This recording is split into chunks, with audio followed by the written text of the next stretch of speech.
Oyaore nyakora mugia juang kamora mora ma intiere kawuono ma chieng' tich ang'wen tarik 12 dwe mar 9 higa mar 2024. Kamoro mora ma intiere okinyi ma kawuono ichiu nade kendo erokamano ahinya kuom yiero TV mar Ramogi e bedo koda e chenro mar Upiny machakore sani saa 12 mar okinyi nyaka saa 5 mar onyango. Kaka pile nyakora mugia juang waiko ni chenro ma iye lach ahinya kotudore kod gigo matimore e pacho kae. Odiochieng' manyoro ne waneno ka jotije matiyo e paw ndeke mopogore opogore e pacho kae kochakore e paw ndeke maduong' ma Nairobi ka mano JKIA, paw ndeke ma Moi International mayudore e kaunti ma Mombasa, paw ndeke ma Eldoret kaachiel kod paw ndeke mano ma Kisumu International Airport. Jotije matiyo e paw ndeke ma kamago ne gibago ng'anyo ka koro ne gikwedo wach mar miyo Adani mar mondo mi otel ne paw ndeke mar JKIA. Kata kamano gikone ne gibedo kod winjruok moro kaeto ne gichungo ng'anyo margi. Tekinde mane ging'anyo odiochieng' manyoro chenro mag wuoth kokalo e ndeke mopogore opogore kata paw ndeke mopogore opogore nochung' kar tiendgi. Gino mano miyo jowuoth mathoth nodiwo bed jowuoth mane wuok e pacho ka kadhi e pinje maoko kata jowuoth mane wuok e boma achiel kadhi e boma machielo. Kata kamano wabo medo luonu mar mondo mi wane ane ni kata bedo ni ng'anyo makamano ochungi to bende chenro mar miyo JKIA mar miyo kambi mano mawuok e piny India mar Adani paw ndeke ma JKIA obo bedo kodhi otimore kose koro okaw break kaluwore ni nyaka sani jatend migawo mochung' ne wechego mag wuoth e pacho kae mano Davis Chirchir nyaka sani koro en owacho ni chenro makamano pok gikete kokgi kata pok gichopo e winjruok moro amora kod Adani Enterprise. Mago duto gin weche mabo bedo ka waluonu odiochieng' ma kawuono. Ka gazet okinyi ma kawuono be naneno mana kama gi weche magimiyo peka. The Standard aneno kondiko kae ni paralysis as Adani was cut Kenya off. Mano kotudore koda kaka jowuoth mathoth ne odiwo e paw ndeke mopogore opogore ka chenro makamago bende nomiyo nitiere omenda mathoth ma bende nyalo bedo ni nolal kaluwore ni bende nitiere mwandu ma seche moko onego bed ni wuok e pacho ka kadhi e pinje maoko kata mawuok e pinje maoko kabiro e pacho ka. Kata kamano odiochieng' manyoro ne ok waneno kamago duto timore. Gazet mar Daily Nation bende aneno koketo kae ni chaos at airports mana kotudore kod ng'anyo mago mag jotije paw ndeke mano timore odiochieng' manyoro. Weche mag siasa bende aneno ka gimulo kae. Odiochieng' manyoro mano kuku mar tend ODM ne owinjore kendo noyiere ni gavana e kaunti ma Kisumu mano Ngire Anyang' Nyong'o ema koro biro bedo ka kawo kar Raila Odinga mar mondo mi ochiw thuolo ne Raila Odinga e laro kom mar bedo jakom mar riwruok mag pinje mag AUC. Mago duto ema neno ka gazeta oledho kata ondiko odiochieng' ma kawuono.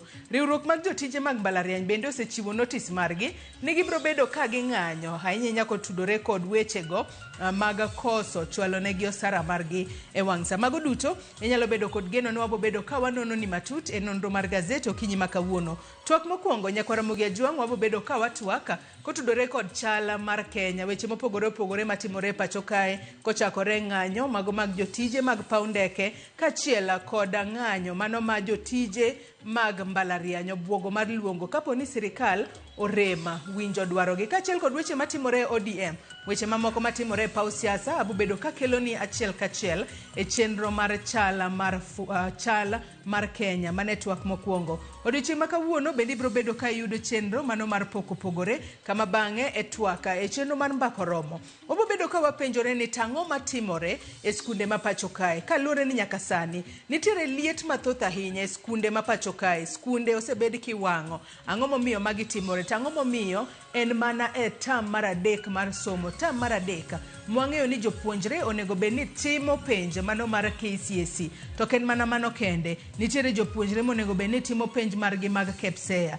Nyalo bedo ni seche moko skunde mininde ema miyo koro achiedh nade makamae juko jopuonjre kaluwore ni nitiere jopuonjre moko ma seche moko gin ok gidwa kata bede skunde mag kuonde mininde kata boarding school. Obo bedo ka wakawo pachi mar mondo mi wapenjane ni bende koro osechopo okang' monego bed ni piny Kenya keto tenge chenro mag somo mago mag boarding kose onego bed ni time yo machalo nade mondo nyithindo ka nitiere skunde makamago kik gifil kata kik gine ni gintiere jela moko kata jela moro. Magi duto timore e kinde ma jatend piny Kenya William Ruto bende koro kwayo migawo mar somo mar mondo mi ochak wuotho e skul ka skul mar mondo mi ononane ka skunde bende ochopo kit gedo monego bed ni gigedo mano kaluwore kod chike manoketi e wi rang'iny kako onego bed ni gero kuonde nindo, kuonde kilese ma nyithindo some, chike manoket kanyo e higa mar 2013. Mago duto ibiro bedo ka iyudo e chenro mar mbako romo odiochieng' ma kawuono mibo bed ka itayo kod George Bati.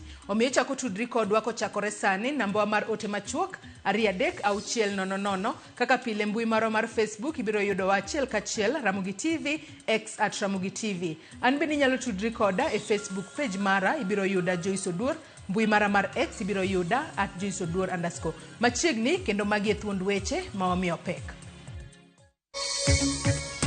Jotendwa dwani mondo Adani okaw pap.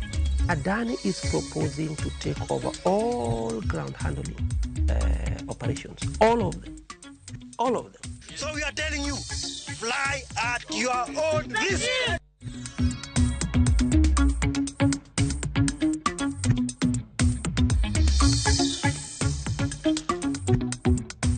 We give them the day-to-day just to view, to have closure, so that now tomorrow morning we start the process afresh.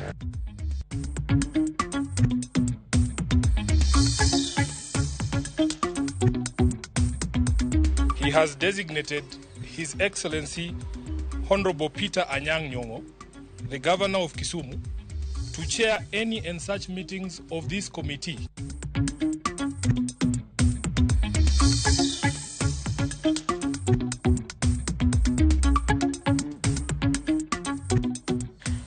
Nyakwara Mugiajwang' machiegni e weche manyien okinyi makawuono. Chenro mag wuoth kokalo e pewe mag ndeke ma pacho ka nyalo chako dok e wang'e bang' riwruok mar jotije mag pewego chungo ng'anyo margi manotimore odiochieng' manyoro. Okang' ma kama obiro bang' romo mane okelo kanyakla jotend jotijego, riwruok mar kotu kod apisas mag sirikal kamoting'o tend pewe mag ndeke KAA kod jatend migawo mar wuoth Davis Chirchir. Riwruogno singo ne jotijego ni onge ng'ata ma ibiro kawne okang' kuom bago ng'anyo makamano mane en mar kwedo okang' mar sirikal keto paw ndeke ma JKIA e lwet kambi mar Adani. Sisi tumesema kama kawaida hatupendi strike, but strike sometimes is prompted by a situation that you cannot run away from. Tulikuwa tuna documents have been made available to us, most pertinent documents as requested by the union.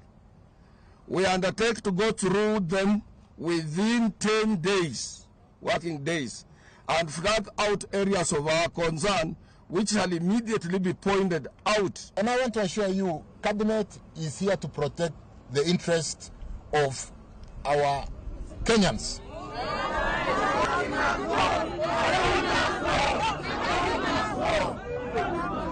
Program ya kurudi kazi, labda kuna wale wanahitajika kuwa kazi saizi, hamko kwa uniform, tunaomba KAA management lazima iwafacilitate. Kama ni wale wanataka kwenda nyumbani, uende uoge, ukuje kazi. Sina sawa sawa?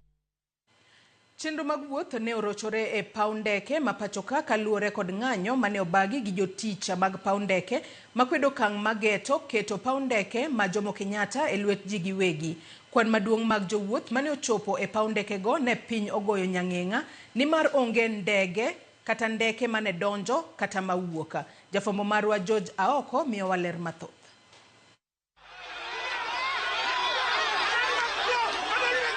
Jotich e lap mar ndeke ma Jomo Kenyatta e boma ma Nairobi ne ochopo singo margi mar bago ng'anyo kendo rocho chenro duto mag wuoth.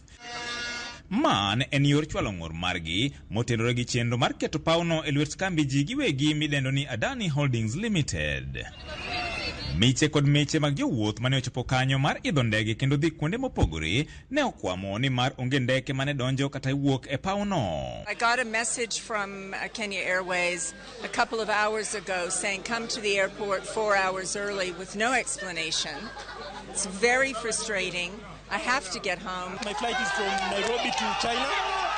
I came here because I wanted to get a quick flight, but unfortunately, as you can see, things are not as we expected.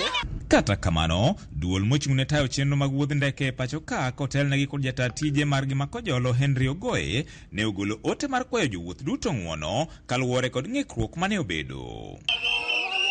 E alap mar ndeke ma Kisumo, jotich ne bende obago ng'anyo margi ka gisiro jowetegi ma Nairobi ka gikoni chenro no chalni itime e yor piny maonge ler. Jowuoth mane chopo kanyo ne piny ogoyo nyang'eng bang' yango ni onge ndeke mane donjo kata mane wuok, ka moko kuomgi ne opong' mana gi wach ni onge dhi wuoth. JKIA is our home, and JKIA is our father, is our mother, and is our everything. So in short, we are telling the government, go away with your dirty deals of Adani. Go, go! Go, go!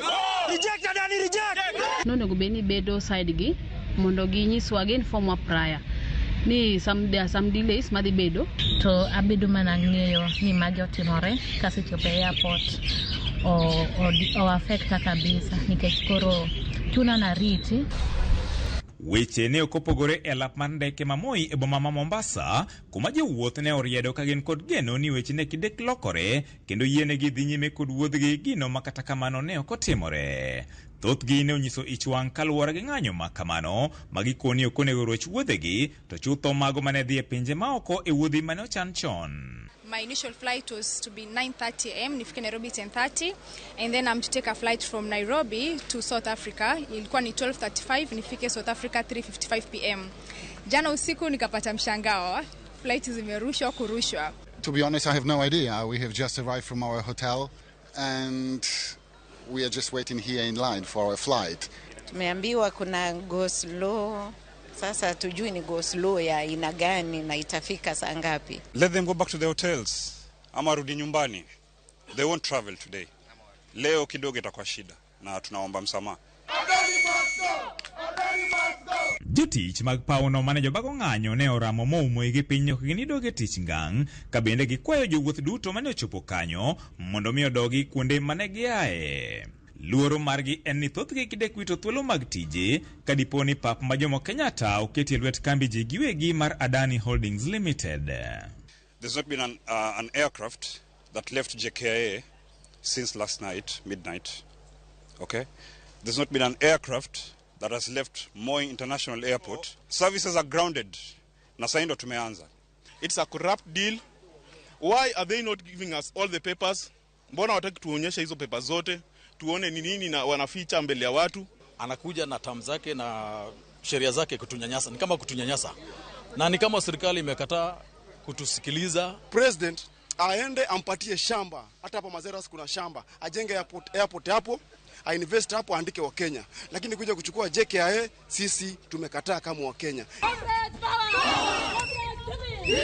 Ng'ikruok ma kamano ne bende obedo e alap mar ndeke ma Eldoret kuma jowuoth ne oywak ni gino konego rwakgi e lweny mantiere kind piny owacho kod jotich manie pawe mag ndeke ma pacho ka. On getting the JKIA being managed by foreigners, we are all concerned. We need to get to know what does it mean. 30 years is quite a long time. George Aoko, Ramogi TV. Chich ni winjruok e kind sirikal kod kambi mar Adani e tayo paw ndeke ma JKIA nyalo kelo lal mar tije kendo mayo jo Kenya thuolo mar timo hala e pewe ndeke ma pachoka en achiel kuom weche manjao chuny jotich kendo miyo gibago ng'anyo. Ginang'o manitiere e winjruogno ma omiyo jotich ok omora kode. George Bati kolonwa wachne. Kona mar onge mar tich kama oganda jo Kenya mathoth yudore kata bang' tieko tiegruok. To jomoso yudo tich kuwinjo ni nitiere dwaro maling'ling mar gologi e tije, to nyaka gimak amen kod ng'at madwa gologi e tich, kendo neno ni mok giokopuki. Ma e gima timore e pewe ndeke ma Thurka ma koro jotich ong'anyo ka gichich ni poni kambi mar Adani mawuok e piny mar India okawo ting' mar tayo paw ndeke ma JKIA, to jotich buora dhi dong' maonge tich. Adani is proposing to take over all ground handling operations, all of them, which means again employees working for ground handling companies like Swissport, and these are our members, we represent them, we have Tradewinds, we have Eurocraft, all of them will be rendered redundant. They will have no job. In terms of how many people, for example, directly impacted. You are looking at a population of around 20,000 employees, directly employed by different entities at JKIA alone. To Adani to waneno ni kubiro ka to wan kaka jotich wadhi hinyore nikech chalore gi gik ma Adani nowacho ni kubiro to gima dhi kuongo timo ne dhi kuongo duoko jotich piny, kwan jotich piny. Mar ariyo joma nyalo dong' idhi duoko osach gi piny. Koro gi kama osegikone ok wang'eyo joma midhi duoki tidhi tergi kanye. To joma dong' ma idhi duoko osach gi piny tidhi duok nang'o? Kaluwore ni dwaro mar Adani en ni mondo gibi gi taa pewe mag ndeke ka gine ma ging'eyo ma sirikal ok odonjore. Luoro nitie ni dwaro margi mar medo omenda ne joma timo ohala biro miyo jo Kenya ma osebedo ka loko e pewe ndeke ma pacho ka wandgi podho, kendo ji mamoko ma gichich ni nyalo wuok e pinje maoko ema nyalo bedo kod thuolo mar timo ohala e pewe mag ndeke. The proposal is to raise the levies. You know, for business people who have rented, you are running a restaurant, whatever thing you are doing, you have an M-Pesa shop within JKIA. Adani is already proposing, even before they get the deal, they are proposing to increase the levies. See that? Which means it is a polite way again of pushing out the business community currently at JKIA. E winjruok e kind sirikal kod Adani, kambino mawuok e piny India igeno ni biro tayo tijene kuom kidienje adek. Ka kidieny mokwongo kambino geno gero kuonde ma ndeke donjogo e ndara mar chako ng'wech kata piyo e nengo mar bilion 98 gedo mowinjo bed ni rumo higa mar 2029. Tielo mar ariyo en gero kuonde ma ndeke wuogo e ndach ng'wech kod kar chungo ndeke ma osepiyo, gedo madhi kawo bilion 12 kendo biro rumo higa mar 2035 kod jiwo lony manyasani e wi chenro mag paw ndeke ma JKIA mageto kawo omenda maromo bilion 81. Kata obedo ni winjruok e kind sirikal kod Adani koni dwaro maduong' en mar keto paw ndeke ma JKIA rang'iny mar pewe ndeke ma idewo e piny mangima, maling'ling' koni opondo kaka Adani dwa tayo JKIA kuom higni 30. Bang' tiko gedo, Adani dwa ni gibi gibed kod thuolo mar tayo JKIA kigen koting'o choko mag omenda e ohala mamoko ma ok otenore kod fuyo mag ndeke kuom higni 30 ma sirikal ok odonjore kodgi. Bende gidwa ni mondo sirikal omigi higni moko ma ok gichulo osuru ma ikawo kuom ohala ma kembe oyudo, ma dho ngere dendo ni corporate tax. Kambino bende dwa ni tok higni 30 gibi giyud thuolo mar yudo atamalo 18 mag omenda ma JKIA oloso higa ka higa. E kinde ma sirikal oramo ni paw ndeke ma JKIA ok ousi ni Adani kendo ni winjruok margi kod kambino biro medo bero paw ndeke ma JKIA, kelo ohala ne Kenya kendo onge jatich madhi wito tije. Jotich ni kod chich ni winjruokno dhi chiwo thuolo ne oganda mawuok e pinje maoko mondo yud tich kendo mayo jotich masani tije maggi. George Bati, Ramogi TV. Kawadhi wechego mag somo en ni migawo mar somo olando ni gisechako chenro mar goyo peksen e skunde primar kod sekondar mag piny owacho mar rango ka bende giluwo chike manyayo arita mag geng'o masiche e skunde ma pachoka manochuogi gi migawo mar somo e higa mar 2013. Ripot makama biro e kinde ma migawo mar somo katiyo kanyakla gi migepe mamoko mag piny owacho dhi mbele gi timo nonro e wi gino manokelo masira mar mach e skund primar ma Hillside Ndarasha. Kaka Lydia Okeyo lero, bero mar ringrego biro chaki tich ang'wen ma en odiechieng' ma kawuono. Dalo auchiel bang' masira mar mach kelo tho mar jopuonjre 21 e skund primar ma Hillside Ndarasha e kaunti ma Nyeri, nonro pod dhi mbele e wi gino madine kel masira makamano. Tipo mar od nindo manyo wang'no nyiso dirise manotem muke gi nyithindogo, ranyisi ni ne gitemo manyo yo mar wuok e kar nindono. Kiyo mag dirise otore ka odno manoger gi bau ni kod ranyisi mar pek mar majno. Penjo maduong' makoro ichwalo ne wuon skunno moyangi kaka David Kinywa en ni to ang'o momiyo kuonde dak mag nyithindogo oger gi bau. Matimore kinde ma matron mar skunno wacho ni ne oonge kinde mane masira no timore, ka penjo mathoth koro nyuolore ni to en ng'ama nonego taya kapok jopuonjre go nindo. Kaparo moko to wuok kapo ni japuonjre moro notemo simo taya to ng'ikruok mar stima okelo majno. Shule yenyewe iko na shida juu kwa hiyo dormitory hakukuwa na matron, hakukuwa na security, hakukuwa mpaka na security light. Though tunajiuliza maswali mingi kama saa hii ni nani ameanguka kwa kasi yake. Chenro matimo bero no winjo chakre kawuono. Kata kamano, jonyuol no kwa thuolo mar neno ringre nyithindogo kapok otimne gi bero, gino manomiyo chwal chenro makamano nyaka kiny. So to give them that closure and have us walk the journey with them, we give them the day-to-day just to view, to have closure so that now tomorrow morning we start the process afresh. E kinde manonro dhi nyime skundno ma Hillside Academy, migao mar somo lando ne gisechako chenro mar goyo pics ne skunde ma jopuonjre odakie kata boarding schools kod mamoko mar rango kabinde giluwore gi chike mag geng'o masiche skunde.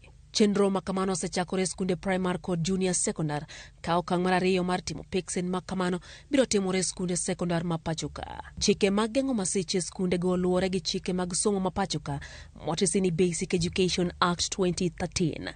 Chikno lero ni kuonde nindo mag jopuonjre nyaka bed kod dhoudi ariyo malach gi romo fut 5. Achiel kuom utego chakore ka achiel bedo e giko utego. Dhot machielo nyaka bedie diere ma inyalo wuogo apoya kendo nyaka ndike ni emergency exit. Dhoudigo nyaka yaure ka wuok oko. Bende chike golero ni dirise kik bed kod chumbe matindo kata grills kendo nyaka giyaure ka gichomo oko. Otenni mag nindo nyaka bed kod thuolo maromo mita 1.2 e kindgi kendo kuonde mikadhe kata corridors nyaka bed malach romo mita 2 kadhi mbele. Otendnigo ok owinjore kendo japuonjre ka japuonjre nyaka bed gi otanda mare. Chikno dwaro mondo miket kuonde go milome mag mach machiegni kendo manyalo chopie mapiyo. Ginego mach nyaka rangi maneni tiyo kinde ka kinde. Jopuonj kata jogo mochung'ne kuonde nindo nyaka tim nonro makare kuonde nindo mag jopuonjre kapok gidhi nindo. Lydia Okeyo, Ramogi TV. Kuku mar tenda duond bura mar ODM koro owalo gavana ma Kisumu Ngire Peter Anyang' Nyong'o kaka jakom mar kukuno kinde ma ugai mar ODM Raila Odinga biro bedo gi dich kaluwore kod kisera mare mar ombulu mar manyo lemo mar AUC. E romo mane otelie gi Raila Odinga owuon oyango Nyong'o kaka jalno ma oromo gi lemo no kaluwore gi lony mare. Jafambo marwa Eric Owenga ni kod ler mathoth. Koro gikone duond bura mar ODM otieko rumbi mosebedo ka fungre ewi kaka duond bura no biro dhach e kinde mabiro e seche ma ogai mar duond bura no Raila Odinga wang'e koro ng'iyo malo piny Ethiopia lemo mar telo ne kuku mar tend Afrika mangima. E romo bende ne obagie magawa moro buore ka kuku mar tend ODM nosidho Ngire Anyang' Nyong'o monde emobiro bed jakom mare kuom dweche 4 mabiro. In light of the grueling campaign by our party leader and the need for him to focus on this for the AU chairmanship, he has designated His Excellency Honorable Peter Anyang' Nyong'o, the Governor of Kisumu, to chair any and such meetings of this committee, the central committee that may become necessary during periods of his absence. Professor nosebedo Executive Director machama, nosebedo be Secretary General machama mar ODM. Koro en ng'ama ong'eyo kaka chama ringo. Aparo ni emomiyo party leader osettle on en mondo okony e yor mar kojolo e keto kom sama party leader odich gi wuoth. Duond bura mar ODM e thuolo manok mosekalo osebedo ka sakni kendo jotelo ketre ratil mar kawo kom man kod oteku kaka koro ma oredhne Ngire Nyong'o. Kuku mar ODM no mabende otisi gi jo agunda kaka Central Management Committee ni kod oteku kendo kinde duto ng'ado paro ma ideo kendo mamulo teko mar duond bura. Party leader nigi tije mang'eny. Achiel kuom gi en chairing mar Central Committee. Party leader iluonge weche mag chama kamoro amora e Kenya. Koro en emo bro wacho ni deputy party leader nyalo dhi functions mage koonge nyalo dhi kamoro amora tiyo ni officials ma wan go be korka ne oketi e positions gi. Koro kapod gi settle bende kapod watero party mbele. And since the constitution does not allow the SG or the chairman or any other person other than a person being the party leader or his appointee to chair that meeting, that is why that step has been taken. Kako kang mar tego ODM romar kukuno bende no ng'ado ni yiero mag kor gwenge mar chama no kuonde mane oko bagie ibiro timo kamano dwe mar 11. Mikael Gladys Wanga ma en jakom mar ODM Kenya mangima lero ni gi ikore man ni ODM ochung' motegno kendo ongirore kaka dwarore e bwo tende. Wan gi mpango motegno mwawacho ni wadwa tego party. Wadwaro ni mondo jowa otim registration mar party, oteg party kendo obro bedo gi party elections bende kinde mabiro mabro bedo communicated gi chama. But wadwa wuotho e kondete mag Kenya ka watego party e yore gite. Kukuno bende no dino fuok mar jakom mar ODM bade ma Migori bang' tho Philip Makabongo dwe mar 12 higa mokalo. Lemono koro omija bura ma wendo Walter Owino. The leadership of the party in Migori, the committee is proposing that Honorable Walter Owino will be acting as the chairperson for Migori following the demise of the former chairman, the Honorable Makabongo. Eric Owenga, Ramogi TV, Nairobi. Jatend duond bura mar National Liberal Party Dr. Agustin Kialo Muli oyudo loch maduong bang' doho yango gwelo mare kaka jakanyo e aput madhi gwelo commissioners manyien mag IEBC e lo duond bura mani kod jod bura manoka. Ng'eto no en lal ne ogai mar Wiper Kalonzo Musyoka manowalo okil Kamaloka Koki Muli mondo ema ochung' ne Azimio e apudno. Koki Muli kod Lange koro michik mondo kik tem talo kata kao kar Dr. Kialo. Jokanyo duto e burano onyis mondo kaw ting' mar omenda magitiyo godo e yalo burano kegena. Ng'eto no koro chiwo thuolo ne sidho aput madhi gwelo commissioners manyien mag IEBC bang' bura makamano ne chungo chenro margi mar chako tich.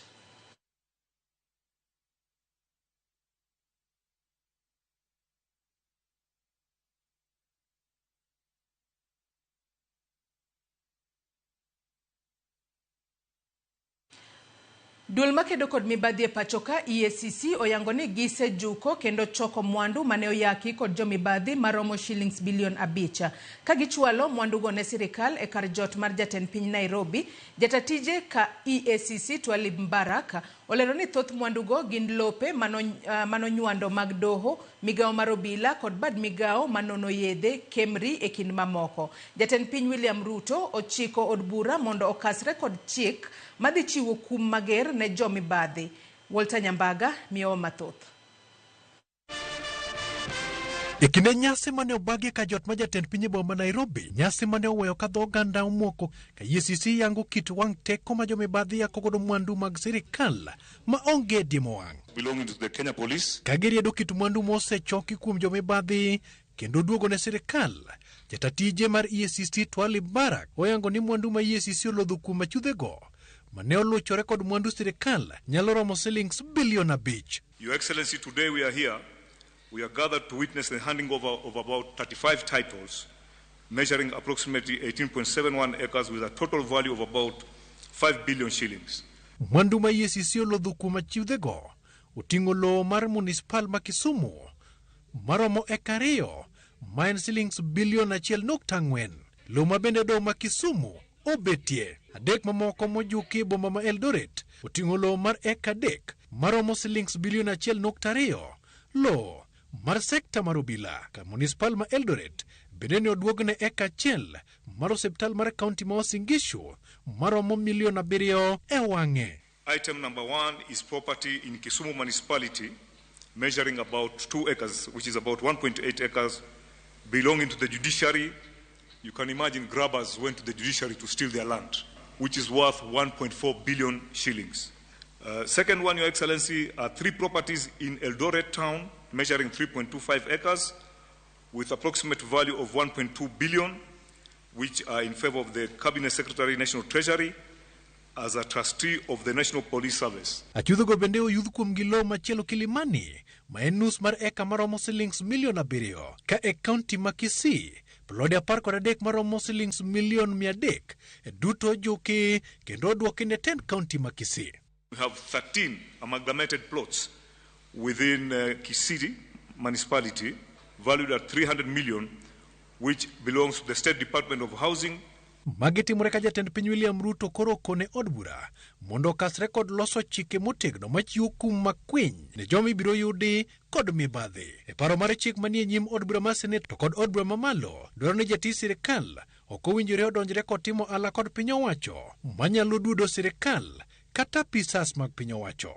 The proposal to the Evidence Act and the Criminal Procedure Code, along with other relevant legislative updates to statutes concerning corruption. These amendments will expedite the investigation and prosecution of corruption and economic crimes, ensuring that such cases are concluded within 6 months. Chikno koketie tim, to lwenj kedo kod mibadhi biro ngirore makare, mana kaka otiel kod jakom mar EACC Dr. David Oginde. Our legal framework needs to be streamlined for efficiency and effectiveness. Corruption is a serious threat to our nation. It undermines service delivery, weakens public policy, compromises the public interest, and erodes our institutions, depriving the government of capacity to secure the country and deliver development. Kata kamano, EACC okichore gi chien ne lwenj kedo kod mibadhi oget governors to kod jodito mag sirikal. People have viewed EACC as anti-governors, that we are just after hunting governors. We are not hunting governors, we work with governors. Enforcing zero tolerance to corruption is essential for the attainment of all these goals. Walter Nyambaga, Ramogi TV.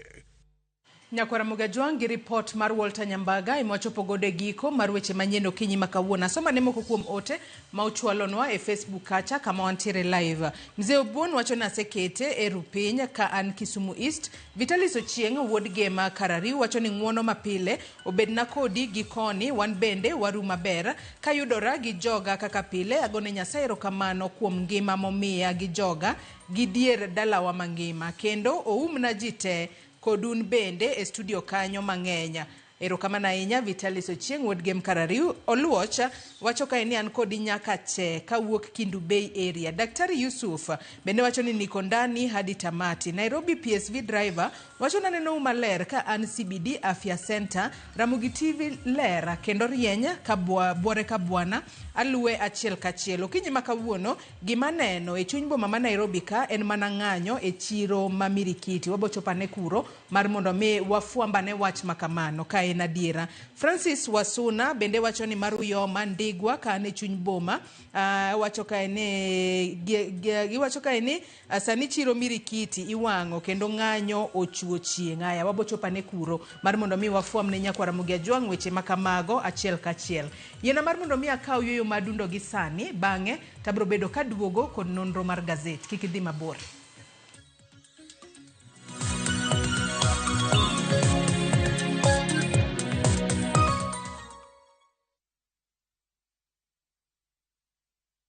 Jipange na View sasa imerudi kwa mbwembwe na vishindo. Jipange leo kwa nafasi ya kujishindia mamilioni ya pesa. Jipange ushinde na View sasa. Bonyeza *487*3# na uweke 50 bob tu au tuma kwa paybill number 724177. Account number ikiwa ni nambari yako ya simu. Utapata content na point 50 za kuingia kwenye draw ya kujishindia 50,000 kila siku, milioni moja kila wiki na grand prize ya 3 million shillings. 3 million shillings. Jibambe na content nyingi zaidi, uongeze chances zako za kushinda. Jipange na View sasa. Weka 50 bob tu na huenda ukajishindia 50,000 kila siku, milioni moja kila wiki na grand prize ya milioni 3. Sheria na masharti kutumika. Imeidhinishwa na BCLB number 0000130. Imagine exploring the heart of Europe where ancient history meets modern marvels. View Travel invites you on a 15-day, 14-night European adventure starting from $3,715. Discover the enchanting cities of Madrid, Barcelona, Paris, and Rome. Stroll through the imperial forums in Rome, marvel at the Eiffel Tower in Paris, and witness the grandeur of Santiago Bernabeu in Madrid. Cruise down the River Seine in Paris and glide across the serene waters of Zurich Lake. Experience the thrill of a high-speed train journey from Barcelona to Paris and soar above the breathtaking landscape of Grindelwald first on a cable car. Let View Travel make your dream European getaway a reality. Trust our expertise, reliability, and guaranteed departures. Let us tailor a personalized itinerary to suit your desires. Book your European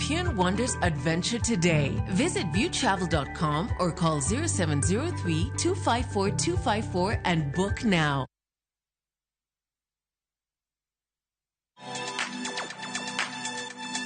Dive into the vibrant world of Afrimax. Get ready for a whirlwind of color, flavor, and creativity on Viusasa. Watch as Dennis Chege transforms second-hand sneakers into stunning works of art for your feet. This is what I'm talking about.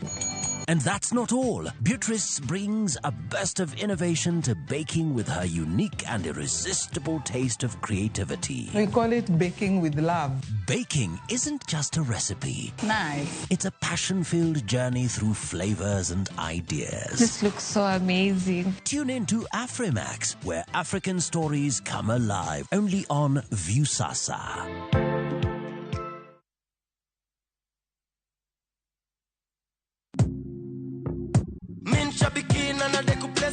Tuambie kwa majina, unaitwa nani? Anchep 9. Umetoka wapi? Mtani wapi mami? Ni Trans Nzoia. Unafanyanga biashara gani ama uko employed? Unafanya nini uko mami? Mimi ni mwalimu. Walimu washakuwa pilot. Cheki sasa venye nakuambia, mwalimu mwenyewe. Ulianza kucheza aviator lini? Nilianza kucheza this year March. Ulijuaje kuhusu shabiki aviator? Nilisikilia tu colleagues wale ucheza pale jobe. So pia mamode wengine ni mapilot huko. 1.2 million na una plans gani na hii mkwanjezi mami? Kitu niko naye kwa mind tu ni shamba alafu na nitulie. Congratulations to Anmanze. Na nikiwaambia aviator ndio form. Kuwa captain. Mbona utaki kufinya mafuta? Aviatorshabiki.com inakupa the biggest multiplier in Kenya. Shinda up to 50,000 times your stake. Yani ukiweka stake ya 100 bob, ndege ipeperuke, unashinda 5 million within seconds. Changamkia Aviator on Shabiki.com. Not for persons under the age of 18. Authorized and regulated by BCLB license number 428.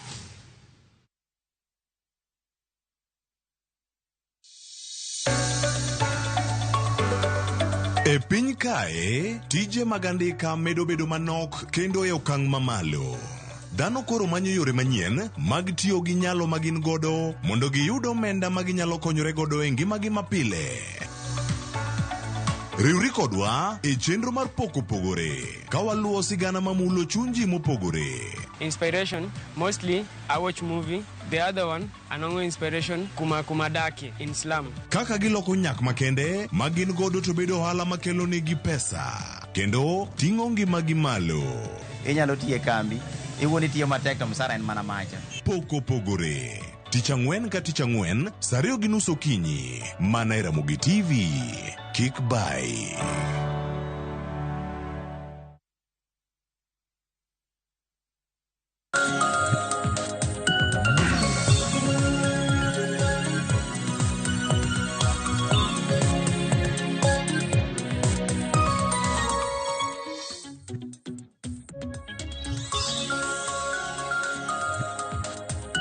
Machiegni nonro mar gazet okinyi makawuono kama wantiere kae koda jafombo wadwa Raymond Jowi mar mondo mi wami siso mar ng'eyo gigo manitiere gazet. Oyawre Jowi chio nado okinyi makawuono. Oyawre Jowi chio maber. Machiegni nonro mar gazet. Erokamano. Nyakora Muge Jwang' okinyi makawuono mana kaka asenyisi gazet The Standard kaachiel kod Daily Nation weche magimiyo pek otudore kod ng'anyo mago mag jotije paw ndeke manotimore odiochieng' manyoro. Gino manochungo chenro mag wuoth e paw ndeke duto mapacho kae nyanya to paw ndeke madongo mapacho kae. Adwano chak kod gazet ma Daily Nation Raymond mar mondo mi wang'i ane weche ma gazet ma Daily Nation omiyo pek malo kanyo. Inno ka jatend piny Kenya William Ruto nyaka sani koro oyango kata ogolo chik mar mondo mi otim audit ne skunde duto mapacho kae mar mondo mi gine ane ka gichopo rang'iny mag chike mag kako nego bed ni gero kuonde nindo e skunde mopogore opogore obed mago mag sirikal kata mago mag ji giwegi. Wang'e ni odiochieng' manyoro mano e pinyno mar Amerika jogo ma olap dhog gi ndonga ne koma mar jatend piny Amerika e yiero mibobed kitimo dwe mar 11 higani ne gibedo kanyo kod debate. Aneno ka en bende gazedni mano mar Daily Nation omenye kanyo. Jotije mag malariany bende koro obwogo mar bago ng'anye pacho kae kaluwore kod wechego mag koso chulogi omenda mar geyo makare. Wach momi pek ero koro nitiere kae mano iwacho kanyo ni chaos at airports mano kotudore kod ng'anyo mag jotije paw ndeke mano timore odiochieng' manyoro. Weche mag siasa bende aneno kanyo. Ogai mar ODM Raila Odinga ne ogwelo mano gavana e kaunti Manyong'o mar mondo mi okonye e tich mano gavana e kaunti ma Kisumu mano Ngire Anyang' Nyong'o goyo mos mar mondo mi okonye e seche makoro oketo maino mare e laro koma mar jakom mar riwruok pinje mag Afrika. Mago duto wabobedo ka walidho ne Nyakora Muge Jwang' odiochieng' makawuono. Kata kamano Jowi adwano achak kod kuku mar wach manitiere kae. Chaos at airport. Nyaka sani koro anyalo wacho ni ng'anyo makamae nochungi odiochieng' manyoro tok kane gisebedo kod winjruok. Ne waneno ka riwruok mano mochung' ne jotije mag paw ndeke, mano jatend riwruok mano mar kotu, kaachiel kod jogo mawuok e sirikal kotelnegi kod jatend migawo mar wuoth, ne gibedo piny ba giporo wach. Gino mano miyo jotije mag paw ndeke chunygi nolendo kendo ne gichungo ng'anyo margi. Kata kamano chenro mathoth to nochung' kar tiendgi kendo jowuoth ne obedo nyang'ing'a. E kinde ma koro ichopo e paw ndeke kacha to kinyal dhi wuoth ni chenro duto chungi. Ing'eyo Joisa, piny Kenya kaendi wan gi shida moro achiel. Mana kaka lony mar piny medo dhi mbele. Nitiere gima kizungu wacho ni getting it right and getting it fast. Yude mokwongo gi yude makare. Iyudo ka sani nitiere piem e kind ute fwambo kaachiel kod mbui. Iparo wachni nochakore ka rawera cha. Pata nauzwa. Inauza nani? Gik makamago. Then kipenye nini? Nani ameuza? Mwende mwingine hapo. To mana katugo. Kendo gini nolandore mana kowuok e mbui. Kipenjo rawera nini? Nani ameuza? Mwende mwingine hapo. To Joyce, I'm very sure ni kala jo Kenya mang'eny by the time an rawera cha wacho gicha e mbui, an adier ni atamalo maduong' mag jo Kenya ne pok ong'eyo ni nitiere muindi moro kata nyinge pok noyango nikech sani kok ing'e ni en Adani Group Limited. Tiyudo ka nyaka gie sani ng'anyo makoro chopo sani en gima nochakore mana mayomyom e mbui. To iyudo ka ywak magiketo ka sani en ni orak mane Adani Limited ni oketo gi piny owacho pok oyangnegi ni mar luoro nitiere ni kidek riemb moke tich. Apani gima duong' momiyo jotich mag kembe ndeke dhi e ng'anyo en gima iluongo ni security margi mar tich. Nitiere luoro kuondegi mar tich. Ae piny kaachiel koda johala mamoko luoro mantiere en ni orak mane oketi e kind kambini kaachiel koda piny ok olero negi. Nikech iyudo ka kaendi nitiere jok mang'eny ma tayo migepni mopogore opogore. Nitiere jo lony e wechego mag nyasani, nitiere jok ma timo wechego mag usafi, nitiere jok ma bende pilots. Koro nitiere gik mang'eny ma ka jogi obiro to koketnegi ni to ka gibiro to orak margi e wechego mag joriemb ndeke mago pilots gin nang'o? Jotije customer care, jok ma riembo besni mang'eny. Koro apani gima pok otimore nyaka sani en ni onge ler e wi orak. En ni gimose yangi ni gibiro kawo tije mag kambino kuom thuolo mar higni 30. Higni 30 gi nyaka sani. Ji adi ma biro bet kanyo. Mane apani luoro mantie. Koro kaber to nikech sani koro oseng'ere ni nitiere orak mane gidonje gi piny owacho mos. Nitiere orak mane gidonje gi piny owacho. Ber ka koro ikete ayanga ni to koro gin ang'o gang'o ma gidhi timo. Kok kamano to pod wadhi neno ywaruok mang'eny e wechego mag ng'anyo kaachiel koda koso bedo gi ler gadiera nikech luoro dhi medo kwako jotije mag kambi ndeke. To gima daher penjo Joyce en ni gibiro kawo tijego mag JKIA koso gibiro kawo tijego mag kembe peyo ndeke mamoko. To gie sani nyaka ne wachak ng'iyo kata nonro mag kembe ndeke. Kambi ndege mosebedo ka golo nonro mag yudo lal kata losses e tije magi ne en kambino mar Kenya Airways. Nok en jumla mar ka pewe ndeke kaka koro gibiro kawo tije mag kembe ndeke mag Kenya Airports Authority. Kambi mane nigi lal kata mane wang'eyo ni nigi lal ne en Kenya Airways. To sani ka koro gibiro to en ng'ama koro dhi kawo paw ndeke te. Koro apani nyaka gie sani nitiere kaka ler pok oketi. Koro sirikal ber mondo mi owuog ayanga keto rakcha apia mondo jopiny obed gadiera.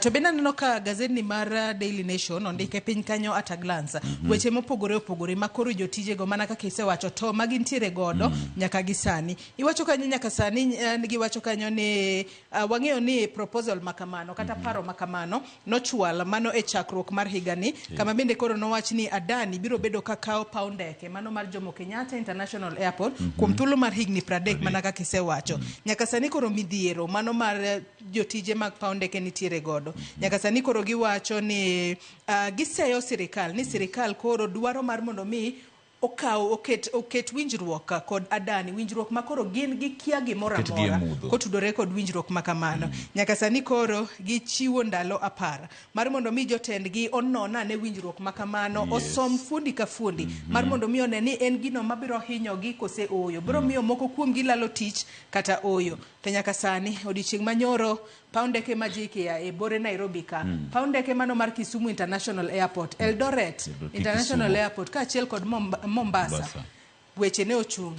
Ineno kanyo kaka jowuoth piny no goyo nyang'inga, ichope paw ndeke onego flight ni onego ibed godo. Moko ne wacho ni ne giyudo ote ni gichope paw ndeke 4 hours, mano motelo ne flight mari chopo kacha onge kumidhiye. Moko kuomgi e it gazet mar 6 ka achiel kod mar 7 ano ka moko kuomgi nindo nyaka e tie yien kaluwore kod gigo manotimore odiochieng' manyoro. Kata kamano nyaka sani koro ng'anyo ma kamano nochungi tok winjruok manobedo, to jotije mag paw ndeke pod idwaro no chiwnegi ler matut kotudore kod winjruok ma kamano. Adwa nawe tenge weche ma otudore kod mago ng'anyo mag paw ndeke mar mondo mi wang'iyane weche mago matimore e it gazet mano mar 4 mar gazet ni mar Daily Nation.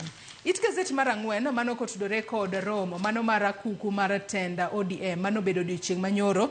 Ne waneno ayanga ka jatenda ODM owuon mano Raila Odinga ene mano telo ne romo makamano, kendo koro no yiero mano governor e county ma Kisumu Ngire Anyang' Nyong'o mar mondo mi ene makoro otel ne jo ODM e kinde makoro dich ka oserombulu e pinje mag Afrika e kinde ma olap dhoge ndong' ne bedo jakom mar riwruok pinje mago mag Afrika. Kineno kaka gazet ni mar Daily Nation ondike kae ni Nyong'o bags top ODM party post. Wang'eni nitere jomoko magin bende olap dhogi ne ndong' ne kom makama. Ang'eni ji mathoth obedo disappointed ahinya. Joyce, gimokwongo tik manyaka wang'e en duond buch ODM nolose higa mar 2007. To kanolose higa mar 2007, party secretary general mane was the most powerful secretary general sane wan gi migosi Edwin Sifuna. To mbi mane migosi Anyang' Nyong'o ni godo okonya pimo gi Sifuna nikech Sifuna yes en ng'at ma is an elite, en gi kias ma onyalo wuoyo maber, is an orator, lakini kwa paro mbi kachiel kod oteku mane nitiere kichako party nyaka sani gimo nyaka wang'e ni governor ma Kisumu Ngire Peter Anyang' Nyong'o en ng'at ma is a believer in loyalty. Tiyudo ka loyalty no emosebedo ka chando duond buch ODM kata gi migosi Kalonzo nyaka sani, nikech paro gima ne Kalonzo timo ne ODM mano 27 ka koro los ODM to kachopo daka mogik to en osebaro mare odhi gi ODM Kenya. Ineno mage olemo manyaka gie sani miyo kata duond buch ODM kanie riwruok mar Azimio pod ok oyie kode. Aduogo e loso mar duond buch ODM nyaka gie sani kero koro mi governor Peter Anyang' Nyong'o. Ma ok gima strange nikech iyudo ka kata 2014 oboke ni omenyo mano magima ji te ong'eyo ni kinde mane migosi Odinga dhi oko, migosi kata Ngire Nyong'o ema nomi mondo mi ne ota thuolo no e lo migosi Odinga. Koro pani mae ok gima biro gi buok ni ng'iyo track record mare, but gima koro nyaka wafocus ani kata gima nyaka wameny e yono makare en niya, ka Nyong'o en ng'at ma kata governor Nyong'o timo mos en ng'at moyie kuom wechego mag loyalty kachiel koda chikruok ter gi party. Mae ni keto moko kuom jotelo mawuok Nyanza kanye ahinya to mago manokwongo odhi ka ker. Iparo ni ndalo mane gikwong gidhicha ne nitiere kaka ne obawo gi nying moro ni ginandhoke. Maendi nyiso nang'o? Biro Nyong'o kanyo endo nyiso ni koro omi Nyong'o oteku mar golo gi oko kata sidelining gi in a soft way, nikech en gik mo believe godo en loyalty, en faithfulness, en fidelity. Apani gima governor ma Kisumu Ngire Peter Anyang' Nyong'o duogo e duond buch ODM en gimiluongo ni dwaro chikruok ter. En ng'at ma is very straightforward, en ng'at mo believe ni kidonje gimoro to time gi chunyi te. Apani mane gimoduogo kopogore gi mbidhen na governor ma Kisumu no bende en ng'at ma osesiro moko kuom rawere mosemako lwetgi mondo mi gidonje. Apani ma bende thuolo maber mondo mi koro jomatindo kata rawere man gi lek mar biro donje duond bura mar ODM koro chak duogo mondo mi koro duond bura mar ODM obed matek. But gima neno maduong' momiyo no yier governor Peter Anyang' Nyong'o en ng'ama nochako party, o understande, en gi lek mane gichako godo pod en go nyaka sani, nikech nyaka ne gichake pok owuok, pok otimo gimoro amora manyalo nyiso ni oonge yie koda migosi Odinga. Koro apani mae ndi en achiel kuom gino madhi temo tego duond buch ODM e bedo gadier ni jogo mobiro e duond burano gin jogo mok bin dhogo party, ok bi siko ringo koni gi koni, kadhi koni manyo koni manyo koni. To mana kaka iwacho ni nyalo bedo ni Nyong'o en achiel kuom jogo mosechung' motegno kod duond bura mar ODM, nikech aneno ka iwacho ni Profesa Nyong'o en achiel kuom jogo manochako duond bura mar ODM. To duond bura mar ODM ne ochaki mano e kinde mane nitiere jogo mane kwedo wach loko pen chike mano kokalo referendum mar higa mar 2005 mane ogore Luanda. Nyaka sani wang'e ni jogo mane olap dhogi ndong' ne kom makamano ma nyaka sani koro Nyong'o kao. Wantiere kanyo kod governor e county ma Siaya James Orengo, Gladys Wanga governor e county ma Homa Bay mabende en jakom mar ODM. Wantiere kod Simbarati mano governor e county ma Kisii kabende en achiel kuom jolup jotenda jalup jakom mano mar ODM kachiel kod Sifuna ma en senator e county mano ma Nairobi. Kamago mana gin moko kuom jogo mane gombo kata mane paro ni nyalo walgi mondo gibeda ogai mar ODM.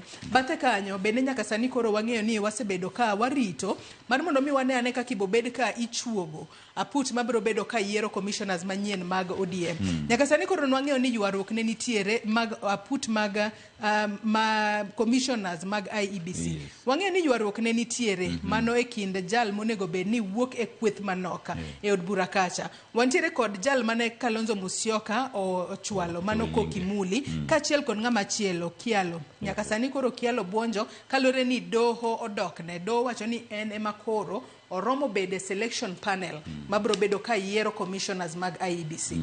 Apani maendi gin gik moko manyiso chung' ma sirikal ni godo koda migosi Kalonzo Musyoka. Gigi timore ka luore koda chung' ma ji osebedo ahinya to kinde ma bende dwaro nitiere mar josiasa ka josiasa nyiso chung' margi apia e weche magi gi siro kata jogo magi siro. Apani migosi Kalonzo Musyoka ok osebedo gi winjruok maber ahinya to gi ker ma pacho kaendi riwruog siasa no mar Azimio bende migosi Kalonzo Musyoka ok osebedo lately ok osebedo gi winjruok maber kotenore koda chung' mare nikech o believe kuom gik ma duond bura mar ODM ok believe ne gipogore paro e wi chung' mar loso sirkal mar mano mama nywanda kata broad based.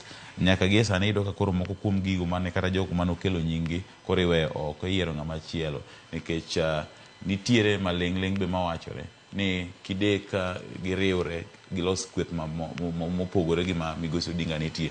Koro apani maendi be king'iye yo ma iye en mana gima kizungu luongo ni gitemo paralyze ng'ado bede gi mos kuonde ma dedeno yude teko ichako gol sani mos mondo ka gichopo kacha to ochopo ka en ng'at ma nyap. Iparo ka ne wadhi e yiero ma higa 2020 to kod 2 iparo ka ne nitiere pogruok e paro kata commissioners mag IEBC nobarore kendo nitie moko manonyisa chung' margi ayanga ni wan to ok wayie gima joma moko noyie gima. Apani mae gima bende sirikal kata joma temo gwelo temo avoid mondo ka chopo seche jomoko are loyal to Kalonzo, jomoko are loyal to Raila, jomoko are loyal to ker ma pacho kaendi. Apani koro vetting ni be kik bed ni odhi nindo konchiel ahinya kik ginine Kalonzo ahinya to gikete ma jok midhi yier dhi bedo joma very liberal ma biro tero Kenya okang' manyime. But gima temo neno kaendi en ni itemo nyise ni ok wamor gi kaka isebedo kichung' kata nyiso chung' margi mopogore gi jotelo mamoko. Adono wetingi weche makamago nitiere sigana moro momako wang'a mane it gazet mar 12 mar gazet ni mar Daily Nation. Wang'eyo ni nitiere manager mano mar bengi mar Equity mane iseyo kuom lal mar omenda madirom bilion 1.5. Nyaka sani koro iwacho ni en dwe achiel nyaka David Mushiri Kimani mano ne en achich maduong' e lal mar omenda madirom bilion 1.5 mano e bengi mar Equity. Nyaka sani koro dwe achiel poko ng'e kuma entiere. Mano tok ka nitiere jomoko mane iwacho ni nomanore koda magina kendo nok nyal yang-gi ni gin jomage. Mane it gazet mar 12 kanyo ma ok en sigana makamae. It gazet mar 12 kanyo nyaka sani koro iwacho ni dwe achiel wanyalo bedo ni wapenjore ni ka obila emane okao jago makama to en kanye nyaka sani nikech bura makamae akeka pod odhi mbele kose no lala poya nono kata kamano pesa mathoth to no lala mano kowuoka e bengi mano mar Equity. Aparo ni sigana ni kane ochakore ne watime kodi kaendi kendo ne wawacho ni wachich ni lal mar jago ni mano David Mashiri lal mare kotenore kod omenda nikech niwacho ni ne nitiere tudruok en inside deal ne nitiere withdrawal kata omenda mano gol nyadi 47 duto to omenda mane olal e bengi ni ne en omenda maduong' $1.5 mano omenda mano owuodhi to ne wach ni en ogole accounts go mag ola mane miyo ji mopogore opogore. Koro paro ni mokwongo tik lal mar jagoni nikech kinde mane gino timore iwacho ni jonjore moko mano biro mabende noko ne wengegi. Koro ne wacho ni mokwongo chich nitiere ni maendi lal mare itedha opande kamoro mondo mi weche gi okwe kata ne ose luor kendo noikore mar wacho adier to mondo mi koro nikech 47 withdrawals 47 mogola pesa the account moro ok en gima notim gi ng'ato achiel ma en chain of coordination. Koro apani nikech ne en prime suspect en mane en kanyo en mane in charge ma gimoro amora nonego beni penje lal mare chal ka gima gik moko ariyo mantiere idha lala kode mondo mi ruch weche go mag kes ni kik dhi nyime kata joma nokawe gi olal kode mondo mi gilal gi neno duto. Koro apani nyaka gie sani duol mochung' ne timo weche go mag nonro kata fwamb kich ema koro nego beni koro kawe gi kaendi nyisowa kuma entie nikech lal mare nyaka gie sani gi miyo mane wacho ni ne gin godo bende onge. Apani mae ni en achiel kuom yore go mag temo lal gi neno mondo mi kik yud adiera ewi wach mar lal omenda ma koro lach $1.5 ni duto. Ato nyaka sani bendi iwacho kae ni kato bedo ni ne ochwale e nyim doho iwacho kanyo ni kato bedo ni Mashiri ne omake kendo ne otere doho mano tarik 12 dwe mar 7 mano kotudore mano toka ne osechwal report ewi kuo makamano iwacho ni ne nitiere ling moro kotudore kod bura makamano matende ni nitime e yor apanda kama bang'e ne odoko we thuolo kaete makoro odhi olal kode apoya nono to mana kaka iwacho nyalo bedo ni nitiere mana kuma opande mar mondo mini weche makamagi oling to pesa to selal nyalo bedo ni man gin mana weche mag mibadhi mapodi waneno katimore pacho kae pesa lal kata kamano nitiere lwedo moro kata nyalo bedo ni nitiere ng'ama tek moro ma otudore gi gino kendo bro bedo kolal adwano wang'ia ne Machinglo kata katun manitiere it gazet mar 17 mano mar gazet ni mar Daily Nation Machinglo makamano kwang'ie jowi anyalo mana wacho ni gin weche mano timoro odiochieng' manyoro mano ng'anyo mag jotije mag paw ndeke mano neno odiochieng' manyoro Machinglo makamano adwani nyakwara Mugia Jwang'a bende onene achiel kachiel e kinde mane jotije mag paw ndeke ng'anyo gine giwacho ni onge ndege mabro biro e paw ndege ka to onge ndege mabro dhi e pinje maok to kwang'iyo Machinglo makamano anno ka ng'ato ting'o placards moko ni kuja tu to nanga morwako to ndike ni Kenya Kwanza inyalo pong'e nade maendi ya Machinglo ni oramo ne adani kabisa to nyawambe nyaka wakonye mondo mi wachop wach ni nini ne japiny kinano ndege ni ondiki Adani Holding Limited matieni gima Machinglo temo nyiso ni koro donja yanga osebiro to kobiro to ne onge ndege madonjo to onge ndege mawuok matieni pilots no dhi ng'anyo koro en mano biro osemiyo rak pacho kaendi en makoro en pilot tido ka jok monego bed ni direct ndege matemo gayo ga ndeke kaka gipiyo kaka giwuok ido ka gimbe gidhi e ng'anyo ng'ama koro kawo tijni gin jo Kenya Kwanza joma nomiyo Adani Holders orak tineno ka gima ng'ani temo nyiso ni kata giluongo Adani Holders to gionge gi lony mar tayo weche go mag ndeke nikech ido ka ng'ani nyiso ni kujia to biya to samo biro ni to mato kiyo koro matiendo temo makiyo makamano bende chalo no osetoe already osebare koro gima jogi temo wacho ni kata utemo luongo jogi mondo mi obio tim tije mag ndeke pacho kaendi to ber mondo mi involve joma tiyo kanyo hie nikech gin magen gilony en koro nyise ni kujia tu to iro osetoyo kiyo ng'ama riembo be en Adani ni gin gibiro tayo tije go mag pew ndeke to riembo ndege bero koro en moriembo apani koro Machinglo temo wacho ni kata gibiro to joma tiyo e paw ndeke kata joma ne giyudo kondiki ema nyalo tayo tijegi kata mana nyiso kaka ndege piyo jo Kenya Kwanza ok nyal koro gisom pach jolony matiye pew ndeke. Kok kamano to gibiro dhi nyime gi toyo kiche mang'eny. To gin to gikia gino monego bed ni gitimo. Ma exactly mane gima ng'ani temo min kaendi. Ai wageno ni sirikal biro bedo ka riwo paro mago mag jotije mag paw ndeke ahinya to gisani makoro liekore ni paw ndeke mano mar Jomo Kenyatta International Airport idwa ket e lwet kambi mano mar Adani Holdings Limited. Adonwa tie kod wach mantiere it gazet mogik mano mar gazet ni mar Daily Nation kama nyaka sani jatend piny Kenya William Ruto golo chika mar mondo mi onon skunde mapachoka mar mondo mi ne ka gichopo rang'eny mano mar safety measures mano kete higa mar 2013 ewi kako nego beni gero kuonde nindo mapacho kae mar mondo mi ogeng'a masiche mag mach kata kaponi masira mar mach omuoch to nyithindo nyalo tony maonge nyathi moro amora malalo ngimane. Nyaka sani nokondiki kae ni President Direct Audit of Safety Compliance in Schools After Fires. Kwaneno picha moneno kanyo pani picha makamano no mak mano mar janyuola mar skunda primary ma Hillside Darasha makoro mirima osaso kaluore kod tho mago mag nyithindo mano wito ngimagi e masira mar mach makamano. Nyaka sani koro sayang ni yawuoyi matindo 21 no wito ngimagi e masira makamano. Sigana ni winjo kitime gokinyi jafwambo mar notime. To kipenjo ni safety measures go ginango hapa no yatime yono molony kabisa kendo ng'amo neno sigana ni hapa ni ong'eyo mokum safety measures ma nokadhi koda sirikal kata migawo no mar weche go mag somo. Mokwongo en ng'iyo lach mar otanda gotanda. Mar ariyo ne en loso dhoudi go mayawre kadhi oko. Mar adek ne en koso keto ragengo mag drishni kata gik miluongo ni grills. Bayo bende ne nitiere bor mar otanda mita mane dwaro kachiel koda space monego beni keto amongst gik mang'eny. Sigana no utimo e yo makare kabisa.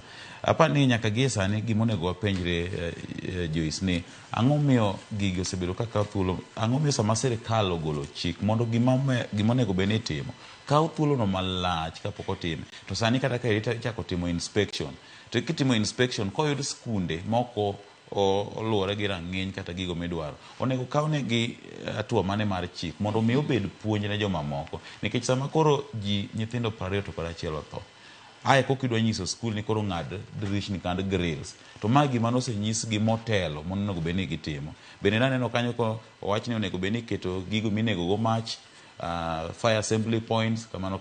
Tiyudo ka tinde Joyce skunde matinde geroge academy moro chuga to seger gorofa to en mane pap moro be modiyore ma nyathi tugo mana ka nieti achiel kama.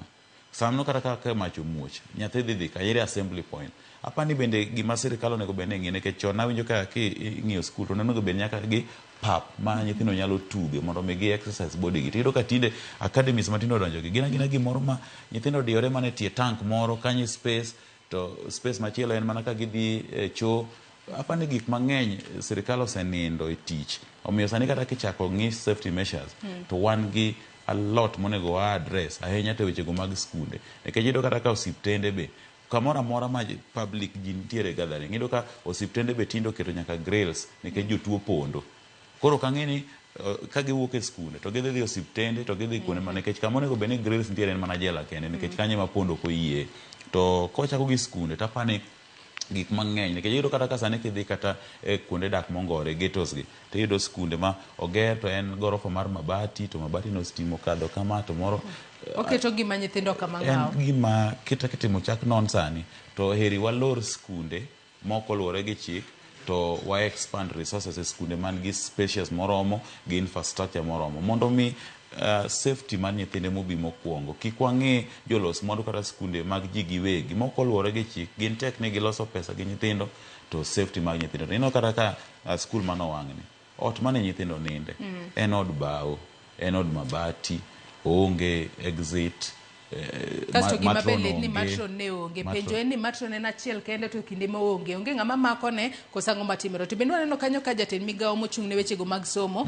Julius Ogamba wacho ni tielo mokwongo mano mar inspection ibo bed kitimo e boarding primary school ka achiel kod junior schools kaito tielo mar ariyo ibo bed ka itimo e skunde go mag secondary. Sirikal koro nego bed ni weyo ninde tich kinde ka kinde nego bed ni gitimo inspections gi ok ni rito mar mondo mi masira otimre eka koro ichako inspection piny kanyo bende kaka wasewacho riwruok mago mag jotije mag mbalariany gimbe koro gichiwo strike notice mano mar ndalo 7 mano kotudore kod wach mar meto mar osara. King'iyo tebo mabende oket kanyo nitiere kaka osebed ka ichulo gi osara masani osara monego bed ni chulo matin mogika gima malo mogik kaito nyaka sani osara magidwaro mano kotudore kod demands magintiere godo sani monego bed ni giyudo mano ka ochopo higa mar 2025 kata kamano gin bende giramo ni ka sirikal ok owinjo dwaro margi to bang' ndalo 7 chenro mag somo kuonde tiegruok mamalo biro bedo ka chung kar tiendgi. Apani gima nyaka wang'i kaendi hata mong'iyo ni to gimede gata malo mane nikech iyudo ka ng'ato professor current rate en house allowance kende en siling 70,000 mano ot ma professor dake to nyaka gie sani omede nyaka 116,28 mano is like 100% double omede nyaka nini mano mana house allowance kende lecturer professor dake ot mar 116,28 bang'e iyudo ka korka msara gi kocha lowest sani chamo siling 100,000 mano graduate assistant professor chamo siling 370,000 to gidware mondo mi ochop 490 to kod 15 ok da kwedi dwaro mar meto mag osara nikech gin maging'eyo pek mag tich magikadhe nikech kanyo be milose moko kuom jolony ma pacho kaendi kamoro amora taparo ni kapok gitimo maendi to ber ka sirikal bende address mokwongo nyithindo mipuonjo nikech iyudo ka ywak nitiere ahinya to ne nyithindogo modonjo e mbalariany nitiere kaka kata ketogi e budgets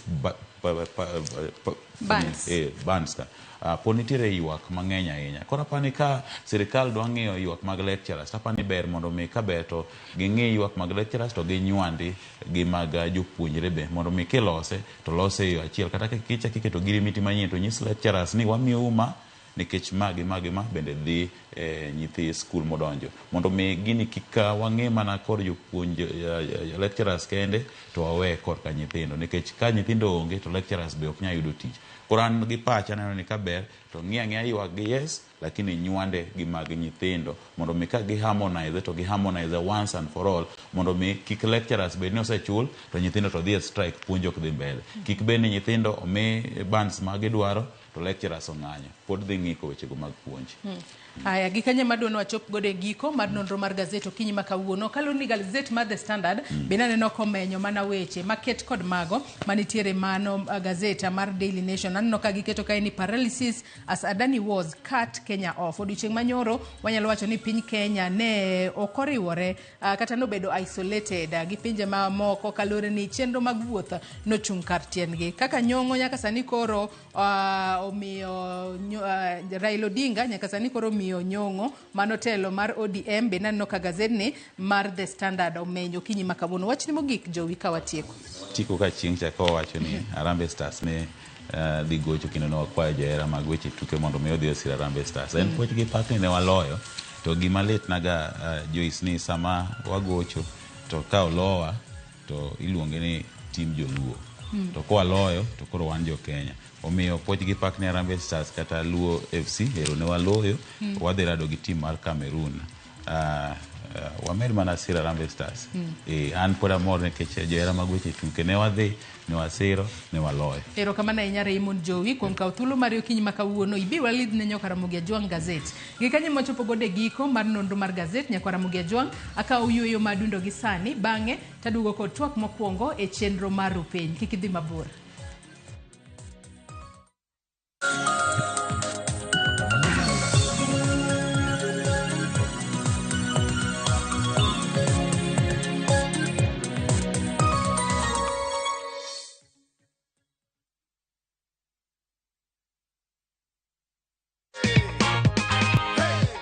Ulikuwa una expect kuambia watu umeshinda do? Sikuwa na expect. Ushapanga matumizi ya hii ganji? Tayari. Unapanga kufanya nini? Hiyo ni school fees direct. Here is your check. Yes. Angalia amount hapo confirm ni ngapi uone. Ni 50k. Ni 50. Yes. Unaweza ambia nini watu nyumbani? Watu nyumbani nitawaambia few sasa ni bet sure. Kabisa. Wajipange pia, wajipange kabisa.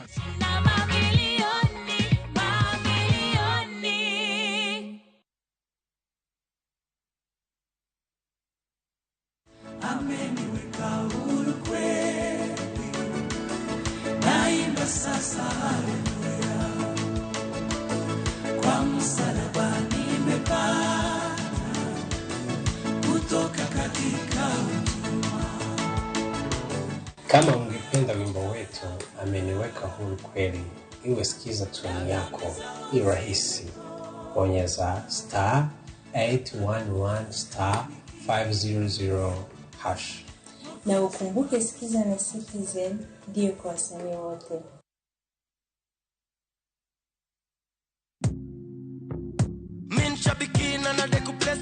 My name is Sebastian Mutuku Wambua from Machakos. I am a retired systems analyst. I'm into 6 months playing, and I was not even expecting to see anything until when I saw that text message, and I couldn't believe it. I got 12 predictions out of 15 on the jackpot. The first person I told was my wife. This is good money. I think it will go far to help myself and a few other people. It's always good to try, just like I did. Looking at my win here, Shabiki in Minnesota. Thank you, Shabiki. Shabiki Super Jackpot. Mi time yako. Minadai wote twenda hivi. Not for persons under the age of 18. Authorized and regulated by BCLPA 671.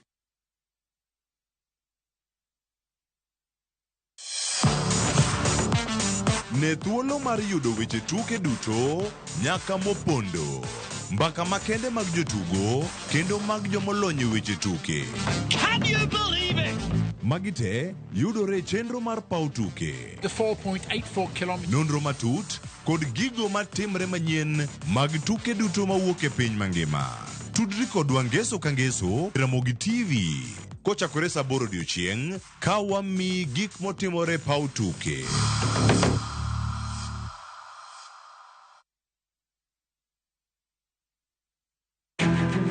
Wakelo ni chenro mar ohala kod lony gi dongruok mopogore opogore. Ohand kinyosi nigi pesa kitimo gima dwarore. Weche makende moa kuom jogo makelo lokruok e ngima dhano. Ohala ber nikech ohala puonji managerial skills. Lek ma in go iriembe mineni gigo chopo. Chakre gi jogo mane ochako ohala manyien. Kalure gi kaka nachako gi kuma achope, ohala ni en ohala maber. Nyaka jotelo molony e timo ohala. Akwa jodala wate odogi ohala. Ne pek mane gikalie. Pod waonge uhuru mar ohala. Loch mane giyudo kod kinda mane gitimo e manyo gik mabeyo beyo. Ka jawala ok nyal chako. Ng'wen ka tich ang'wen chakre saa 1:45 otieno.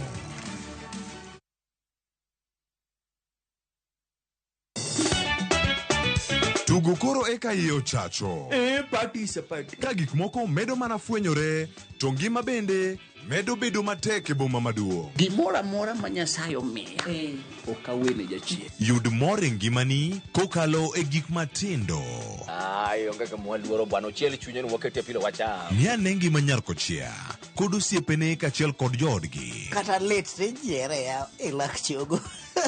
Ok ginyal weyi ma ok inyiero. Alokahero jomohero walo. Alokahero ng'at manyisa gik moko. Nyar kochia. Tich abich ka tich abich, saa 1:55 otieno. Mana e Ramogi TV.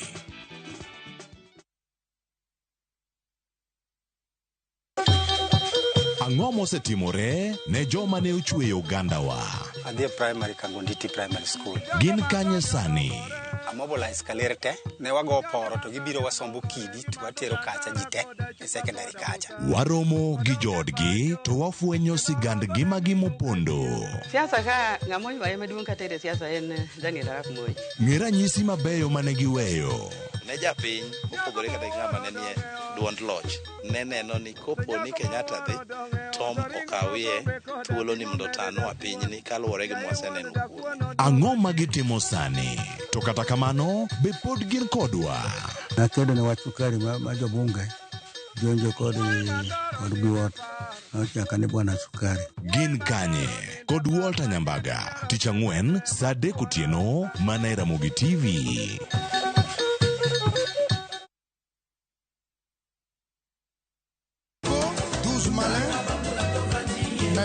Wakelonu chenro mar Tiedero.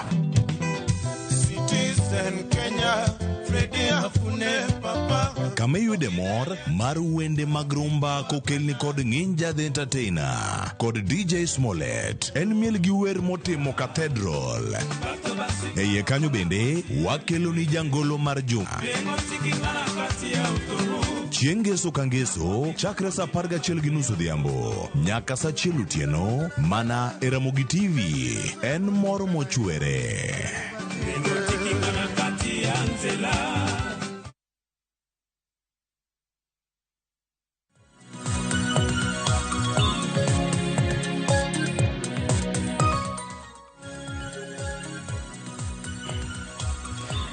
Nyakwara Mugiajong machiegni e twak maromo kuongo kinyi makawuono kama twak otudore kod chal mar Kenya. Wadwa mulo weche mopogore opogore matimore pacho kae gi sani. Wang'eni nya odiochieng' manyoro ng'anyo mago mag jotije mag paw ndeke nobedo gino manochungo chenro mag wuotha e paw ndeke mopogore opogore pacho kae. Kinde magi timore bende riwruok mano mar jotije mag mbalariany pacho ka bende gi buogo mar bago ng'anyo bag ndalo aberio mano ka sirikal orema medo gi osara kaluwore kod winjruok mane gichwe koke. Kopogore kod mano bende nitiere weche matimore e paw siasa. Nyaka sani koro duond bura mar ODM odiochieng' manyoro ne waneno bang' romo margi mane gibedo godo romo mane otelie kod Raila Odinga owuon. Raila Odinga ne owalo kata ne oluongo kata nosiemo gavana e kaunti ma Kisumu mano Ngire Anyang' Nyong'o kaka jal ma koro biro bedo katelo ne duond bura mar ODM e kinde ma koro oketo maino mare e laro koma mar riwruok pinje mag Afrika. Nyakwara Mugiajong mago duto kaachiel kod mamoko abo bedo katwake okinyi makawuono. To twak makamae okabi bedo godo kenda. Antiere kod welo ariyo e kaunti ma Nairobi kae. Antiere kae kod yawuot Luo ariyo. Antiere kae kod Samuel Ayeko okil Kamaloka kaachiel kod Victor Oindi janon weche mag siasa. Chak kod Samuel oyawre ichiwo nade okinyi makawuono. Oyawre Joyce achiwo maber. Machiegni network. Erokamano. Victor Indi machiegni network ang'eni mae mari mokwongo Ramogi TV chiwo nade? Achiwo maber. Amor kendo amoso jodala waduto mawinjo wakawuono ni oyawre uru kuonde duto mauntiere. Erokamano. Machiegni ahinya twak okinyi makawuono. Nyakwara Mugiajong obedo gino maracha ahinya ni wendowa mar adek mano Rachel Omolo ok obi bedo kod nyalo mar tudruok kod odiochieng' makawuono kaluwore kod gigo ma ok nyal geng'a. Kata kamano nyaka wadhi adhiya mbele kod twak mar odiochieng' makawuono. In bende kamoro amora ma itudri kodwa inyalo chwalonwa ote paro penjo moro amora kokale nambawa mar ote machuok 236000. Kaka pile mbui maro mar Facebook ibiro yudowa achiel kachiel Ramogi TV X @Ramogi TV. Kan bende inyalo tudri koda e Facebook page mara ibiro yuda Joyce Oduor, mbui mara mar X ibiro yuda @Joyce Oduor_. Ka wachako twak marwa yango kinyi makawuono dago mar mondo mi wachak kod gino manotimore odiochieng' manyoro Samuel. Odiochieng' manyoro ne waneno wanyalo wacho ni ne en standoff manotimore e paw ndeke duto mapacho kae. Nikech kwang'iyo bore Nairobi ka JKIA e kaunti ma Kisumu wantiere kanyo kod Kisumu International Airport, Eldoret kaachiel kod paw ndeke mano ma Moi mayudore e kaunti ma Mombasa. Gigo duto nomiyo jowuoth nobedo stranded. Kata kamano ne waneno ka ng'anyo makamano nochungi. Ng'anyo makamano nochungi tok ka twak nobedo e kind jotenda riwruok ma ochung'ne jotije mag paw ndeke pacho kae. Waneno kanyo jagoro mar kotu Francis Atwoli kaachiel kod jal mane wuok e sirikal mano motel ne kanyo kod jatend migawo mar wuoth mano Davis Chirchir. Wawinja ne mondi kaka ne giloso odiochieng' manyoro e kinde makoro ne gichungo ng'anyo makamana yanga. Sisi tumesema kama kawaida hatupendi strike, but strike sometimes is prompted by a situation that you cannot run away from. Tulikuwa hatuna documents. Documents have been made available to us, most pertinent documents as requested by the union. We undertake to go through them within 10 days, working days, and flag out areas of our concern which shall immediately be pointed out. And I want to assure you, Cabinet is here to protect the interest of our Kenyans.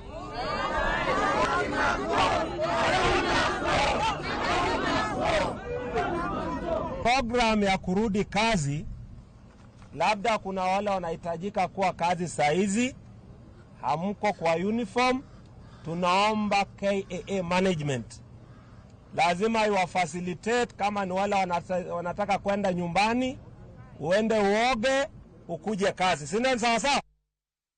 Haya, mano gigo mano timore odiochieng' manyoro e kinde makoro jotije mag paw ndeke bang' ng'anyo kuom seche 24 odiochieng' manyoro ne giyie mar mondo mi gidogi mar mondo mi giti. Kata kamano gimiyo tendgi mano ndala par mar mondo mi osomane matut winjruok makamano makoro idwa kete Adani mondo kaw paw ndeke mar JKIA. Weche makamagi ketowa kanye kaka Kenya, Samuel? Erokamano Joyce. Wach mar kambi mar Adani kaw paw ndege mar JKIA ok en gima nyien it jo Kenya nikech en wach mosebedo kilieko chakre dwe mar adek ni nitiere kambi mabiro madakaw project mar loso pap mar ndege mar JKIA. To ki ing'iyo chien kanyo mos ywak nosechako bedo ni winjruok manokete kind piny mar Kenya gi kambi mar Adani ni ok nokete yo moyangore. Jopiny jotije mag paw ndeke ma Kenya nosebedo ka wacho ni agreement manoket piny ni nokete yo mane to be not public participation. To agreement ni ere ga kodhi affect jotich matiyo e paw ndege mar JKIA ni, service providers matimo services e paw ndege mar JKIA ni. Koro nomiyo oyudo gino yudo ka penjo mang'eny ne biro e wi wach ni endi. Riwruok mar jotije ma tiyo JKIA no sebedo piny gi sirikal odiochienge mang'eny ka gikwayo ni mondo migi documents mondo gibe gi understand ni winjruok ni ere terms mage mantiere tere ka gini dhi affect. Teno ka sirikal nokaw ndalo mang'eny mondo mi gikel otesegi mondo gimi trade unions mondo osom mondo understand ni ere eke terms and conditions mantiere agreement mar Adani ni. Koro ka jotijegi nosebedo ka kwayo gigi to ok migi kuom ndalo mang'eny omiyo koro neno ka ne gidhi owang' wacho ni koro gin jogi kawowa for granted. To koro ka jogi sirikal mano participate e winjruok ni magichwe kokgi ok nyal chiwo otese mana giwinjre godo mondo mi giket gini ayanga mondo jopiny ong'e maber. Ok nyal timo a simple thing mar providing information mano ratiro mar jopiny. Omiyo konyo ka jopiny nodhi owuok oko mondo mi timang'ono gigol duondgi oko mondo mi owinjgi mondo jotendgi mondo mi obed piny gi josirikal mondo josirikal onyisgi gima nitiere e winjruok mana gichwe kogini. Kunyo ka nyoro ng'anyo nodhi obet ma paw ndeke te ma Kenya ne onge activity mora mora mana dhi mbele. We kata Kenya kende kata jok man dhi fuyo dhi oko bende no bedo affected. Koro gima kama en no kakito piny Kenya okay winjruok maber kata gi international countries. To gima kama bende affect economy mar Kenya. Kiparo jok mana obedo stranded airport mar Jomo Kenyatta, ma Kisumu, ma Mombasa, kata moko ma Eldoret, kata Diani, kata Malindi, jok mang'eny tijegi nokethore. To gima kamano dine bende sirikal gin jok ma gin transparent, gik ma gitimo gi ayanga do bedo avoided makata ng'anyo ni ok dino bedo. Koro gima kamano bende sirikal ng'iyo gigi chon mondo mi gik ma gimondo geng'. To wan gi sirikal ma gige timatima e mudho ok gidwa timo gik moko e ler. We waruoka ne Victor Indi bende twako kinyi makawuono nikech kaluwore kod winjruok makamano iwacho ni nyaka sani nitiere mano ahinya nyato e chak higani mano kambi mar Adani ne ochwalo proposal ne mano duol mochung' ne paw ndeke pacho kae Kenya Airports Authority ni gidwa ran kata gidwa kao ting' mar JKIA kuom thuolo mar higni 30 mabiro. Kanyaka sani nitiere gigo mopogore opogore magi chano kata gigombo mar mondo mi gilos e paw ndeke mar JKIA. Katiyo kod ranyisi gidwaro mar mondo mi giger kuonde ma ndeke donjo godo e ndach ng'wech mano runway me onego bed ni gero kanyo kuom kod omenda maderom bilion 98 to gedo mare owinjo rum higa mar 2029. Penjo eni bende mano e solution mano mar reso paw ndeke mar JKIA nikech adiera kwang'iyo ni ma e paw ndeke maduong' mogik wantiere gode pacho kae. Erokamano ahinya Joyce kuom miya thuoloni. Ariwora go wadwa e wach mowacho ni en wichkuot maduong' ni wan kaka jo Kenya ne wanyalo chopo e thuolo makoro nyaka ji gom, nyaka ji ng'any, kore ka sirikal oluos kodgi. Jogi nosechiwo notice chien kacha, to sirikal ne odino itgi. Nyalo bedo ni ng'anye dhok ma sirikal ma Kenya ka koro winjo. Koro mane gima tiyo. Kine kata sani endi jopuonj ocheko chiwo notice mar go ng'anyo, gi ng'anyo, koro ka sirikal owuoyo kodgi. Sani lecturers bosechiwo notice mar ng'anyo, okay? Sirikal pod oling rito mondo ging'any. Koro gigie king'isa ni ing'eni mondo mi wachop ni tich e paw ndeke mar JKIA nyalo dok piny, nyalo bedo ni ok dhi mbele nikech sirikal odino ite. En makosa maduong' kabisa. To daher mar wacho ni wach mar Adani ni osewache for some time. Osebed kiwacho, ok en gima nochakore nyoro. To sirikal nyocha timang'o. Jogi noseoro proposal manyocha giseketo nyaka kambigi e Kenya ka, manyocha osechako fuato weche gi eki. To gik magi wacho gite, ing'eni kwang'iyo chutho Joyce, gima jo piny dwaro kuom sirikal en gima tin, bedo thuolo, gima kisungu luongo ni being transparent. Sirikal onego bedo thuolo kaka nyo koro chopo thuolo magi chiwo document mawacho ni mae e winjruok me kindwa gi investor ma en Adani. To mane gima ji dwaro. Kata joma ne ng'anyo nok ng'any ni ok gidwar ni mondo los JKIA. Ging'anyo nikech gimitimo ni itime yo mopandi. Inano wach nero. Itime e siri. Ting'eni pile Kenya ka ji oseneno ka gik mitime yo mopandogo ok dhi maber.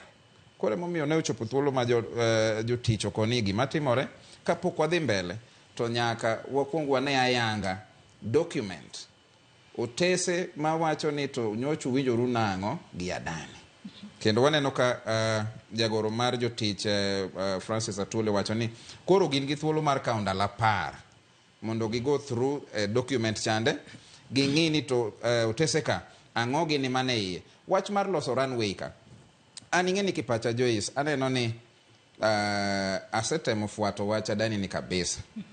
Taneno ka ok en gimoro maber ahinya ne jowa nikech sani nyocha gikwayo kata title deed mondo gidhi gimanygo. Ng'iso ni ok gibi olowa pesa, gimbe gidwa manage airport, gidwa manage kar ndeke ma JKIA, to pod gidhi manyo pesa. To gidwa ni gitim gini kuom higa 30. Higa 30 kata kwang'iyo sani to bang' higa 30 no eroke nitiere percentage ma profit at 18%. Magibro bedo ka giyudo forever. I think maendi ng'iso niya ok en gima ber. Aneno ni ok en gima ber. Wan wawegi kata ne sirikal owacho mana ni omiyo jo Kenya thuolo mar mondo onyiew shares mar kar ndeke ma JKIA. Jo Kenya nyalo timo mano. Kata ka Kenya nowacho ni kawo loan kaka manyo wakawo wagero goro highways ni. Wanyalo kawo loan to waloso ndege, but adieri mantiere katieko wacho ne niya JKIA ok ne kama ber manyaka lose. Ineno ka JKIA koth chwe pi chwere yudi, ineno ka stima siklan. Nyiso niya king'iyo paw ndeke ma wan go kata East Africa ka, Kenya oseng'ere kaka powerhouse. Paw ndeke ma wan go East Africa ka, JKIA kende ema sani odok chien. Ineno manero. Kore momiyo onego bed modernized, onego lose manyien, los runways, los taxiways go eko. But yo monego lose go onego bed ayanga, obed gi maratiro ma jo Kenya te neno, jotich neno, kato koro bedo ni onge wach moro amora. Erokamano. To nyaka sani ka aduoki e twak nyaka kaluwore kod ng'anyo mano bedo odiochieng' manyoro. Adiera ne ng'anyo mane waneno ka nitiere paw ndeke duto. Jo tije mag paw ndeke bende noramo ni onge ndege mosedonjo ka chakre mano otieno ma piny orugodo nyoro kendo the whole day nyoro onge ndege moro amora mano wuok, onge ndege moro amora mano duog. Weche ma kamago ne okelo lal maduong' ahinya, obed ne sekta mar ohala, sekta mar wuoth ne obedo kod lal maduong' ahinya. Lal ma kamano bende nyalo bedo recovered adiera, Samuel, ka wang'iyo ni chenro mag wuoth kaachiel kod kata mago mag tero mwandu e pinje maoko, mwandu mawuok oko kabiro Kenya kae bende nochung' kar tiendgi. Erokamano Joyce. Ohala en ohala. Obedo ohala mane. Dakika achiel mikao kokitimo ohala kelo lal maduong' ne ohandino. Koro miyo ng'anyo mano timbre nyoro e paw ndeke mar JKIA ok okelo lal kende ne paw ndeke mar JKIA. Nokawo lal maduong' ne sectors mag ohala tete Kenya karka kata ma oko. To lal ma kamano en lal ma tek mondo mi ng'ato odwoki e yo mapiyo piyo. Kech mokwongo ng'ato wawach ni ng'ato dhi kata Dubai. Odhi kao odhi wero. To ong'ado ticket mar dhi gi duogo. To jok modhi wero kuom wika bende osewinjore godo ni giko seikni, isechulo gimoro amora mondo mi tim shipment. To kido thuolo mar dhi Dubai.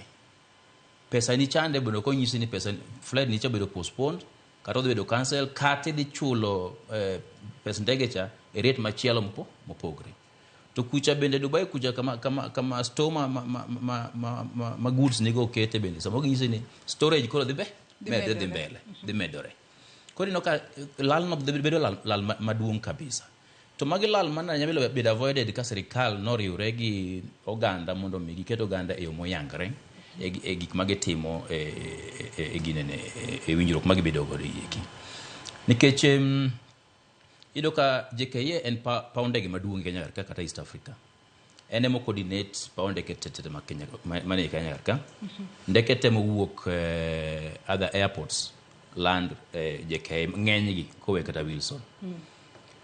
To iyudo ka koro sama ng'anyo no JKIA ne chalo political rally. Chalo kar siasa mana jigoe siasa iwinjo. Onge gi activity manyatime kar kanyendo. Iyudo kata ka ng'ato no kata osheju jatuo moro kata tuoche mag cancer no ka ng'eny ji dhi oko kata India dhi timo thieth oko kuno. To koseju thieth mare ni onego beno chopo India kata nyoro kata kawuono kata kiny. To okonyal chopo kanyo e wang' sa mondo mi otim ang'ono oyud thiethno. Mano lal. To gin lal ma ok nyal quantify, ok nyal ketogi in monetary figure mondo mi yud ni konyruok minyalo yudo kata kapo ni koro ndeke go obedo resume no koro chak timo ng'ono chak operation. Koro en lal ne Kenya maduong', en lal ne oganda mar Kenya. To ok yot mondo mi recover lal makamanendo magiseyudo kaluwore gi ng'anyo matimore nyoro no. To kaka Adani mano kaka liekore ni riwruok mano mar Adani geto tayo paw ndeke mar JKIA gino mano mako wang' ahinya. Victor kaduoke to akokinyi makawuono ne giwacho ni onego bed ni gitayo paw ndeke ma serikal ok odonjore. Mano nyalo nyiso nang'o? Mano nyalo nyiso picha mane koro ous paw ndeke mar JKIA kose koro ohala duto mag JKIA biro bedo katimo to gine magibiro bedo ka ging'iyo kalo ni gidwaro mar mondo mi gin be momigi mano ratiro kata teko mano mar chiwo lesen mag ohala to ken kuom higa achiel kende kuom higni 30 ma en higni mathoth ahinya. Bende kwang'iya winjruogni mar adiera bende piny Kenya biro yuto kose gin kaka jo Adani gine ma gibiro yuto kalore ni gisingo ni gibiro bedo ka giloso nwa paw ndeke. Gine ma gibiro yuto Joyce kendo adieri mar wache ni winjruok chande kisome maber tineno ka nitiere gik moko moponde iye ma ok dhi maber nikech ka giwacho ni sirikal ok onego donjre e wachgi mar tayo paw ndeke. Mano nyiso ni koro gine magi ka omigi paw ndeke no for free. Nyiso ni koro margi. Gine magi ni jotich mondiki gin ng'awa gini sani ni winjo ka koro gibro work on the visa mondo wanwang' kaka jogi mang'eny biro Kenya kae mabiro bedo katie paw ndeke kuondego eko. To sama mano timore, ibro no ka jowa matie paw ndege kuonde go bro wito tije. Ibro no ka nitiere chike moko mage nyalo bedogo ma wano wegi ok obedogo mamor. To nikech gini sirikal bro bedo no ose sign, osewinjore kodgi, onge gima wabro nyalo timo. Sani mapok gi winjore, mapok gi sign gimoro amora ni, e sama gigi nyaka bed thuolo mondo jopiny one, jopiny ong'e ni mae gima bro timore ka wa sign. To wa sign gima wang'eyo ni maendi wayie dago kuom higa 30. Higa 30 ok en ndalo matin, en ndalo mang'eny. Nikech kata nyathi monyuol kawuono obiro bedo an adult kochopo higni 30. Higa 30 kata ne momeda higa 30 sani. Ang'ama jaduong' ineno. Koro kipani ka koro wado bedo ni paw ndege idwa rit gi kambi achiel. Kambi ni ok en kambi mar Kenya ka.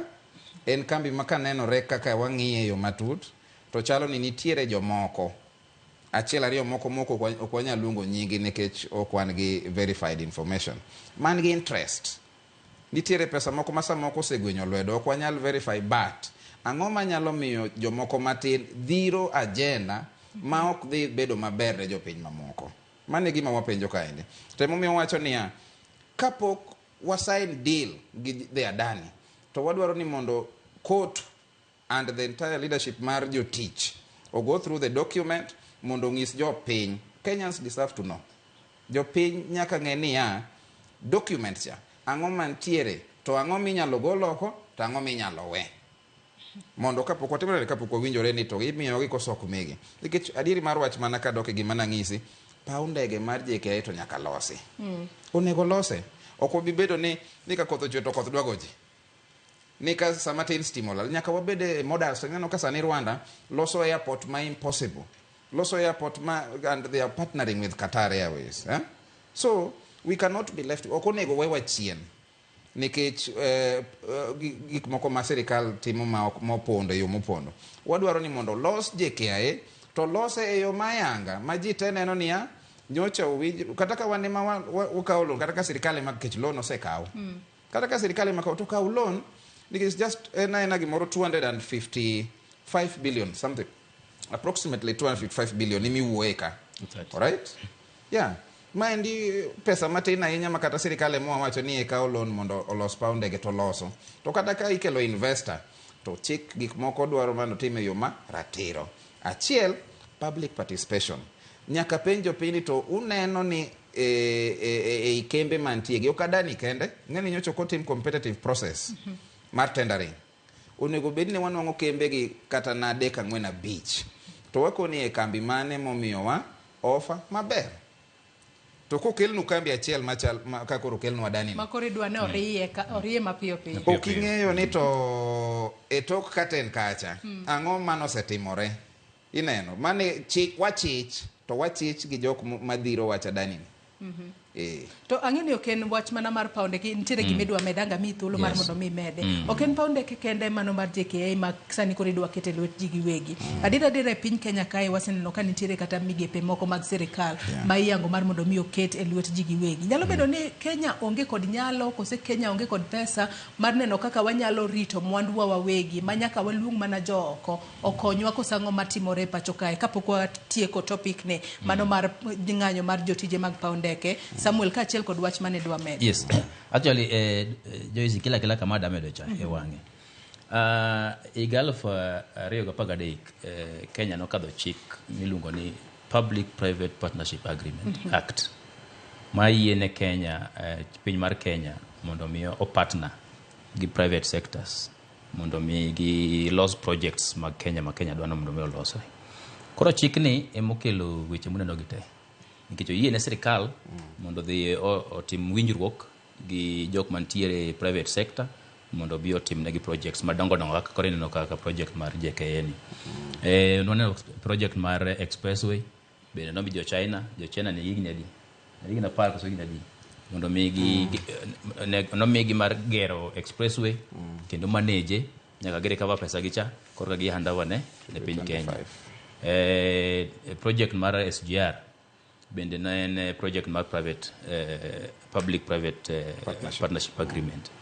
Sani koro wadonjo e JKIA ni koro mare makoro liet nikech wachne ok notime yo moyangre. Senator Onyonka manodhi owiso blog ini ka koro neno ka koro gini liet e Senate gi Assembly gi Parliament ka owacho ni gini timo e yo ma kisirisiri ok dwa nyis jopiny madiponi Onyonko ok no wiso blog ini mobire public kata jo Kenya dino ka gimoro amora osublo otimre makoro osekal kila kitu koro mane mineno ka koro osipnano wacho ni serikal ok dwa timo gigi e yo moyangre to katiba to kelo gimiluongo ni public participation gimoro amora madhi affect ngima ma ja Kenya taxpayers jotije nyaka gibed involved mondo mi gichiw pachgi bende pachgi bende nyaka ng'i nyaka rang kapok ang'ono kapok jo maka magindi oket in place to gima nya wacho ni committee mano bet piny kata jok mano represent Kenya sama ne winjruok ni itimo ok no timo ne Kenya maber ok ne gi protect interest mar Kenya nikech kineno agreement gi funde ne milieko ineno ka Kenya ohiny kabisa agreement wacho ni kata political protest ng'anyo mine otimregi kodhi malach momono Adani tiyo to jo piny mar Kenya dhi compensate gi dhi chulo gi losses ma lal ma giyudo e period ma ng'anyo gi dhigi kaponi piny mar Kenya okelo chik moro ma bende dhi affect tijgi kata choko revenue ma gichoko kar kanyendo bende jo Kenya chulo gi Kenya bodhe yawo ne Adani thuolo mar kawo loan Kenya karka kata oko mondo mi gitim go project ni emino ko sivno wacho ni gibiro kata pesa pod gi yonge go pod gidwaro title deed mondo gidhi manyango gimany godo pesa to lease mar 30 years igni pradik oken ndalo matin mane ma legally gi sheria walongo ni long term leases long term lease chalo ng'amo nyiewo kanyo nikech kitambo igni pradik room oken ndalo matin to ido akoro agreement mag dhigi donje ni bende omiyo gi thuolo mana koro gene mag kawo functions tije ma paw ndege ni tema serikal bende ok donje choko revenue choko suru chiwo lesende mag joma tiyo kar kanyendo jotich matiyo paw ndege kar kabi wacho ni gine mag dhiti mang'ono gidhi kawo to jotiji gimino koro ging'anyo wacho ni gidhi kawowa e yo mane ere terms and conditions mag employment magiketonwa to bende nyalo bedo ni gikia kidhi migi orak manyien kata ok migi kosegi riembgi e tich exactly koro magi joka gin weche matindo tindo but very important ma nyaka lerne jopiny to gima ayiego en ni pesa ma dhi bedo midhi kete project mar paw ndege no ken pesa matin ng'eyo ni piny Kenya ok nyal timo project ni kende ko wene no wuon mano gi mwang'eyo ni Kenya onge capacity mar loso paw ndege ni worth 230 billion onge capacity ni waonge jolony kose pesa waonge go pesa onge nikech osedhi ofuke jo siasa wakaw loan be kata kikawo to ikwonge bare komondi olal konde moko koro matis modong' cha imidhi keti ticket itimo gik moko makore no ka after 5 years 10 years ina koro paw ndege ok nyal kata shoddy jobs paw ndege chwer kako to chwe to bedo flooded stima gini lal runways gini mukre koro ido ko wan gi paw ndege mok ber ma ok ntiere international standards mano miyo en no ka Rwanda koro dhi kadhowa nikech ntiere transparency ntiere accountability ntiere honesty to piny ma Kenya karkani jedo kata ka agreement makoro ni mane riembo gi ngwech ni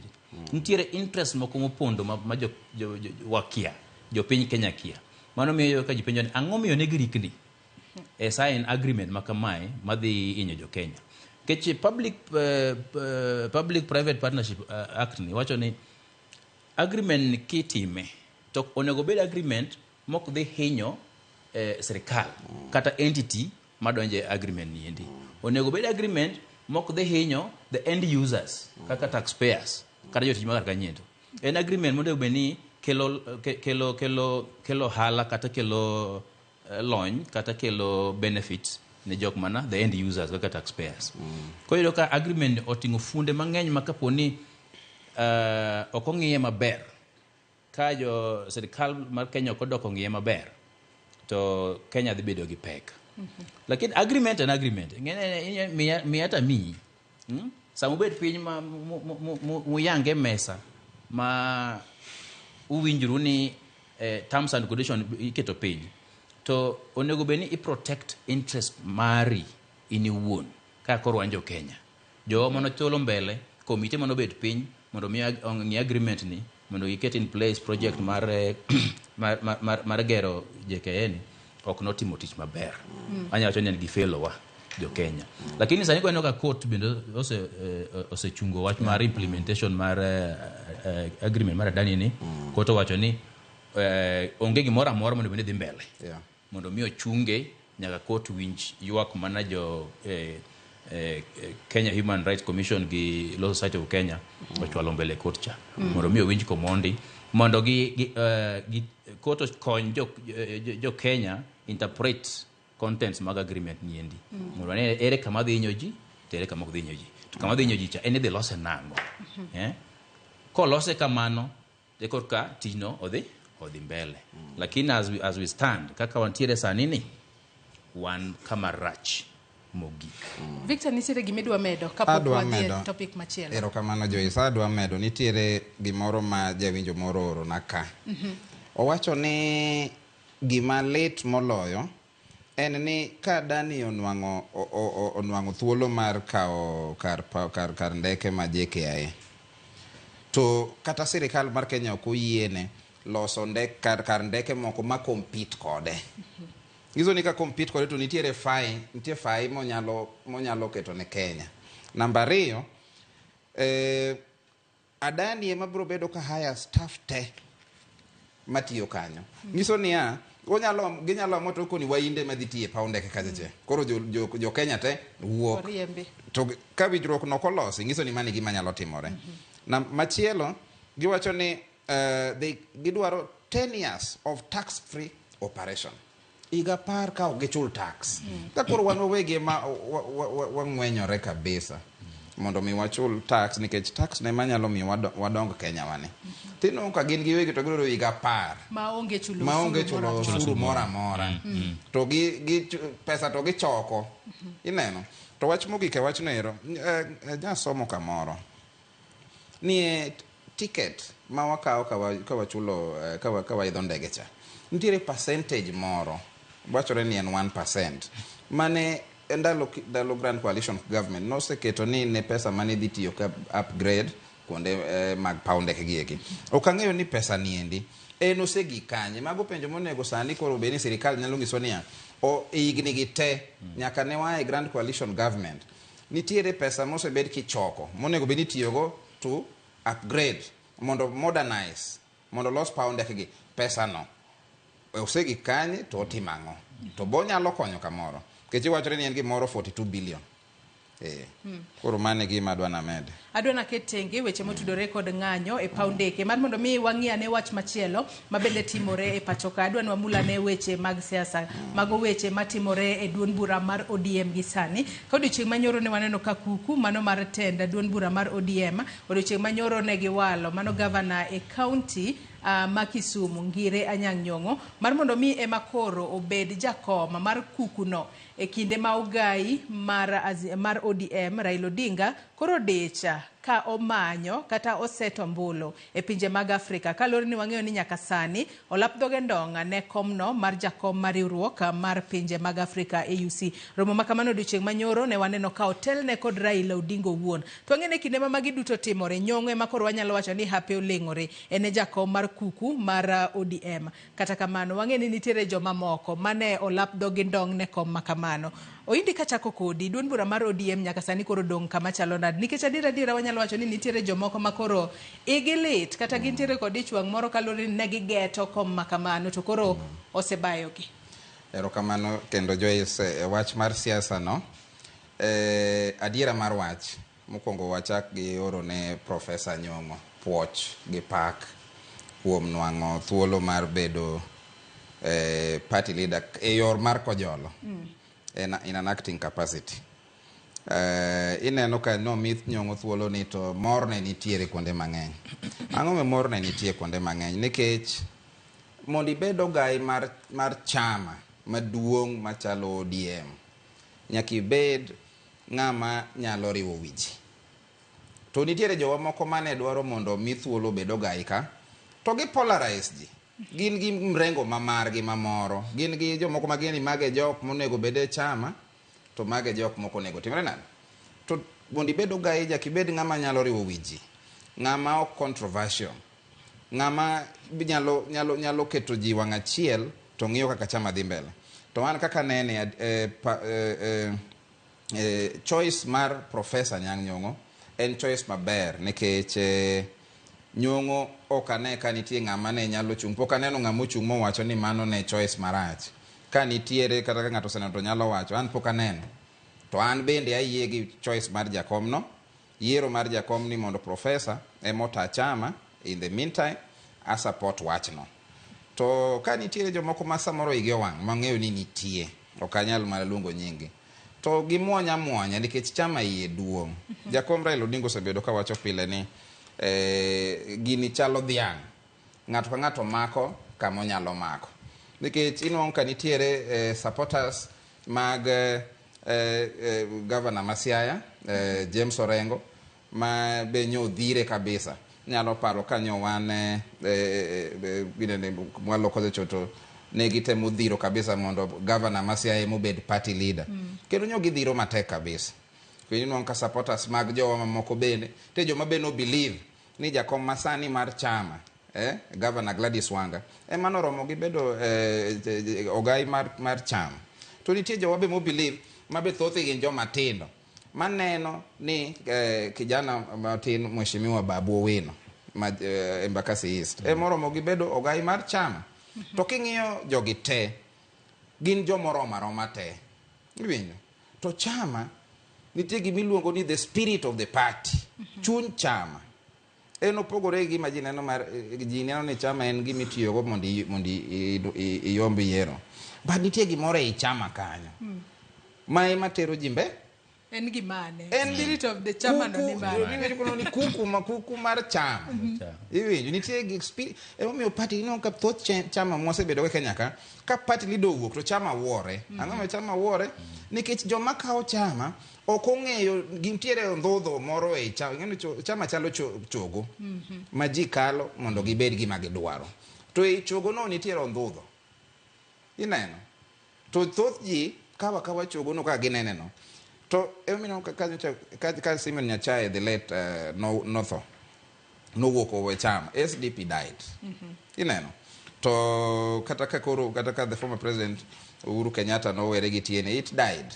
Sani Jubilee is dying. Kata sani URP died. But gina chama manti, but they died because weg chamago. Ondhodho mag chamago no wegi without structure.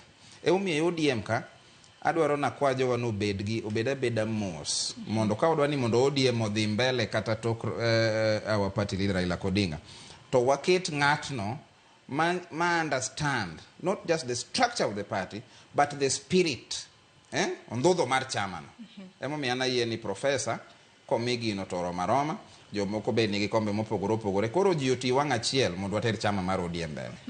Samuel in korka kori nyalo bedo ni wechego mag loyalist kata jogo ma osechung' kod chama motegno ahinya emomiyo nyaka sani koro Nyong'o e ogai manyien kata Nyong'o ema koro romo bedo ogai manyien. Mano tok Raila Odinga, kendo koro wanyalo wacho no bro bedo korwako wuoche mano mar Raila Odinga e kinde ma koro Raila Odinga odich mar manyo lemo mar AUC. Erokamano Joyce, bende ako puoch gi pak ne Professor Anyang' Nyong'o. Walemo ne bende mondo ta party maber. Jakom bende walemo ne mondo gimomanyo mar AU ni bende yudi. Mondo oting' nyingo malo, ting' Afrika malo. Ka dok e penjo ni, chama mar ODM na obedo formed higa 2005. Ndalo referendum. Manane wan gi chungwa gi banana. Tiyudo ka jok mana oketo party ni piny kata the brain childs mag ODM ne achiel kuom gi ne Anyang' Nyong'o. To Anyang' Nyong'o ne obino kungo bedo Secretary General mar ODM. Ma ene miwacho ni gin achiel kuom jok manoketo structures piny mongirre mag chama mar ODM. To kineno kata bende kaka osebedo koringo gi jakom Raila Amolo Odinga, en ng'ama osebedo ka ben very loyal, kendo pache ok osebedo kogwenyre gi mar Raila sana. Iyudo ka bende ok orikniga e pingo weche ma jakom mar party Raila Amolo Odinga ne chwalo in the interest of the party. Koro imiyo ka neno ka jok mang'eny no support candidate mare mondo ni en monyalo bedo jatelo ma wiye ler kendo ma wiye oyangre ne riebo party ka jakom Raila Amolo Odinga dhi manyo kom mar AU. Interest ne ng'eny, ji mang'eny ne dware. Senior Counsel Agri James Orengo bende ne nigi faction mage, jok mana drum support, mana support ni Raila Orengo monego kaw gin. Eno ka ng'eny wabunge mag ODM moko nochokre kawacho ni gin Orenge magidwaro. To jakom bende ng'e ni samodhi oko no to party to nitie karka. Gimo manyo onya yudo, samoro boko onya yudo. To koko yude to oduogo kanye. Oduogo e ode mane? Ode moduogo en mar ODM. Koro nya oket gini e lwet ng'ama nyalo rite maber ma party ok dhiwa ok wuore. Nikech sani koro bing'en warieyo elections. 2027 ok bor. To political party motegno kama duong' mogik en ODM. And is the biggest national political party. Monego beni keto structures maber ka girito go yiero mabiro. To yiero mabiro ni nyalo yudo kako jakom bende onge ma ok onyal run affairs mag political party. Mano omiyo ni ka Anyang' Nyong'o en candidate mane gi yiero magwacho ni mae nyalo tano party. To mano be koro dhi bedo test ne ODM ka Nyong'o koro kawo telo ni. Odhi rite machalo nade. Bodhi kete oreya mana Raila Oketecha mondo miyo bendo compete gi other political parties. Bendo nyalo dhi mesa mo negotiate ne party mondo giyud appointments moko makoro ne wayudo modonje cabinet. Kaka na Raila Temecha. Bendo dhi keto structures maber. Bendo dhi riwo wiji kamoro achiel. Mago e gik ma sani koro Professor Anyang' Nyong'o jopiny ng'iego, party bende ng'iego. To Professor Anyang' Nyong'o bende en jatel ma wiye ler. Waseng'eyo bende osebede e siasa mang'eny. Osetimo gik mang'eny e siasa. Kata nobedo ga MPs kinde moko go tije ler waseno tije ma Kisumu bende jok matimo apuoye jok bende timo gol kode but tich motimo Kisumu bende ler nenore. Koro an gi kora ok ane ng'ikruok moro ni Anyang' Nyong'o kawo telo mar party. To ok dwach ni Raila kende ma odhi oyiere. Dong ne gidhi romo ODM Central Management Committee. Ok ni Raila mono kawo lweto nyise ni hapana. Unanimous endorsement. Makore no yiere gi jo ODM. Mok ni Raila mokawo ng'ato oting'o lwete malo.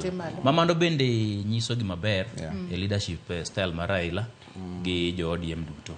Ni chama ok en mar ng'ato achiel, chama en mar oganda mang'eny, chama en mar members. Sama gima kamano owuok to ne beni party bet piny ema yiero leader gi. To although chik mar ODM to wacho ni sama party leader onge to ne beni deputy party leaders achiel kuomgi makano okom. Ang'o miyo kotimore kama? Gimo miyo mano kotimore. Bende wuoro nang'o miyo mano kotimore. But ineno ka chien kacha bende ka John Mbadi gi ng'ane gi Joho gi nobedo appointed CSS ne ODM ne gitu party leaders. To nyocha gi chuo mar adek. Kor mar adek mana gi chuo no. Bende wuoro ni kor mar adek no chuo nang'o.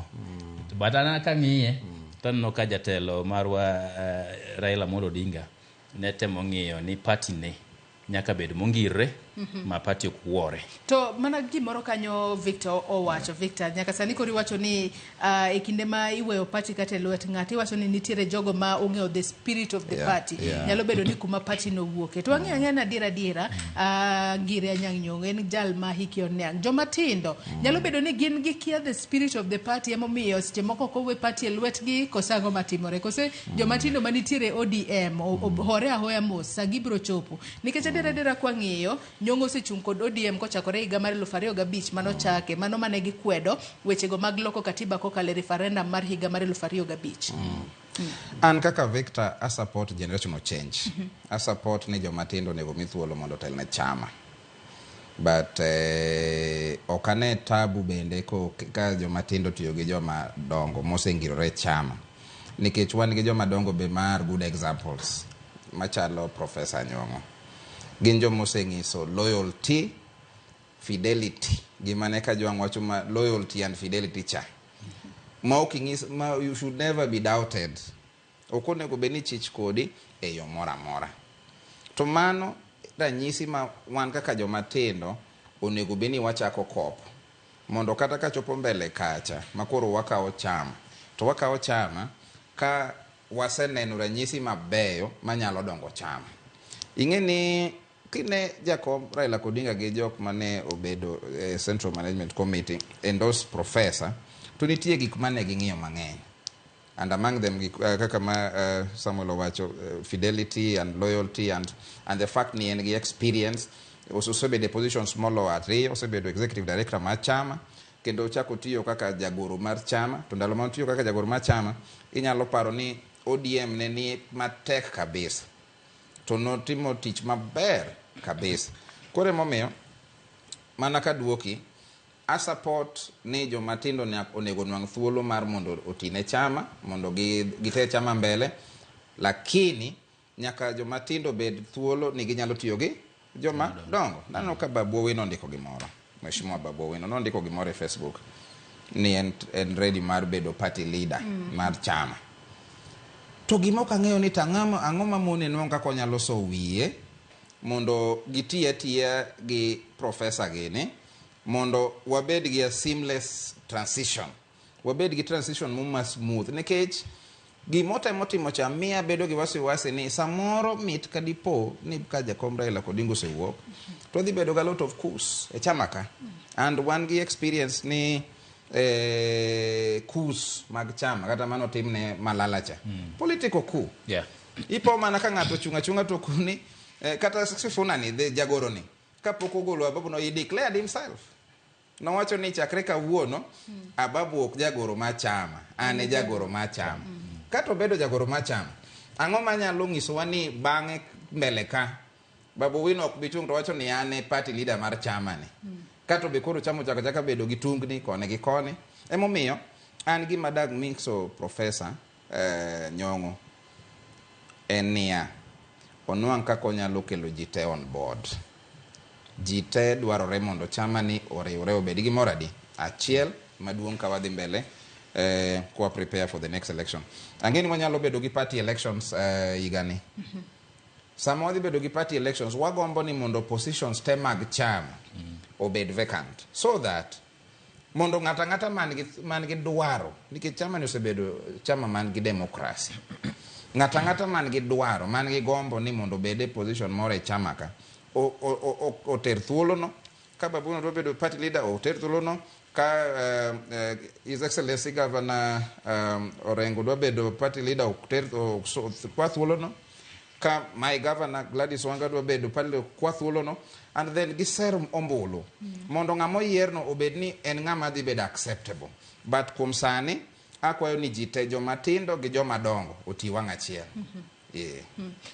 Samuel kapok imedo gimoro yiena mar mondo mi wakaw yuyo mokwongo mondi e twak maro e chenro mar Rupiny wamudho mana pi matin waduogo wadhi goyo mbele kod goyo mbaka kotudore kod gigo matimore e duond bura mar ODM gi sani ke nyaka sani bende koro liekore ni nitiere jomoko ma jo ODM in government, ODM in opposition. Adiera nitiere kanye kose ODM pod ochung' mana motegno kendo pod ibro medo chung' motegno kata bedo ni ogai margi nyalo yudo koma ponono yudo koma mano mar AUC. Odiembe ne pod bro chung motegno kose pogruok ma waneno matindo tindo gi pod wabro neno. Wakawiyo madundo wadugo kikidhi mabor.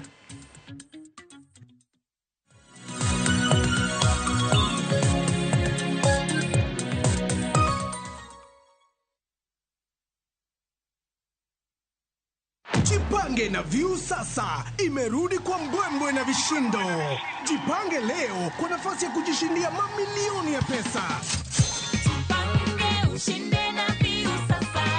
Bonyeza *487*3# na uweke 50 bob tu au tuma kwa paybill number 724177. Account number ikiwa ni nambari yako ya simu. Utapata content na point 50 za kuingia kwenye draw ya kujishindia 50,000 kila siku, milioni moja kila wiki na grand prize ya 3 million shillings. 3 million shillings. Jibambe na content nyingi zaidi, uongeze chances zako za kushinda. Jipange na View sasa. Weka 50 bob tu na huenda ukajishindia 50,000 kila siku, milioni moja kila wiki na grand prize ya milioni 3.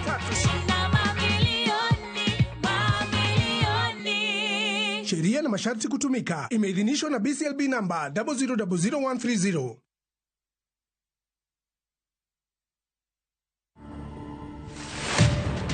Rebecca Miano is now in charge of positioning Kenya as a premier destination for wildlife and tourism. The country experienced the worst drought in 40 years, and I was the minister.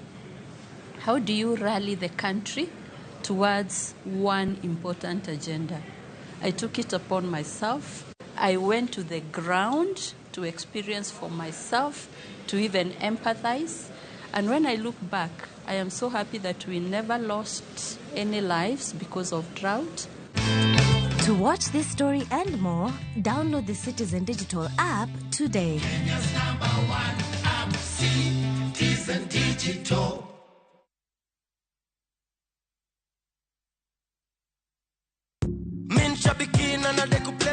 My name's Godfrey Mwirigi Minyori. I come from Meru. I'm a fan of the Aviator game.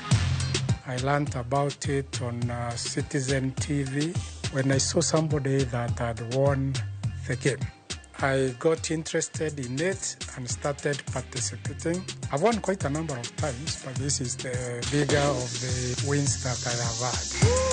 I like the game because it's a game that you can play anytime, anywhere, and it has no bias. And here you can see I'm getting my check for my recent win. Niko na project kadhaa zenye zinaendelea, itaingia kwa hizo project na tunashukuru kwa Aviator. Aviator ya Shabiki.com inakupa the biggest multiplier in Kenya. Shinda up to 50,000 times your stake. Yani ukiweka stake ya 100 bob, ndege ipeperuke, unashinda 5 million within seconds. Changamkia Aviator on Shabiki.com. Not for persons under the age of 18. Authorized and regulated by BCLB license number 428.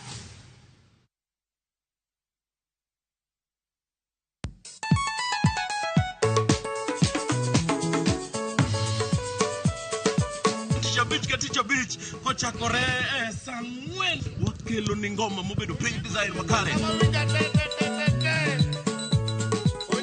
Ramogi TV, Biro Kanyakla Kati, Yalko Ramogi Radio, Kamabende, Stimariwa Record P.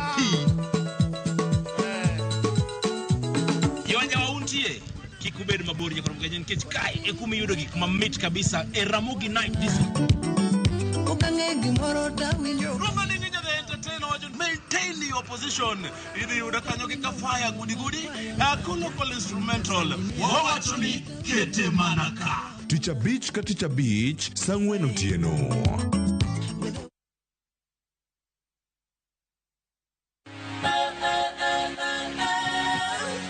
Okonyal rito mondo wadhi kodi wuoth mopongi mo. Kwen sigendni mabeyo miwuoro. Sigana ganwe. Tugo tuke mabeyo. Rom gi osiepe manyien. Puonjri gik mabeyo e wuodhni. Crispy chicken, coleslaw, tomato, mustard. Solo osiepeni kendo ikri ne mor e rogo mar nyithindo. Chieng' Ngeso chakre saa 3 okinyi. Mana e Ramogi TV.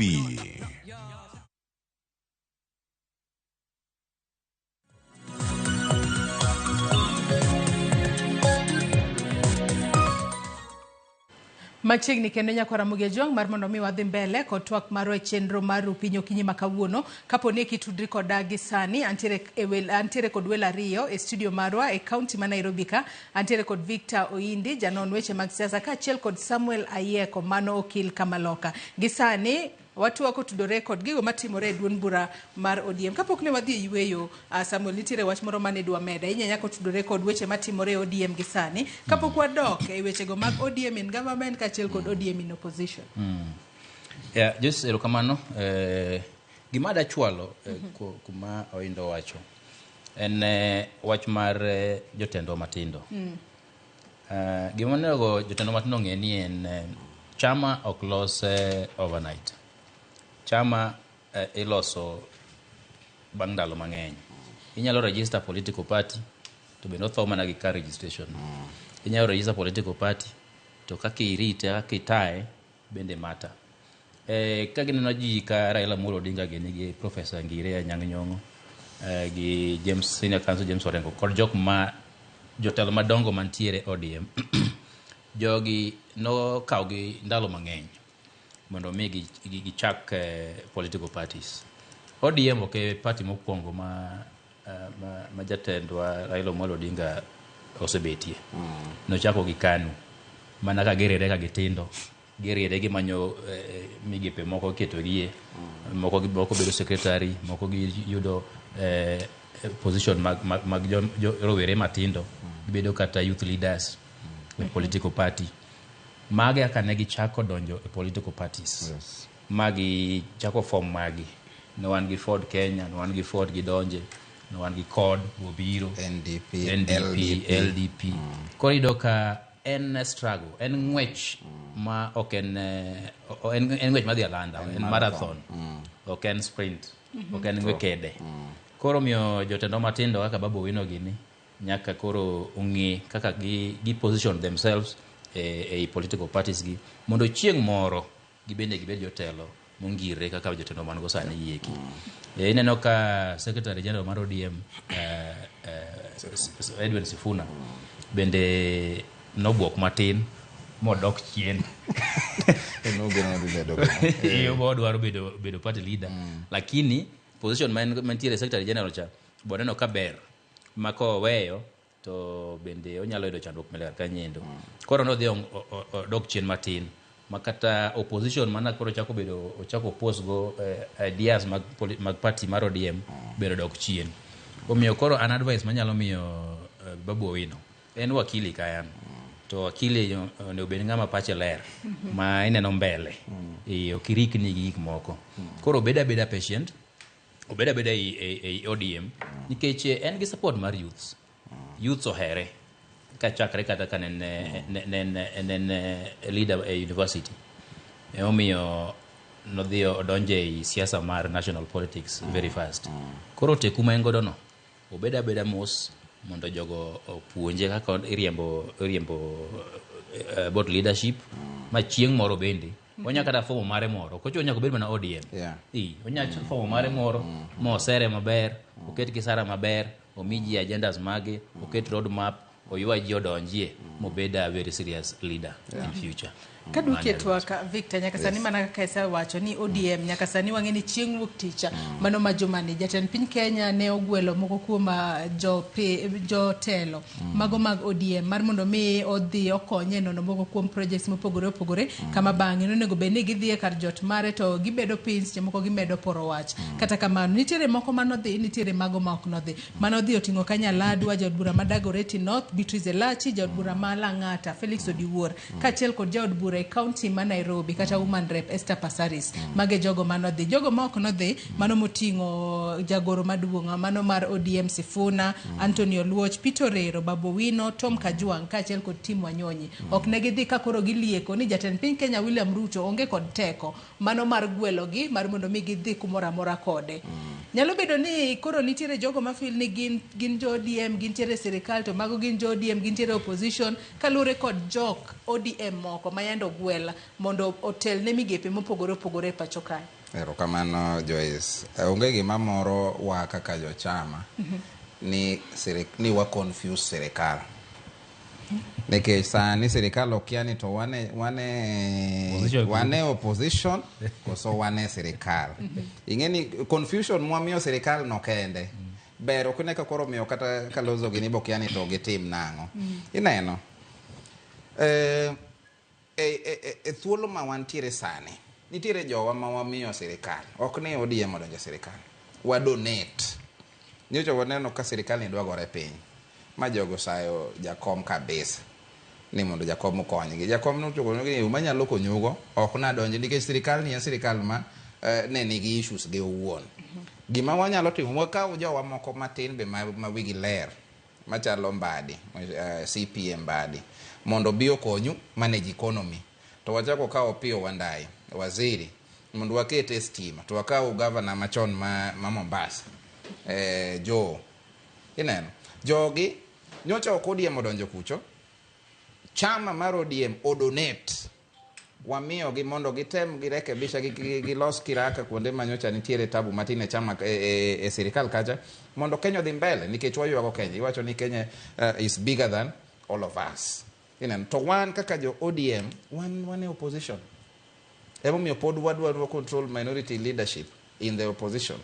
Kani wamiyo nyaka Nyasuba Mheshimiwa Mili position mar deputy minority whip culture mondo mikoro wabed ni we are making checks pod serikal ni pod wamenye nikech wan gi lengo kaka chama ni 2027 pod wadhi manyo piny. Ineno to ka wadwa bukore ni wadonje chama ni wadonje serikal to ngiso ni kata 2027 kata kaka wanyalo bedo piny mondo watwagi gi serikal ka wadwaro ni mondo nikech samoro kaka kusani wane opposition koro motwetu wanyalo bedo piny nikech wan chama kiwan kaka mani opposition to sirikal benia sirikal wanyalo bedo piny wako ni koro mondo mi wati position mar running mate miwa to ka wadwa join gi to mit ka gi malo wa mbele kacha. Emo miyo wan wawegi kaka jo chama wane opposition to sirikal wanyalo medo gi ji kata sani ma gikwayo ni gidwaro jomoko kaka gidwa ni mondo mi jomoko PSS wabro donate lakini wabedo mana opposition. Yes, and that money position ma wango. Kata Kalonzo gini bro rito sana mondo gi wene gi position mar bunge mar opposition. To gibe yudo. To mana gima nche jabura moro wacho, Mheshimiwa Junet. No wacho ni wadwa bedo opposition igadek. Mana sani nyaka yiero nikech yiero mabiro mbele ni wadhi donje serikal iye kabisa. Koro giriti ngata ma doka opposition more bunge mar opposition. Oritari tabangi gadek kende to wawene gi thuolo gi bedo opposition. To gisani wan kaka chama mar ODM wane opposition lakini wanyalo miyo sirikal jowa moko mondo kon sirikal tich. Samuel Inkorka kori kotudore koda kaka jatend piny Kenya William Ruto nogwelo jo ODM to moko buono giwacho ni ionge kod teko mar luongo wa wan jo opposition to nitiere jogo makoro ginto ne giringo lep ka koro gidhi romo kod jatend piny. Joyce, anyiero ka windo wacho ni gin opposition ginadek kende toki ginadek gidonje sirikal akene candidate gene nga candidate wan go me okwanyal wacho sani to candidate nitie. Well, penjo ni no ni ingeni okane chik kata policy kata gima wacho ni care president ok nyal luongo leaders mag opposition mondo mi gibed go piny mondo gi los weche ma tayo piny Kenya. Opposition tijgi en oversight mar sirikal to sama president bendo o reach out mondo mi gibed piny giwuo gilosi onego bed ni gi respond.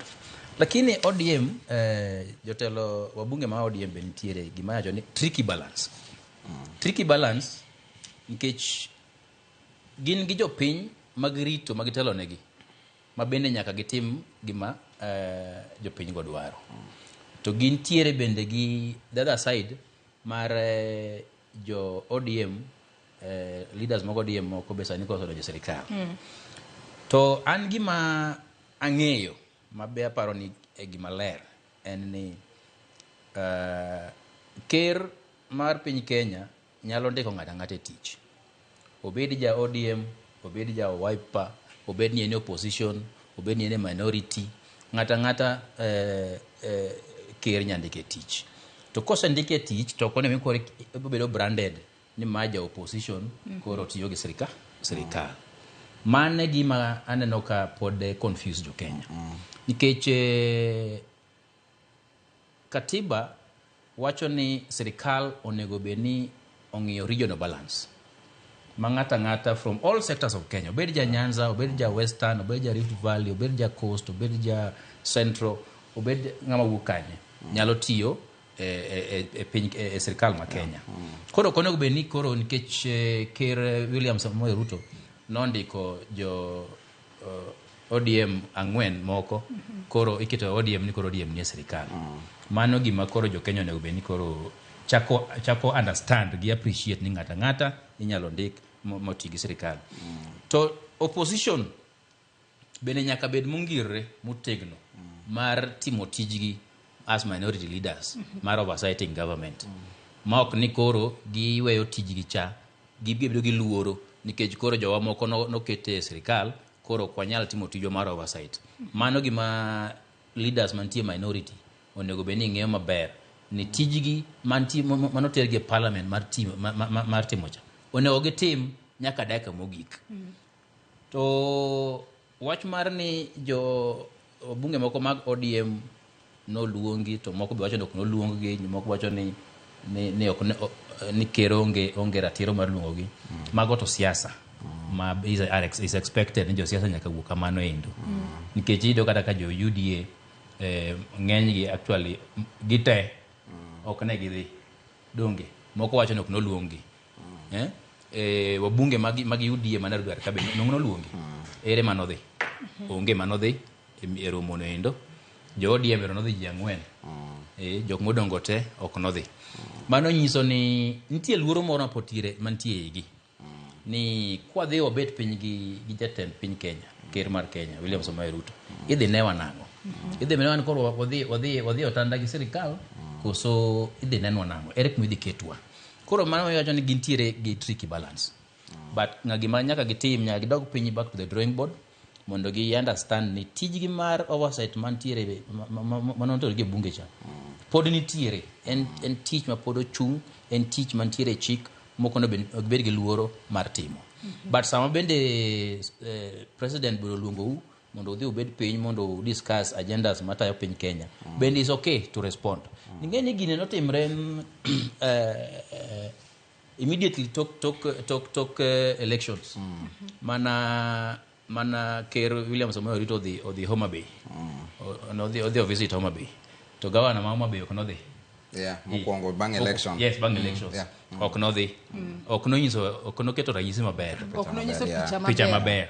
Nikech ker mar piny biro e county mari, obiro kelo discuss agendas mag development. To eno onge. Entiere gwenge moko. Ok nokelo ranyisi maber, but nodhi realize ni mistake notimre. Ko eno ka tinde sama ker dhi nyaka bedie. To siasa kar kae gik moko lokre overnight. In a day siasa kar kae gimo nyalo lokre ma penjeri ni kara adui la chaka na siasa change kama nindo. Koro miyo ano kanyal neno makosa ne jok manodhi respond ne luongo mana kero luongo gi godo. To bende kanyal fault jok moko nodhi nikech ok nochuno ni jite nyaka dhi. Nikech jibe nitie gi personal choices, nitie gi personal interest.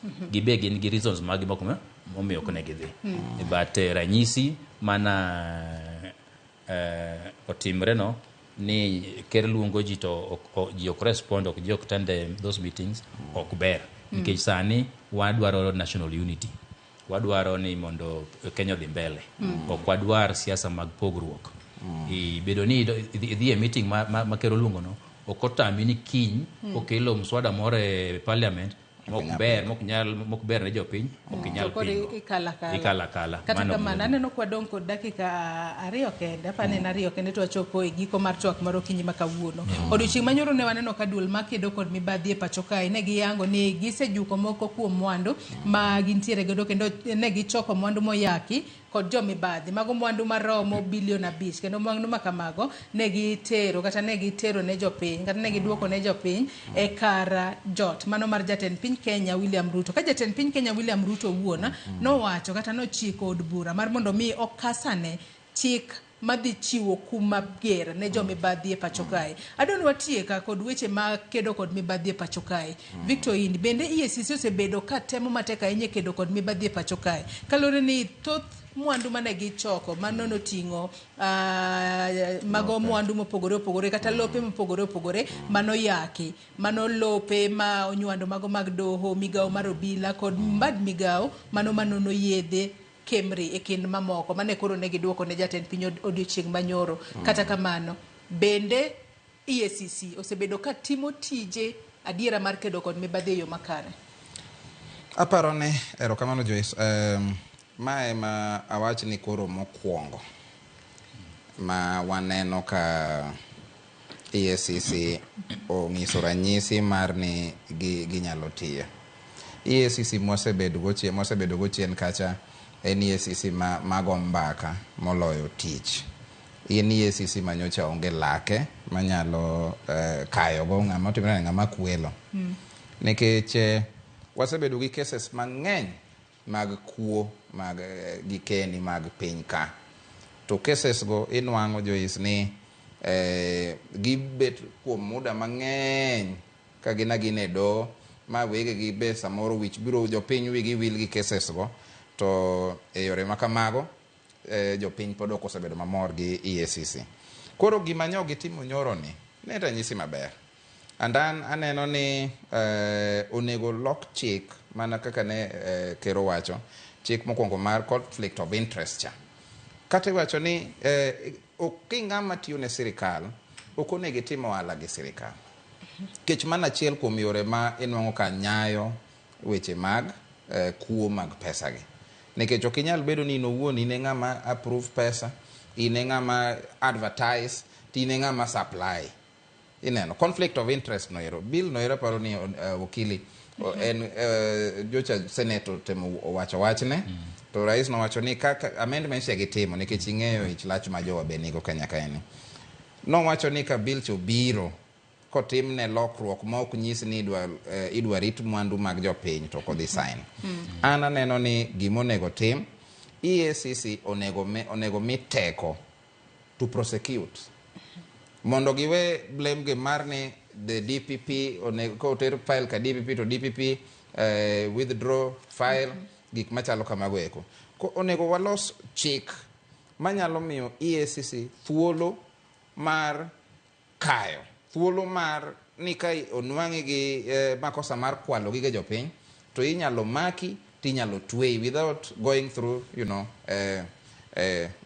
mokni ochako kalo through DPP and nikech interest bedo ga mang'eny.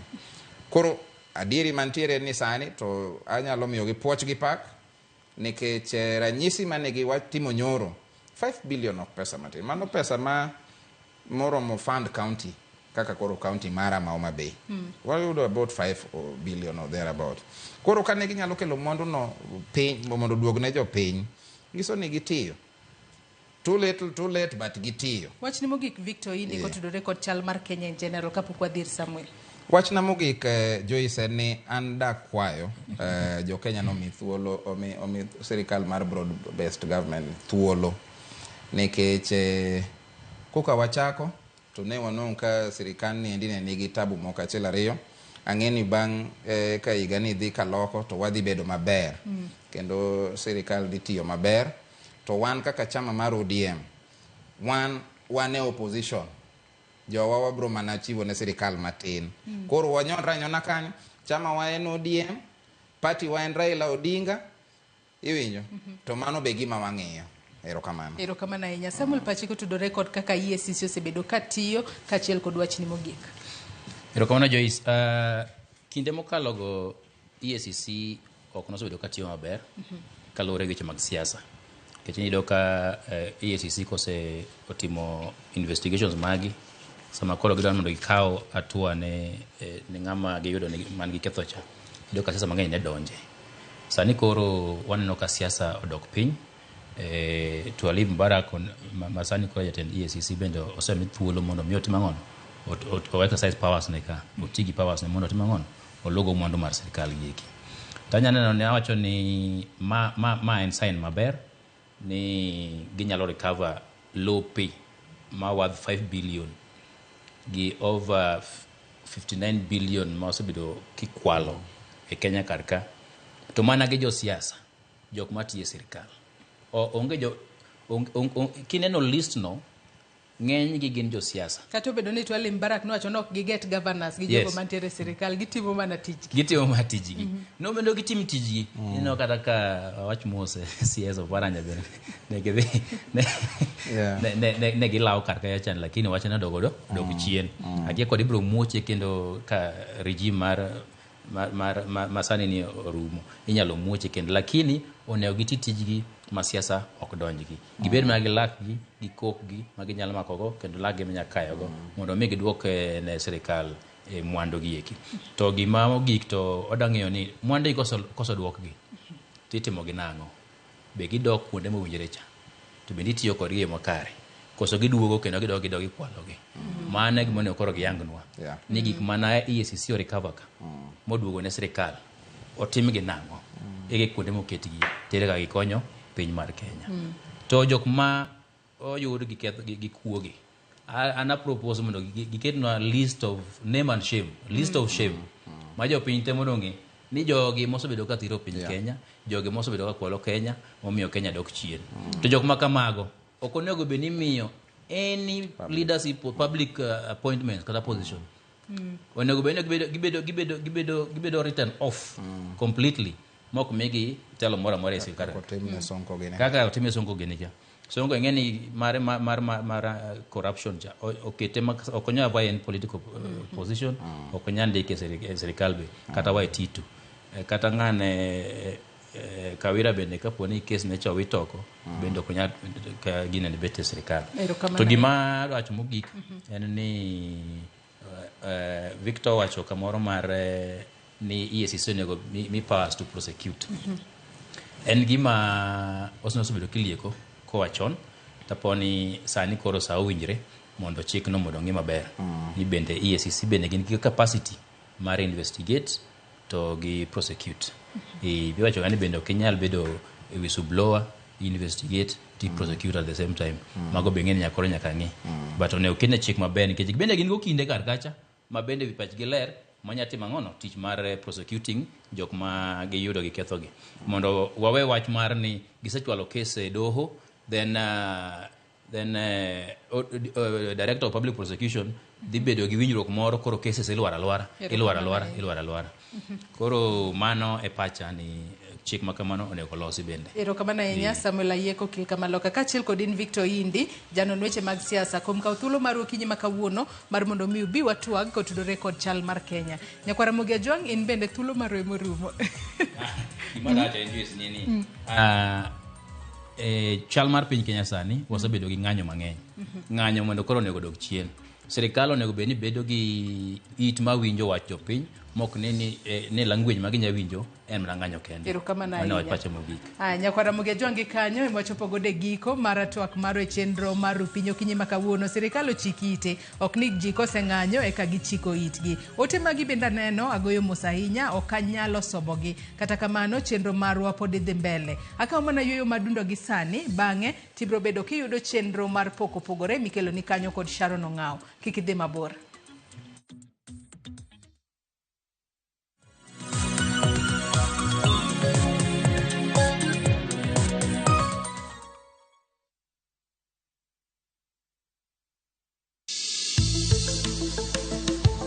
Ngimawa en gima duong' moloyo. Onego bed ni wang'eyo kaka wadak, korka chiemo, exercise, nindo maber. Wakelo ni achiel kachiel lakteche man gi lony mar arieya e weche ngima dhano. Kik wa discriminate ne joma nigi ndulume to tikwa pandgi to ng'eyo en teko to kodok korka ngima mar del bedo gi ng'eyo nyalo kelo lokruok maduong'.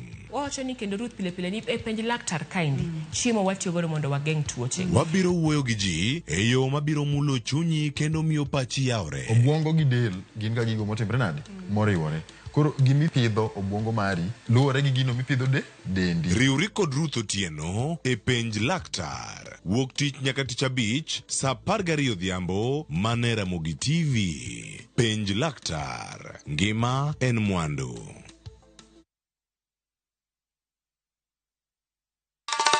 Ma e chenro makeloni danji maliet. Ma e chenro makeloni weche mamolo seche duto. We are only beating job. Kik od belo bai. Kawuono an kod moral mar ndakel belo kaka winjore. Ma e chenro makeloni duond yawuoto nagi. To wakwayo rowere bende kiyudo matin kik icham te ikungo. Duond mine ka jaodi miyo nigi pesa malo dichuo. Support. Kod ohala. Gimotimo as a fashion house, we measure in both ladies gi chuo. Mane mbak ndalo chakre wuok tich nyaka tich abich saa 8 odiochieng'. Mane Ramogi TV.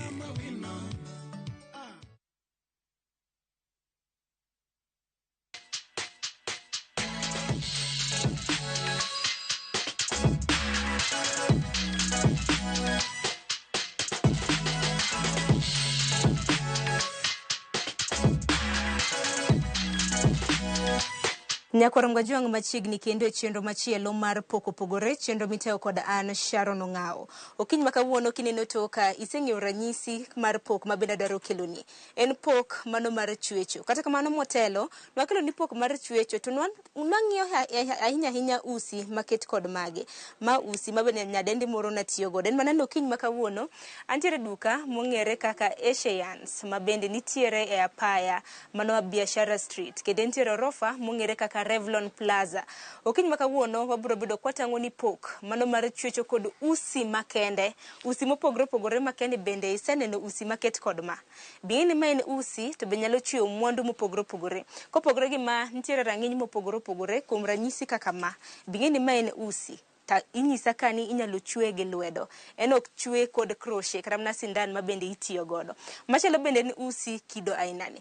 Magin moko kuom use ma bende nitiere ka duka mong'ere kaka Asians mantiere Revlon Plaza mano e apaya mia Biashara Streets mantiere e county mano ma Nairobi.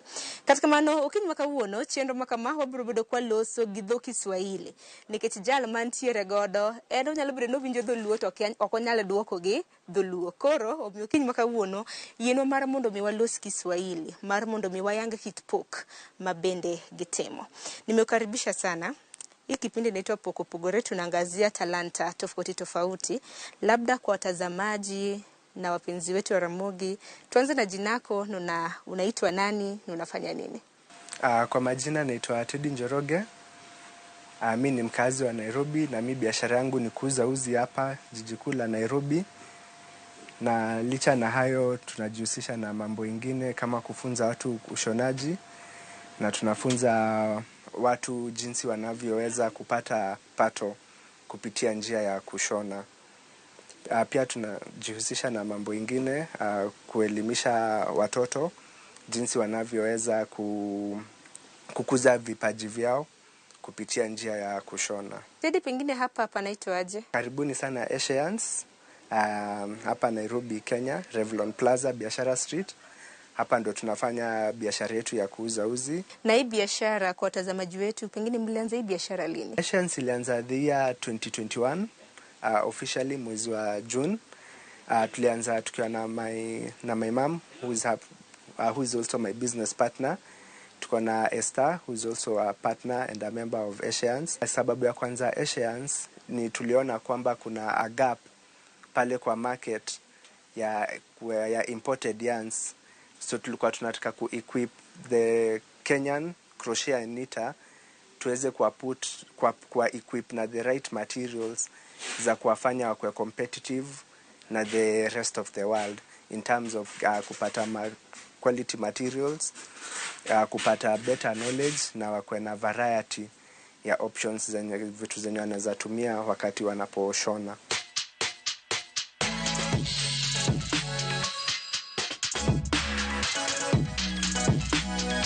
Mtu anaweza jiuliza mbona biashara ya uzi, why yarns? Kwa hivyo ndio venye zinaitwa na English. Mbona mlianza biashara ya uzi na si biashara nyingine? Nimelelewa kwa nyumba ya mtu anapenda kushona.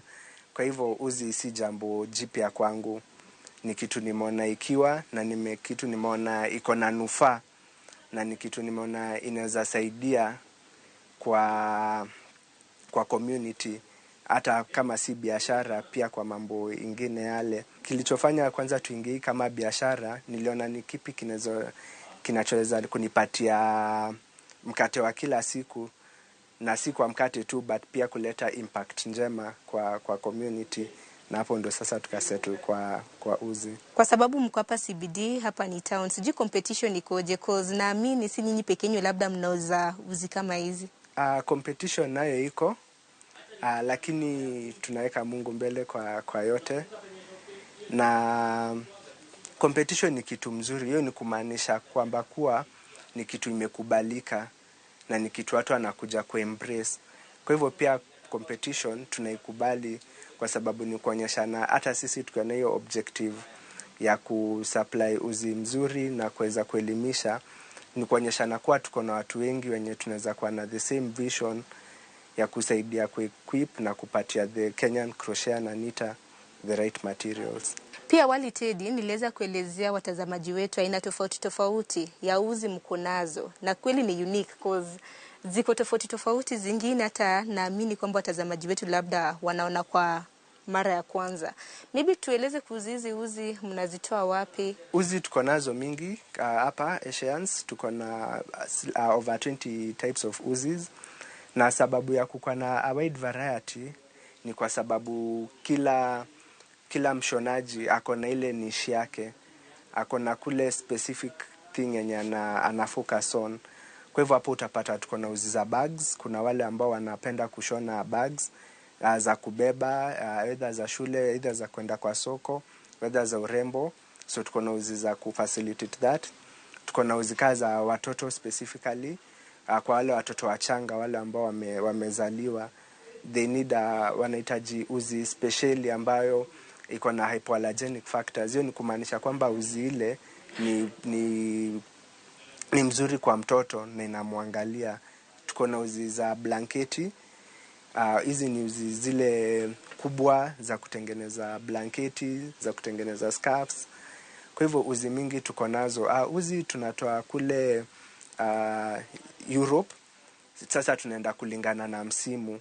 So kwa ensure quality tunatoa uzi Europe, na wakati wengine tunatoa uzi Asia, na pia sasa tunataka kuanza kutoa uzi Brazil in the coming future. Jinsi umesema mnatoa uzi countries ama taifa tofauti tofauti, labda mtueleze mlikuja kujuaje hii nchi kuna uzi hii type na hii nchi kuna hii type pengine? Ya kwanza tofauti ni uzi ni ya misimu. Sasa unaweza pata, kwa sababu kama mali pale Europe kuna baridi mingi sana, wakati utapata uzi ya pale ni mzito kwa sababu wana experience a lot of winter. So utapata uzi ya pale ni poa sana tukileta huku wakati wa July, wakati wa August, ili wakati watu wakati wa baridi huku Nairobi ama huku Afrika Mashariki tunapata huo msimu wa baridi. Utapata wakati kama Asia wako na a lot variety, kwa sababu pia kuna parts of it kuko warm. So pia tunaleta uzi yao kwa sababu ni light na inaweza tumika kwa misimu ya huku wakati wa jua.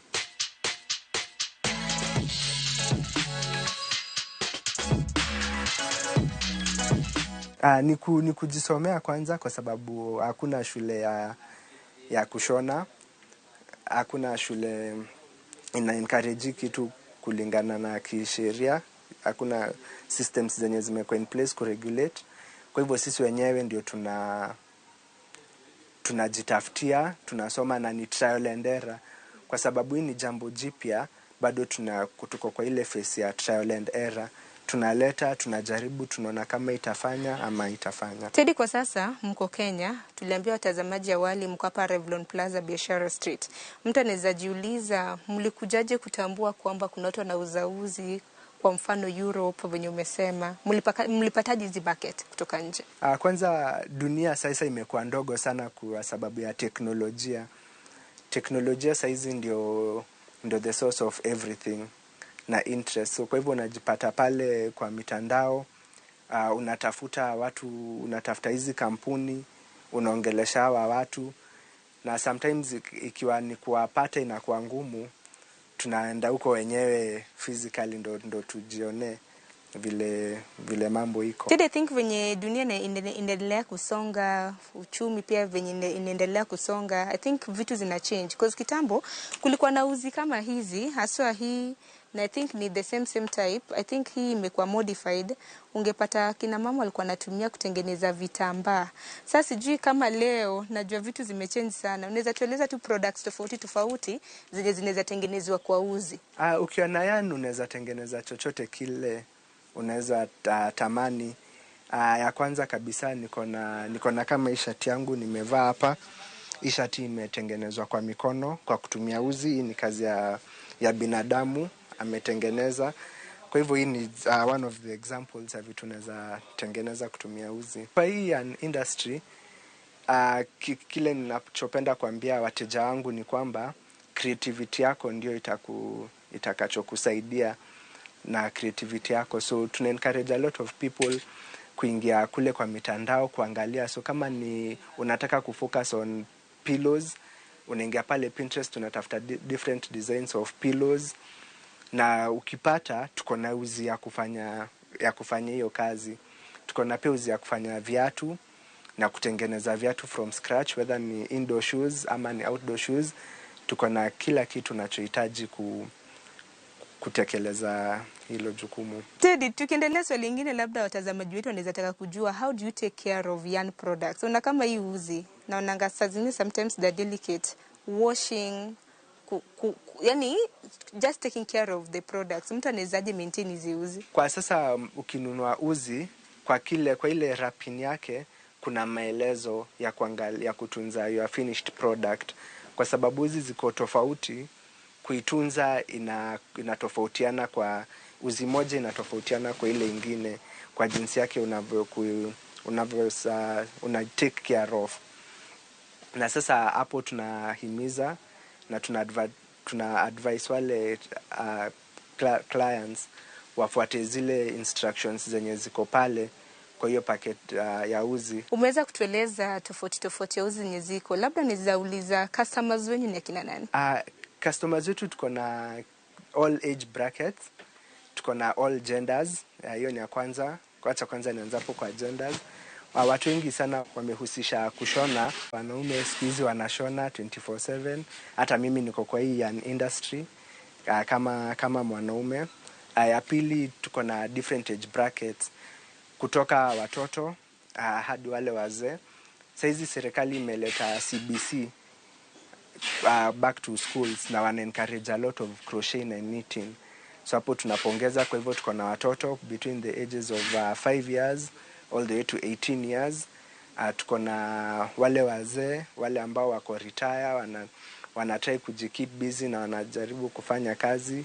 Tuko na pia middle age wenye wanafanya za business na wenye wanafanya kama hobby. Kwa sababu mmesema kwamba marketing mnafanya haswa kwenye social media, labda unaweza tuambia social media pages zenyu, Facebook, YouTube ama hizo zingine mnajitaje? Yes, social media unaweza tupata pale Facebook, Asians, unaweza tupata pale pia Instagram @Asians, unaweza tupata pale TikTok @Asians. Kama sivyo unaweza tutembelea hapa Nairobi Revlon Professional Plaza, Biashara Street, ghorofa ni 3. Unaweza tupata pia kwa namba yetu ya simu ya 0112 857090. Na kama wezi kuja, tunatuma mizigo Kenya mzima na East Africa mzima kwa sasa. Swali lingine Teddy ni kuweza kufunzana. Kwa zawali ulikuwa unatueleza mmekuwa mkifanya CSR katika mashule. Labda tueleza watazamaji wetu kuhusiana na CSR ama mafunzo ambayo mmekuwa mkifanya katika shule tofauti. So tuna encourage a lot of crocheting na knitting kwa sababu tulivyoambiwa na walikuwa mbele yetu mkunje mchuma ingali moto. Kwa sababu hiyo tumeanza kuintroduce crochet na knitting kwa watoto wadogo. Hii sasa ni kutry kuboost confidence yao, kutry kuboost creativity yao. Na pili sasa kupita tumetrain slightly over 1,000 kids on training maeneo mbalimbali kutoka Limuru, tumeenda kule Ruai, sasa tunapanga kwenda Kisumu mwezi wa September tarehe 18 hadi tarehe 24. Tutakuwa pale Kisumu training. Tumeenda hadi Uganda, tulikuwa Uganda in May kwenye tulitrain over 800 kids in crochet na knitting. Kwa hivyo tuna encourage a lot of these activities in the young children. Ndio pia pale kwa teknolojia sana tuonyeshe kwamba kuwa wanaweza fanya vitu na mkono.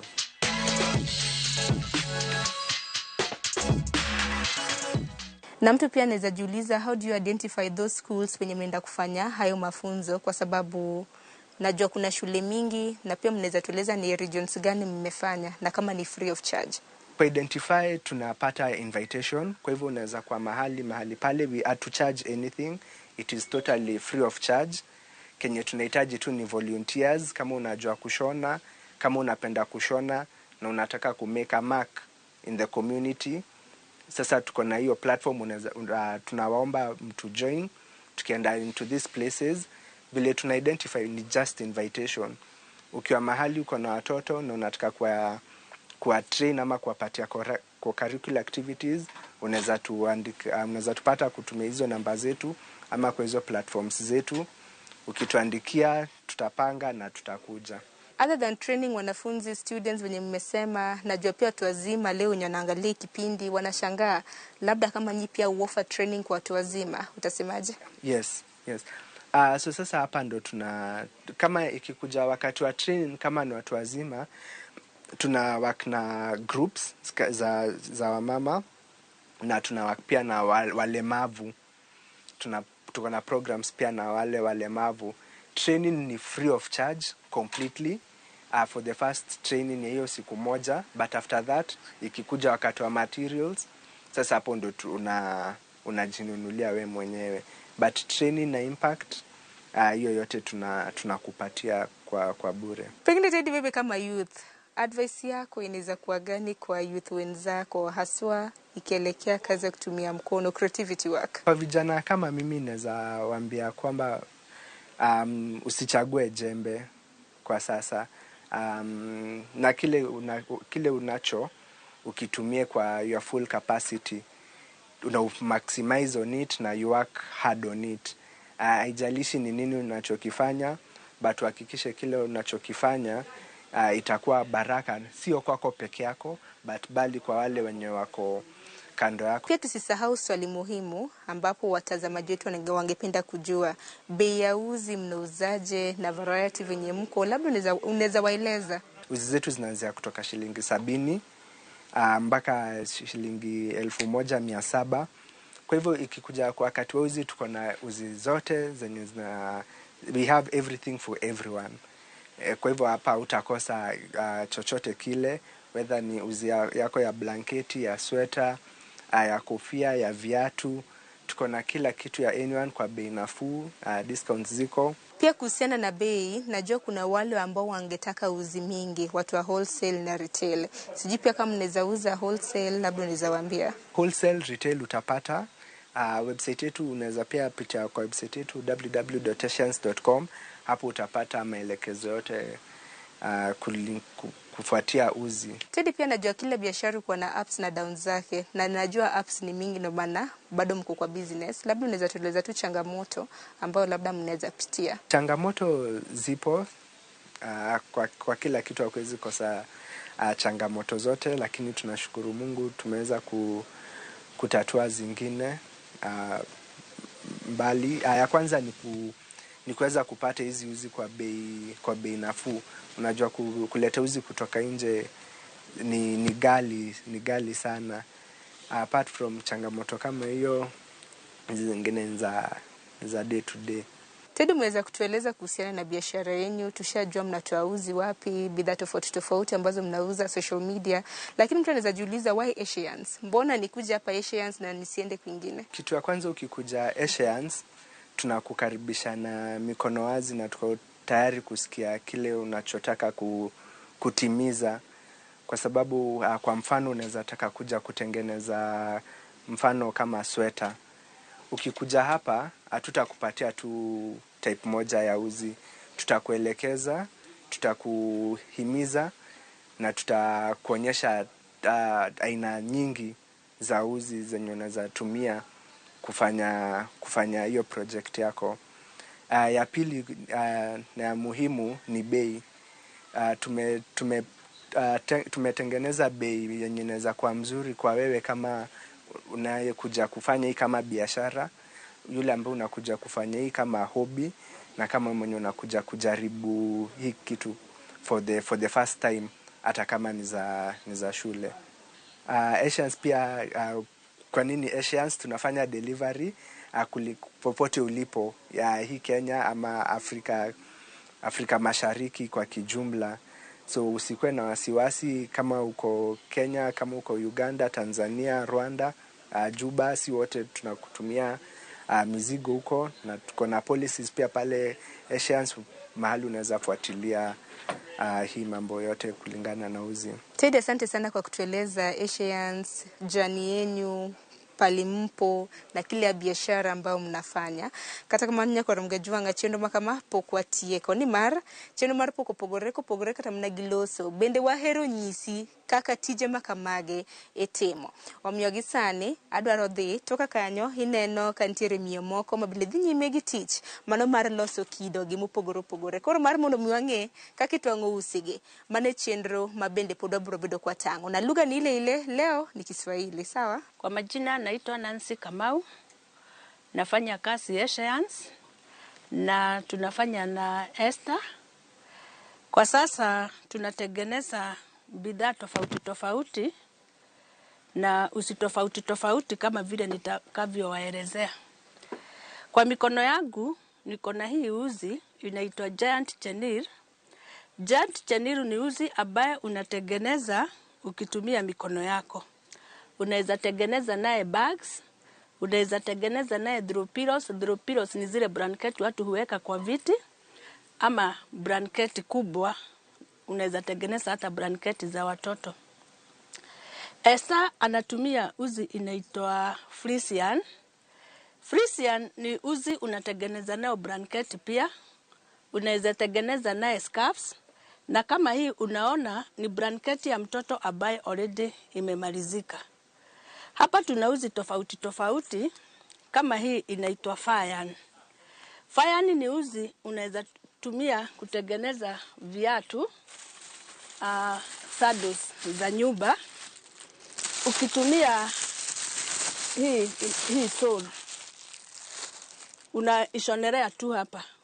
Hii tena ukitengeneza kitu kama sweta, ukitumia hii uzi yetu kubwa, ukimalizia unaweza iweka kwa mikono ama kwa shingo. Pia tuko na hii uzi inaitwa Rainbow Yarn.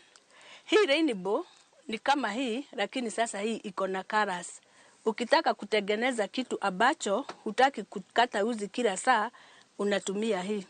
Unaweza hata tumia hii na utumie hii pamoja. Hii ni hiyo nimeita Giant Chenille. Hii natengeneza naye hii. Tuko na hii inaitwa Baby Chenille. Hii pia unaweza tengenezea blanketi, unaweza tengenezea scarves. Kama hii ni blanketi ambayo imetengenezwa na hii uzi inaitwa Baby Chenille. Tuko na hii uzi ingine inaitwa Tube Yarn. Hii uzi pia inatengeneza kutumia mikono, na unaweza tengeneza naye bag, unaweza tengeneza naye pillow, unaweza tengeneza naye mats, na inatoka very smart. Tuko na hii uzi ingine hapa inaitwa Milk Cotton Yarn 16 ply. Ni uzi very soft, inatumiwa kutengeneza scarves, unaweza tengeneza naye sweta na vitu za watoto kama blanketi. Tuko na hii uzi inaitwa PP yarn flat. Pia hii unaweza tumia kutengeneza bags, unaweza tumia kutengeneza viatu pia. Tuko na uzi ingine hapa inaitwa figure yarn. Hii uzi ukiangalia vizuri iko na ututurups. Hii unatumia vidole kushona. Unashona hivi. Already ni kama umeanzishiwa ile utafanya. Na hii unaweza tengeneza nayo una blanketi, scarf, vitu kama hizo. Tuna uzi ingine hapa inaitwa velvet yarn. Hii uzi unaweza tengenezea amigurumi. Amigurumi ni kitu kama haka ama doli. Hii imetengenezwa na hii uzi. Na unaweza tengeneza pia sweta, unaweza tengeneza kofia, unaweza tengeneza hata scarves. Hizi uzi zetu za Esha Yarns ni uzi very unique na bei yetu ni mzuri, na ndio sana sana tunaendaga nje kufundisha. Estadi anakuaga in charge wa training, na training yetu tunaendaga mashule na children's home. Hizo ndio zile tunapeanaga free training. Lakini watu wakijiunga kikundi pia watuite, tunawatrain at a small fee. Lakini wale watu vulnerable kama the disabled, children's home, primary schools, lakini materials lazima wanunue kwetu, sisi tunawapelekea skills. Mimi mwenyewe nilianza kushona nikiwa na miaka 5. Na nilijifundisha na hizi vijiti vya kifagio na hizi tuwaya twa baiskeli. Hapo ndio passion yangu ilianzia. Kujifundisha kwangu nilikuwa naangalia wamama wakishona. Kwa hivyo nilikuwa na wakati mgumu sana kujua kushona. Si kama sasa kuko na internet, kuko na watu wanakuguide, wanakufundisha. Hapo ndio mimi nilianza. Ndio nikuje kujua mambo ya hizi uzi, na ndio nitake sana sana hata zikue hapa nchini. Nilikuwa naenda kwa internet. Unapata kuna pattern imepeanwa na ile uzi wanapeana haipatikani huku. Na ninaona nikienda kununua nikiwa peke yangu itakuwa bei ghali sana. Na kama nilikuwa na hiyo changamoto, nikaona pia kuna watu wengine wako na changamoto kama ile. Sasa tukakaa chini na Esther na Ted tukaulizana, kama ni hivi, si mam ukichukua uzi yako tuchukue hata na watu wengine ndio tuweze kuwaletea. Tena unajua saa ile mnaitisha uzi kuna kitu inaitwa MOQ. Kwa hivyo huwezi enda ununue uzi. Ukinunua uzi kidogo itakuwa pesa mingi. Lakini mkinunua mingi bei inapunguka kidogo. Sasa ndio hapo tukajua mambo ya uzi. Tukienda kwa mtandao unaenda unapata kuna vitu tofauti tofauti. Kitu chochote ambacho unaweza taka kushona Kenya, ukuje Esha Yarns, uzi iko. Mimi naweza ambia wamama, wasichana, vijana, wazee, kushona ni kuzuri. Kitu ya kwanza wakati ule unashona, unafanya akili yako ikue busy. Tena hiyo uzi unanunua, uzi unajishonea, si kama vile unaweza enda dukani ununue kitu kimeshonwa, utajishonea ile kitu unataka. Utashona na uzie mtu, utashona upatie mtu zawadi. Mtoto amezaliwa mahali unataka kupeleka zawadi, unashona unapeleka, unasikia vizuri. Kushona tena kunasaidia watoto ama wale watu wako na low self esteem. Sasa ile unashona kama kitu kama haka, hata kama ulikuwa unajidharau, unaona kumbe naweza tengeneza kitu. Hiyo kitu inakupea mtisha ya kuendelea na maisha. Kwa hivyo ningewahimiza wajifundishe kushona, na kusema ukweli watu wengi sana sasa wanashona. Na mkitaka kutuita tukuje tuwafundishe, Esha Yarns tuko ready. Kama hii September tunaenda Kisumu kufundisha watoto. Watu wakijiunga kwa vikundi watuite tunakuja. Na tutawafundisha na mtafurahia. Kwa majina naitwa Esther na mimi ni mmoja wao wa Esha Yarns. Mimi napenda kushona na nilianza kushona 2018. Mimi nilijifunza kupitia YouTube na nikaendelea nikabobea kwenye ushonaji. tumekuwa tukifunza watu tofauti tofauti. Kuna ile mafunzo tunafanya kwa kujitolea, na kuna ile pengine mtu akitaka kujifunza kushona individually anaweza kuja kwa shop yetu. Huwa tuna charge 5,000. That is kama mtu ni mmoja. Kama ni kikundi pengine cha wamama ama watu wamejiunga wangetaka kujua kushona, tuna charge 2,000 kwa siku. Pia ikikuja kwa mambo ya kutembelea mashule na children's home, huwa tunahitaji usaidizi ama sponsorship. Unaweza pengine tununulia uzi ama ujitolee wewe mwenyewe, kama wewe ni mshonaji, ukuje utusaidie katika kufunza hao watoto. Kitu moja ambayo ijaongelelewa kuhusu uzi, ningependa kusema uzi yetu ni tofauti na uzi ya loko. Kwa mfano, mimi ninaposhona na hii uzi siwezi pata shida yoyote. Kuna watu wanakuwa na shida ya ngozi. Mtu anaweza vaa acrylic yarn, pengine impatie ugonjwa. Lakini uzi zetu zote ukishona, iwe ni kwa mtoto, mtu ako na shida ya ngozi, hakuna tatizo lolote. Uzi zetu ziko sawa kabisa. So ningependa kuwaambia, kama uko hapo nje umekuwa ukitamani uzi ambayo ni unique, uzi ambayo inaweza valiwa na mtu yeyote ako na shida ya ngozi, kuja katika Asians na utapata hizo uzi hapa. Mana kamanya kwa ramgajwa ngineno kanyo oselerni usi mopogore opogore gi gigo eko mabende gitimo. Achiel kuomgi hantiere godo e lweta ka, usi rang'iny mabende ineno ka iloso ka. To usi ni inyisa ni ichwe mapiyo kata mana ochwere e okang' mapiyo. Kuom ranyisi kinendo usi ni, ma en usi mabende nyadendi nochako twang'o ka wan mana ka. Nyaka sani neno kumosechope. Manyiso ni kata mana scarf manyathi nyalo mana rwako sa asaya e kinde mabende odhi godo mbele. Mochwe morumo en maranyisi mar usi maket kod ma en mana ni rangi emopogore. Ma to koro en mar nyathi minyalo godo nyathi. Koro mana kaka iwinjo pok nitiere oko kanya kwa Mgajwang'. Koro keni in gi an watimo ang'o mar mondo mi wang'e kit pok mopogore opogore mar kelonwa yuto. Kik bed mana ni kondikwa ten mana kamano. Magi duto te wanyalo nyiewo walos godo mwandu mar mondo mi kelnwa pesa. Orituru masani, geno mara ni yudo puonja chalari adek mabende inyalo ting'o e chenro mar okinyi makawuono mana kaka pile. Warad kendo juma mabiro e chenro mar poko pogore. Nyinga Sharon Ong'ao.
Uliamini wakati uliambiwa ati umeshinda hii pesa? Ati nilitumio location, sasa nikajua ni ukweli kabisa. Nimepata. Ndio hii check yako hapa hivi, ndio hiyo goodie bag ya Jipange ushinde na View sasa. Asante. Jipange, View sasa ni ukweli. Kama nimepata, hata nyinyi mtapata.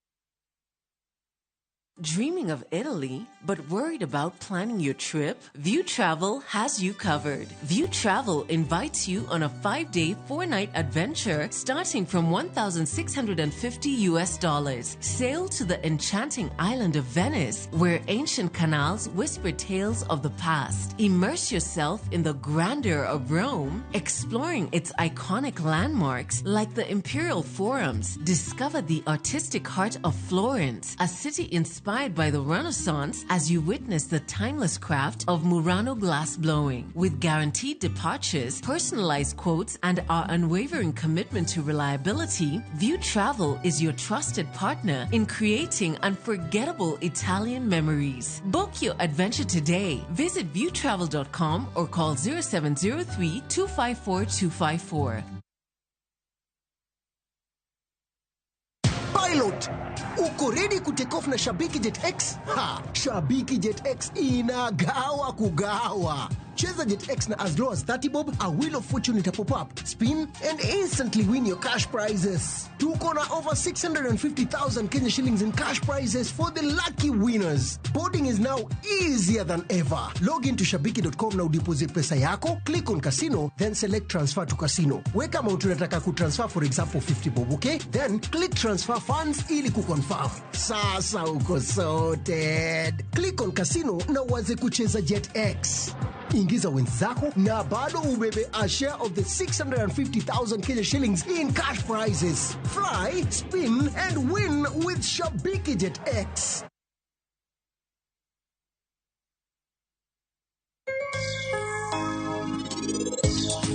Penj laktar ko kalera mugi TV ngima en mwandu iluonga ni Ruth Otieno kende nga morna mar bedo kod odiechieng. Rabolo ne naero uso nikech rabolo onge gi challenges gik mamoko nigi season to rabolo ne en okolat.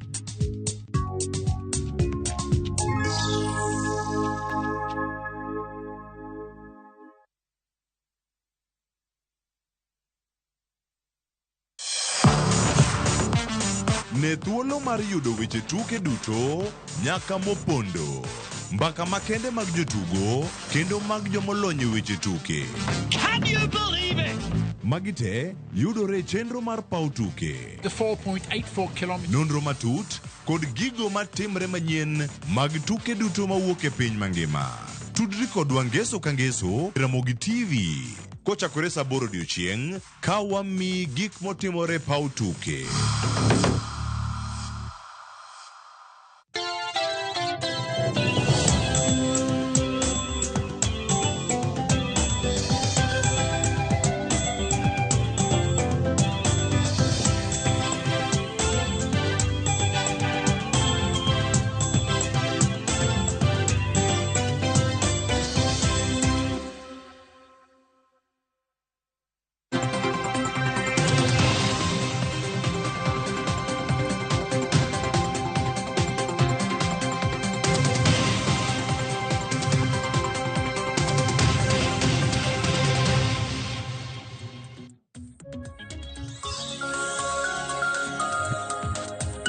Nyakora Mugia Jwang anno kanyo ka en dakika 11 toka saa 3 mar okinyi makoro nyiso ni wadonjo achiel kachiel e kidieny mar mbaka oromo okinyi makawuono. Kata kamano antiere kae okuongo mondi mar mondo mi ami chal mar fwambo mago gin weche mawaluonu odiochieng' makawuono e counties mopogore opogore ka achiel kod weche mabende timore e sirikal mamalo. Kwachako chal mar fwambo Nyakora Mugia Jwang wachako kod ng'anyo mago maga johala mauso e chiro mano mar Marikiti Market mayudore kaunti ma Nairobi ka. Okinyi makawuono johala mauso e chiro mar Marikiti ne obago ng'anyo kendo ne gidino wang'apaya mano ma ochomo town e pacho kae kata mochomo CBD odiochieng' makawuono. Ka koro ng'anyo makamano johala go ng'anyo ka gikwedo okang' matin kaunti ma Nairobi dwa kawo mano mar gologi kama giuse gi sani mar mondo mi otergi e chiro manyien mayudore Kagundo Road mano bore Nairobi ka. Nyaka sani koro ng'anyo makamano ne okelo mano anur kata ne omiyo nyamburko mathoth. Weche motudore kod ng'anyo mag johala mauso e chiro mano mar Marikiti mayudore kaunti ma Nairobi kae. Wach machielo mabende pod waluono odiochieng' makawuono Nyakwara Mugia Jwang odiochieng' makawuono chenro mar bero ne ringre mag jopuonjre 21 mano wito ngimagi e masira mar macha mano muoch e skund primar ma Hillside e Ndarasha e kaunti ma Nyeri ibo bed ka chakore ayanga odiochieng' makawuono ka chenro mar bero makamano ibro bed ka itayo kod jabero mar piny owacho mano mano Johansen Oduora. Odiochieng' manyoro bero makamano nenego bene timore, kata kamano nochiw thuolo ne familia mag nyithindogo mondo bed kod thuolo mar neno ringre nyithindgi kapok ochaka chenro mar bero odiochieng' makawuono. Ang'eni wabo bedo ka waluonu machiegni chenro mar bero makamano ma ibo bed ka itimo kod jabero mano mar piny owacho Johansen Oduora. Nyaka sani pod wamedo chwalo ote mag kuyo kaachiel kod lit ne familia, wede kaachiel kod osiepe mag nyithindo mano wito ngimagi e masira mar mach mano miyo nyithindo matindo 21 owito ngimagi. Kopogore kod mano, wach machielo mabende waluonu e kaunti ma Homa Bay mano mong'ere kanyo kaka Homa Wasco. Nyaka sani koro Homa Wasco giywak ne jogo ma ichiwo negi oraka mag loso apeyni mopogore opogore e boma ma Homa Bay. Ka nyaka sani koro giwacho ni jogo maloso apeyni makamano ok dew kuonde ma odundu mag pi kale. Kaluwore ni kinde ma giloso apeyni makamago to giketho odundu mag pi monego bed ni keyo pi maler ne jodak e kaunti ma Homa Bay. Mane wach ma jafwambo marwa e kaunti ma Homa Bay Alia Beach biro bedo ka luono odiochieng' makawuono mar mondo mi nyalo bedo ni ginyalo bedo e winjruok mar kod jogo ma omiyo raka mag loso apeyni mondo e kinde ma giloso apeyni makamago to kik giketho odundu mag pi kata pipes mag pi makeyo pi ne jodak e kaunti ma Homa Bay. Kok e kaunti ma Homa Bay, wach machielo mwaluono odiochieng' makawuono e kaunti ma Migori. E kaunti ma Migori mano otudore kod keto e tim lai mar chwalo thieth e nengo mogonyore ne jopiny e counties mopogore opogore. Mano miluongo kanyo kod dho ngere ni Universal Health Coverage. Odiochieng' makawuono jafwambo maro e kaunti ma Migori George Juma biro bedo ka luon wandach keto e tim wechego mag Universal Health Coverage. Kabende nyaka sani wacho ni kaunti ma Migori e kaunti ma wanyalo wacho ni wechego mag dhier en achiel kuom ohinga ma mono ji yudo thieth makare e kaunti ma Migori. Kabende nyaka sani jogo ma yudo thieth e kaunti ma Migori mano ka owuok e golo omenda e ofuko maggi gin atamalo 56 kende. Kanyaka sani koro odwa tema ne nono ni to weche mag neno ni jopiny oyudo thieth e nengo mogonyore kata e nengo mane piny nyaka sani osechopo kanye, nikech wang'e ni wechego mag Universal Health Coverage gin achiel kuom weche ma piny owacho ma pacho kae osebedo ka temo mar dhiro mar neno ni jopiny duto oyudo thieth e nengo mogonyore samora mora magidwaro. To kapod wantiere wechego ma otudore kod thieth e kaunti ma Siaya, riwruok mochung' ne wechego mag thieth e piny mangima mano WHO kata World Health Organization odiochieng' makawuono gibiro bedo ka gilimo kaunti ma Siaya mar mondo mi gineane kaka ginyalo konyo kata ginyalo neno e ting'o malo wechego mag sexual and reproductive health issues mayudore e gwenge kata manitiere e kaunti ma Siaya. Mano e wach ma jofwambo magwa e kaunti ma Siaya biro bedo ka luonwa odiochieng' makawuono. Ka wadhi ka dhowath nam chumbi en kotudore kod ywak mag derepe mar riembo loche magolo mwandu ka dhowath ma Mombasa katero e piny libamba mano ma Uganda. Nyaka sani koro joriemb geche mawuok e wath ma Mombasa katero e piny Uganda ywak ni derepe mawuok e pinyno ma Uganda nyaka sani koro mayo gi ticha. Gidwaro mar mondo mi oyienegi mondo gigol mwandu kowuok e dhowath ma Mombasa ka gichopo nyaka e tong' mano mar piny Kenya gi Uganda. Kama bang'e ka gisechopo e tong' mar piny Kenya gi Uganda to koro joriembo ma piny Uganda nyalo kawo loche makamago to koro donjo godo e pinyno ma Uganda. Mane ywak ma gintiere godo ok gidwa ni joriembo ma Uganda wuok Uganda to biro nyaka Mombasa. Gidwaro ni oyo gine ma giwuog Mombasa nyaka e tong' mar piny Kenya gi Uganda kaeto jo Uganda kawe gi kanyo. Mane wach ma jafwambo marwa e kaunti ma Mombasa Joja Oko biro bedo ka luonwa machiegni. E kaunti ma Kisumu wach mwaluonu en kotudore kod romo mano mar jokanyo mag ODM e kaunti ma Kisumu. Odiochieng' makawuono tend ODM e kaunti ma Kisumu chano loso kod jofwambo ka bende twak makamano biro bedo ka chakore saa 5:30 mano e magawa moro mayudore e kaunti ma Kisumu. Twak makamano jofwambo magwa e kaunti ma Kisumu biro bedo ka luonwa achiel kachiel odiochieng' makawuono. Nyakwara Mugia Jwangi kanye machopo godo e giko mar chal mar fwambo kinyi makawuono. Kata kamano chenro marwa poko rumo. Adwana kaw mana yoyo madundo gi sani bang'e to nyawadwa mano George Bati odiochieng' makawuono ema biro bedo ka tayi e chenro mar mbaka oromo. Kikidhi mabor.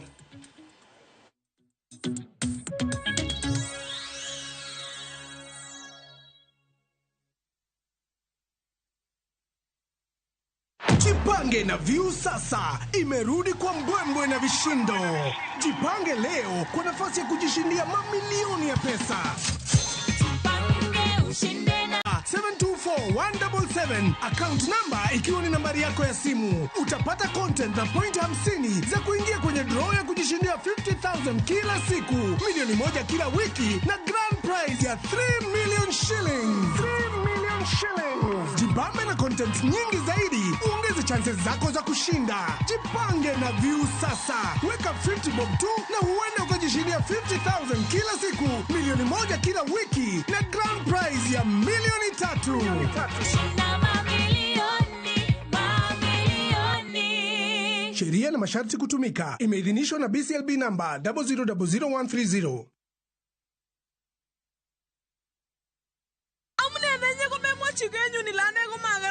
Tuguk tugul ko kimi komye. Ak anendet ni kwawech. Is Kalenjin your language of the heart? Kerkonyekuk. Then we have a sweet surprise for you. Wow, kimnatetab chomyeto. Sobetab Tai, a story of two hearts bound by undeniable love. A story full of secrets and lies that unfold into unbearable pain. Mune sikiun cheptangung ne mingin asimakiker. Mamache ninyi, mamache harusin, ako mamache kaingwong ine. Kaiker, kaibun kakokachi weringung koi. How far will you stretch for the one you secretly love? Viusasa.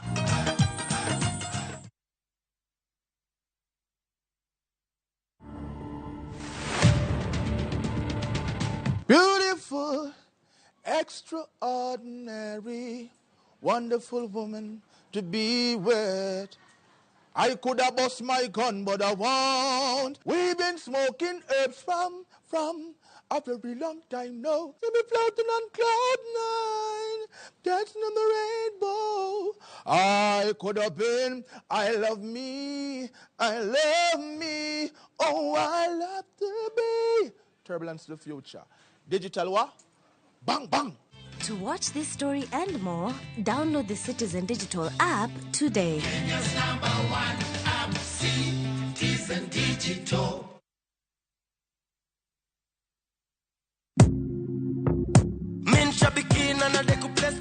Naitwa Daniel Kimanzi, nimetoka Kitui County. Mimi kazi yangu ni an engineer by profession.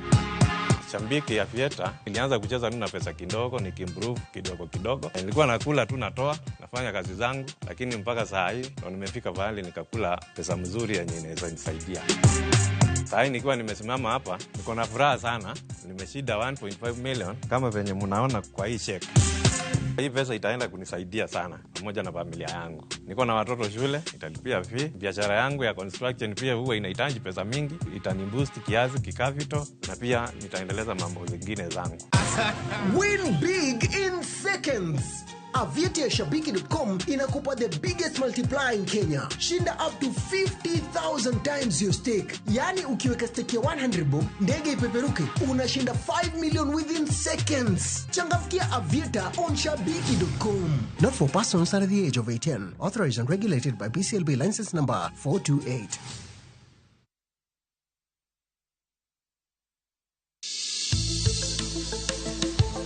Ngimawa en gima duong' moloyo. Nego beni wang'eyo kaka wadak, korka chiemo, exercise, nindo maber. Wakelo ni achiel kachiel lakteche man gi lony mararieya e weche ngima dhano. Kikwa discriminate ne joma nigi ndulume to tikwa pandgi to ng'eyo en teko. To kodok korka ngima mar del, bedo gi ng'eyo nyalo kelo lokruok maduong'.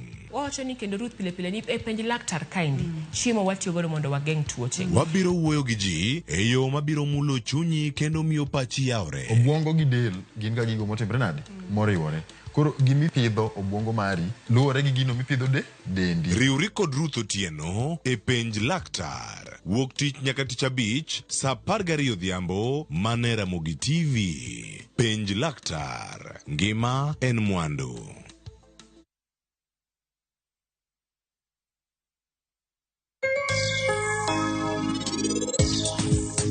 Atiyo kuom higni 7 ka ok achamo msara.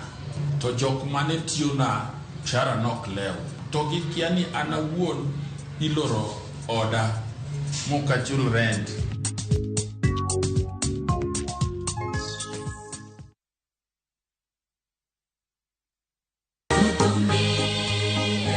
Wabed joma ler e ngimawa ka warito ler mar pachwa, timbewa kod winjruok gi Nyasaye.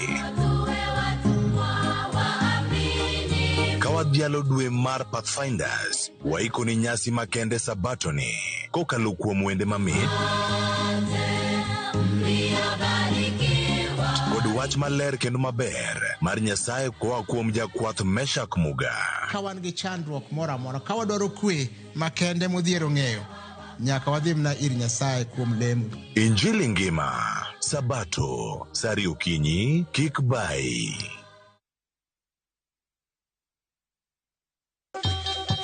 Ang'o mosetimore ne joma ne ochweyo Ugandawa? Adhi primary Kangonditi Primary School. Gin kanye sani? Amobilize kalerte, ne wago poro to gibiro wasombo kidi to watero kacha jite e secondary kacha. Waromo gi jodgi to wafwenyo sigand ngimagi mopondo. Siasa ka ng'amo ywaye maduong' kata e siasa en Daniel Arap Moi. Ng'e ranyisi mabeyo mane giweyo. Ne japiny mopogore kata ng'ama ne nie duond loch ne neno ni kopo ni Kenyatta dhi Tom okawie thuolo ni mondo tanwa pinyni kaluwore gi mwaseneno kuome. Ang'o ma gitimo sani? To kata kamano be pod gin kodwa. Nakedo ne wach sukari ma jobunge jonjo kod buot nochaka ne bwana sukari. Gin kanye kod Walter Nyambaga tich ang'wen saa 3 otieno mana e Ramogi TV.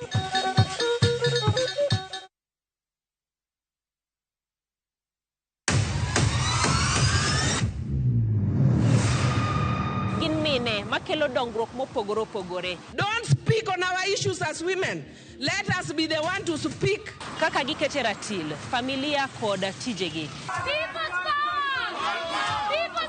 Magitimo gisiso kod lony. As the woman representative of Homa Bay County, this nation is hungry and there is no question about it. Minegi ni etelo. Gijiwo kendo gikelo lony mopogore opogore. Mentorship en gimoro ma important kabisa.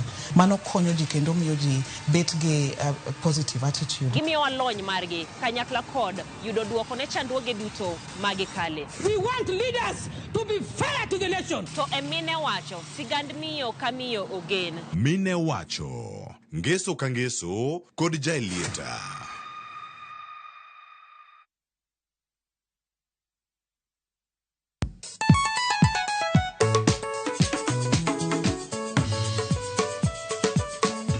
Teacher Beach kochakore sang'wen wakelo ni ngoma mobedo pre-design makare.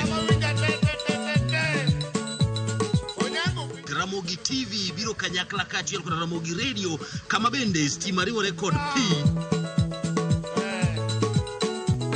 Yawanja wauntie kikubed mabor ya kod mgenyen kech kai ekumi yudo gik mamit kabisa e Ramogi Night Disco. Maintain your position. Idi udakanyo kika fire gudi local instrumental wawachoni kete manaka. Teacher Beach ka Teacher Beach sang'wen otieno.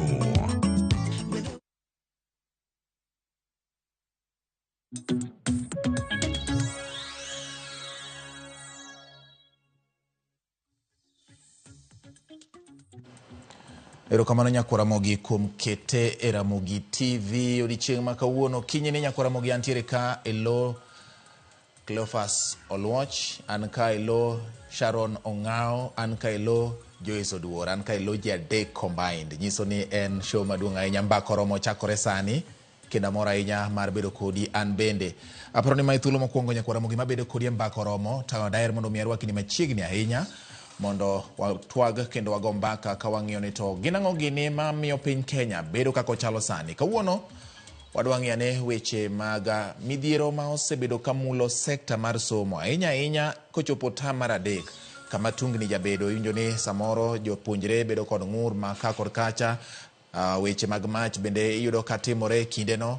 Wadang'iyo ni to ginang'o gini ma kelo magi, to gin yore mage mwinjo bedi tiyo godo e geng'o midhierche ma mako sikunde e kinde machal kod ma oting'o moko kuom paro manyalo bet ni nyalo reso gik machal kod magi. Sikunde osebedo ka wang' ok ma e thuolo mokwongo ma koro oselose nonro bende osetim kod jokanyo mopogore opogore koting'o nyaka migawo mar somo, jogo mochung' ne neno ni rang'iny mag somo bede makare, joma bende samoro timo nonro margi oko mar migawo mar somo mar ng'iyo ni weche mag somo orie pacho ka. Yiena mondo arwak wenda Nyakwara Mogi, adhi bedo ka kod welo adek, achiel pok odonjo kata kamano ariyo an god e studio ka mondo wago kodgi mbaka, wang'ie ni to mbaka romo ma kawuono weche mag skul ginyalo rie nang'o. Yiena mondo arwak mokwongo Mheshimiwa Peter Orero ma bende en jaod bura mag Kibra kendo achiel kuom jokanyo e komiti mochung' ne weche mag somo e od bura mamalo mar piny Kenya. Machiegni ne daktari japuonj kendo honorable kendo jakanyo e komiti.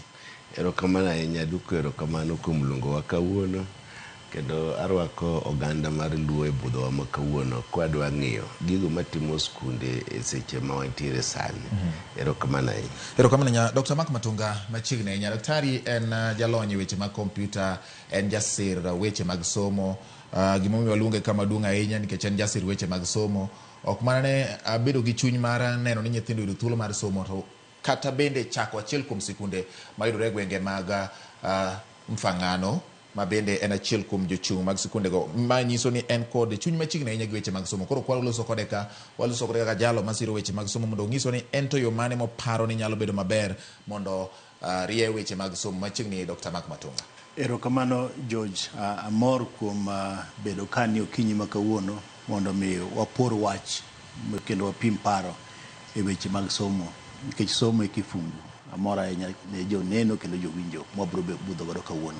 Erokamano Nyakwara Mogi, thuolo ng'adore, ok adwa ni aketh sa, dakika en 29 mosekalo bang' sa 3 mar okinyi. Twak mar mbaka romo chakore sani. Nyinga en George Bati, machiegni in bende mondo wachak twak. Mheshimiwa Peter Orero, thuolo mari motelo ne bedo jaod bura ni in japuonj, kendo ibedo japuonj e achiel kuom sikunde ma idewo e boma ma Nairobi. Ang'o ma kelo ng'ikruok ma kochopo ta mar adek to samoro jopuonjre chako bedo kod weche moko manyalo thiro somo e kinde ma gidhi nyime kod yudo rieko e sikunde? Erokamano ahinya George. Samoro wanyalo wuoyo to koro nikech nasebedo japuonj, jomoko nyalo wacho mana ni awacho mana gik manatimo. Lakini kaka koro awuok oko mar puonj, ayudo ka koro weche medore. E skunde ma Kenya ka, chieng' moro nyocha wacho ni sani wan gi curriculum miluongo ni CBC, competency based curriculum. Tende ni gidwaro ni nyithindo koa e skul to nitie gima ginyalo timo bang'e. To Kenya ka, kaka ne jo British colonizwa, ne gikete wiwa ni nyaka watim mana white collar job. To tich mwatimo ni ubiro ni nyaka nyathi kal penj. To e Kenya ka oseyudi ni kionge certificate to ndiki tek. College be ka ok idhiye to bende ndiki tek. Koro ng'eny skunde wagi giyudo ni jotelo motelo ne skundego chuno nyithindo gi somo ni nyaka gikal. To samoro iyudo ka nyithindo masani okwero bende somo ahinya. Koro ok omigi thuolo ma ginyalo yueyogo. Iyudo ka skunde moko nitie makata pap minyalo time tuke moko onge. Chakre okinyi nyaka odhiambo ni nyathini mane klas. Koro samoro iyudo ka pressure mar somo ni, kaka nyithindo ma okony gi rang'iny mamalo mar paro, kithung'o gi ahinya gi somo, koro ging'iyo ni tang'o kendo ma ginyalo timo. Kaka jakanyono manosebedo e skul, iyudo ni samoro nyathino obiro gi marks ma ok ber ahinya, to koro iyudo ni osiko bedo mana namba ma ok ber. Koro donjo e gik moko ma ok odhi kare. Iyudo ka nyathi koro dwa chako madho njaga, odwa donjo e timbe mayore yore. Kaeto bende kosedonjo e magi, koro omiyo ka timbe mayore yore gi biro, ma iyudo ka koro nyathi moro nyalo kata wang'o skul. Adwa wacho ka kawuono ni higni mang'eny mapuonjogo, ka skul owang', iyudo ka report ondik ni electrical fault.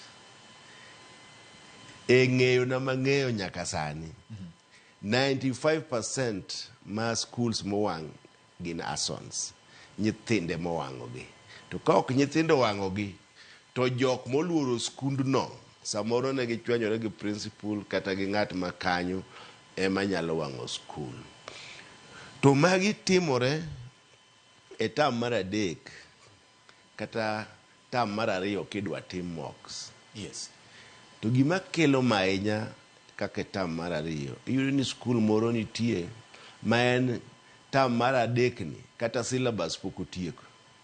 To nyithindo nene ni gidwa dhi e penj, skunde moko osetieko syllabus, koro jok ma winjo neno ni ok ginyal kalo ka. Koro dwa ketho ne jok ma nyalo kalo ka.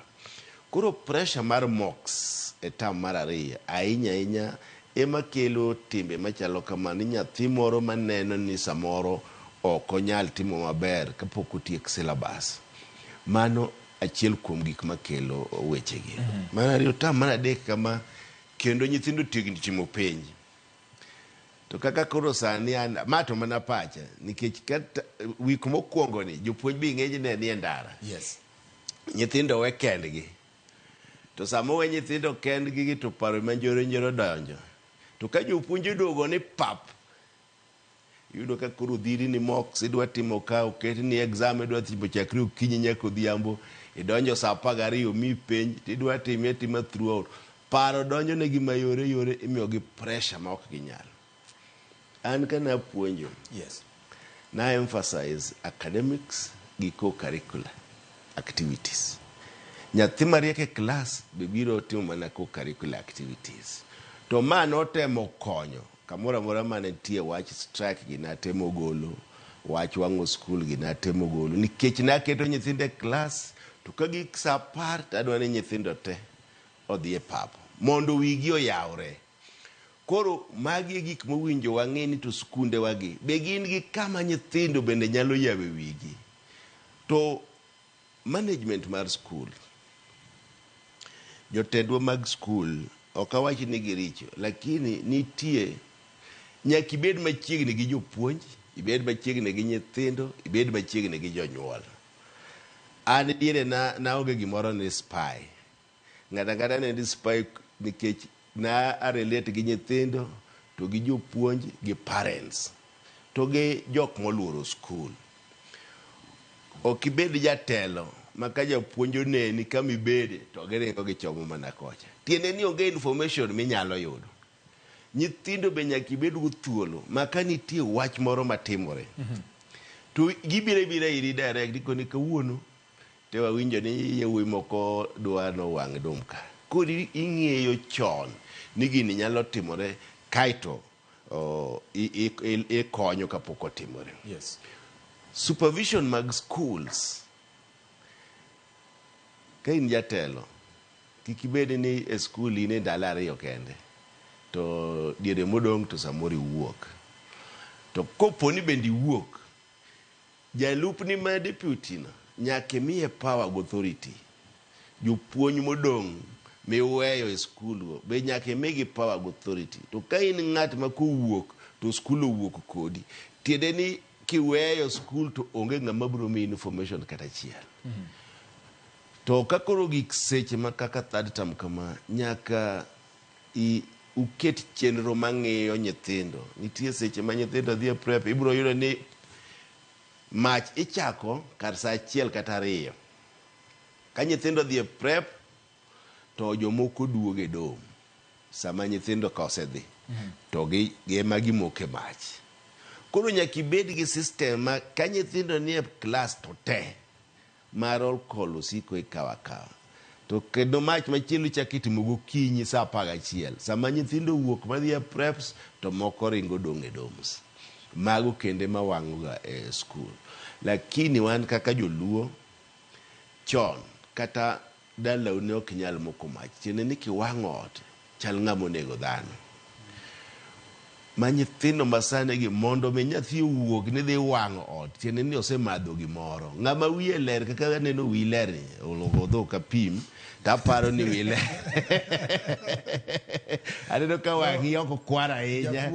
Japuonj en ng'ama neno mabor, koro kiseneno kamano to kaka iwache ne kaka aneno ka wi ler in ok inyal bukori ni dhi kawo kibrit mi tia mi wang' go dom. Ahinya kaka nyithiwa ma joluo ma western kineno nyathi mowuok ni dhi wang'o dom to mano ng'ama njagoromo wiye. To mokwongo kaka sani jotelo mang'eny onge ni jo form 4 eman gi pressure. Yes. To ang'eyo ni jo form 4 ka gin gi pressure gin ok giwang', gidhi giwuoyo gi jo form 2 manie adolescence, gin gidhi to nyithindo gi ma gichwalo to dhi wang'o dom. Omiyo nyaka wabed gi psychology mag nyithindo me school. Yes. Ka ok wabedo gi psychology mag nyithindo me school, pod waburo medo neno kaka gigi e skunde iwang'.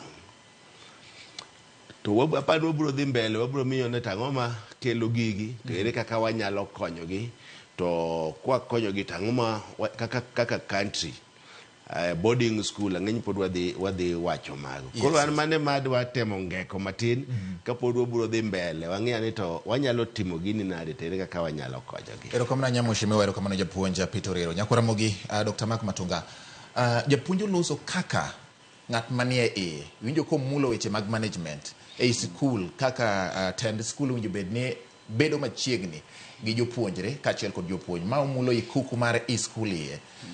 In kaka jal masiro weche mag somo kendo jal mawuok e community manitiere gi school, ang'o makelo midhiero gi? Bati ing'e ni mheshimiwa oloso maber kendo ok apani nitiere gimowinjo amed ahinya e weche ma mheshimiwa wacho kendo japuonj.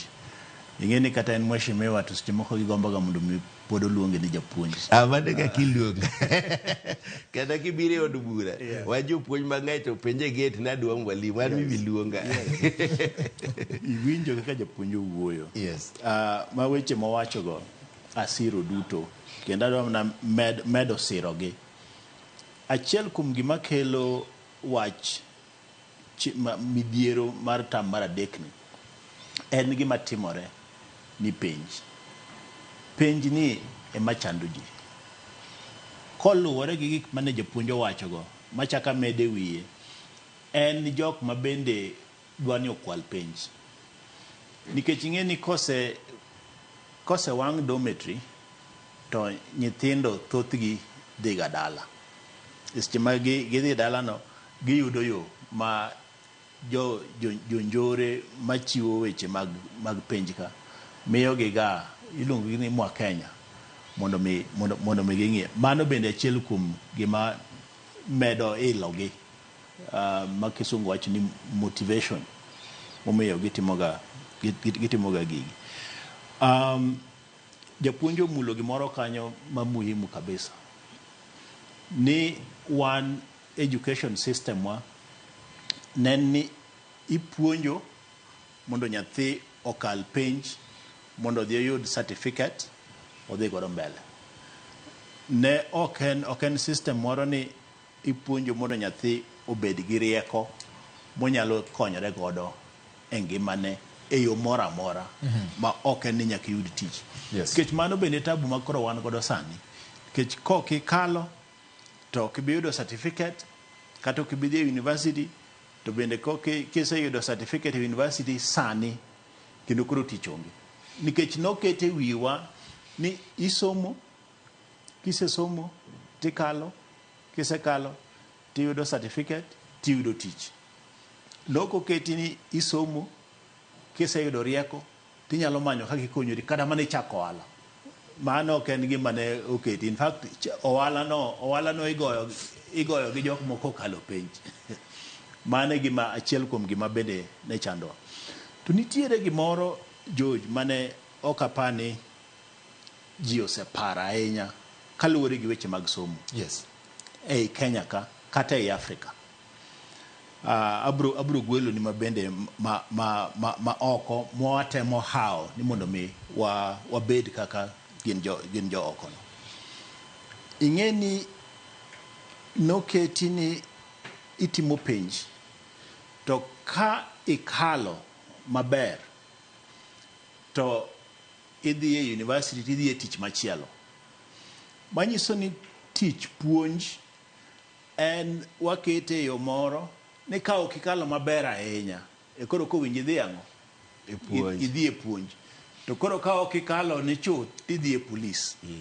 To koro iyudo ni migepego, migawo mar somo to gi migawo mar arita kwe, mage migawo mochuno ahinya e kit ngimawa. Nikech kata japuonj obiro ka sani ing'e ni en biriti arita, irite kendo irite mana gi mach mabere muhimu. To sani oloso weche an jokibira marita to kaka japuonj ichako dolo nyathi, pach nyathi, nikech ing'iyo future mar nyathini.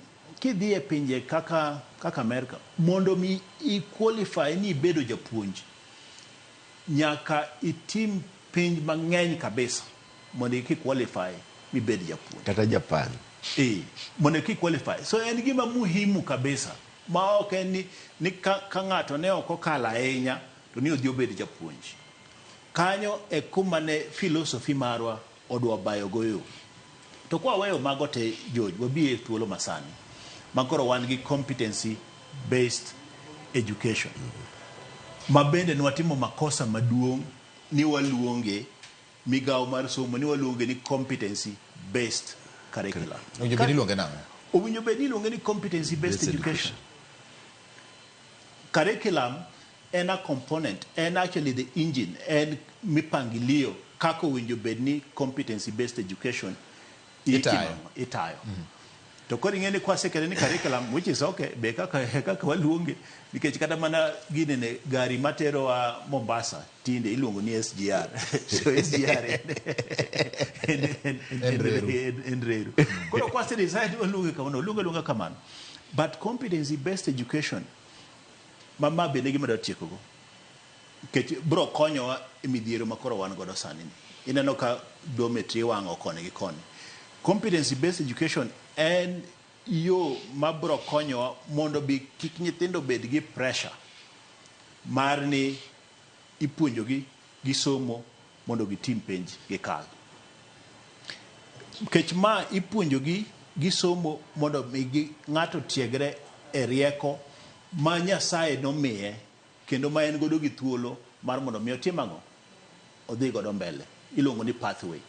Maka in jabol to korko opira no ema jopuonjorero ketie to puonji, ipuonjo nyaka e klas. Kik ipanyo opira ok puonje klas, nikech jomoko paro ni opira ipuonjo mane ang'o e pap. Ng'eny ne ipuonje klas. Ipuonji e klas.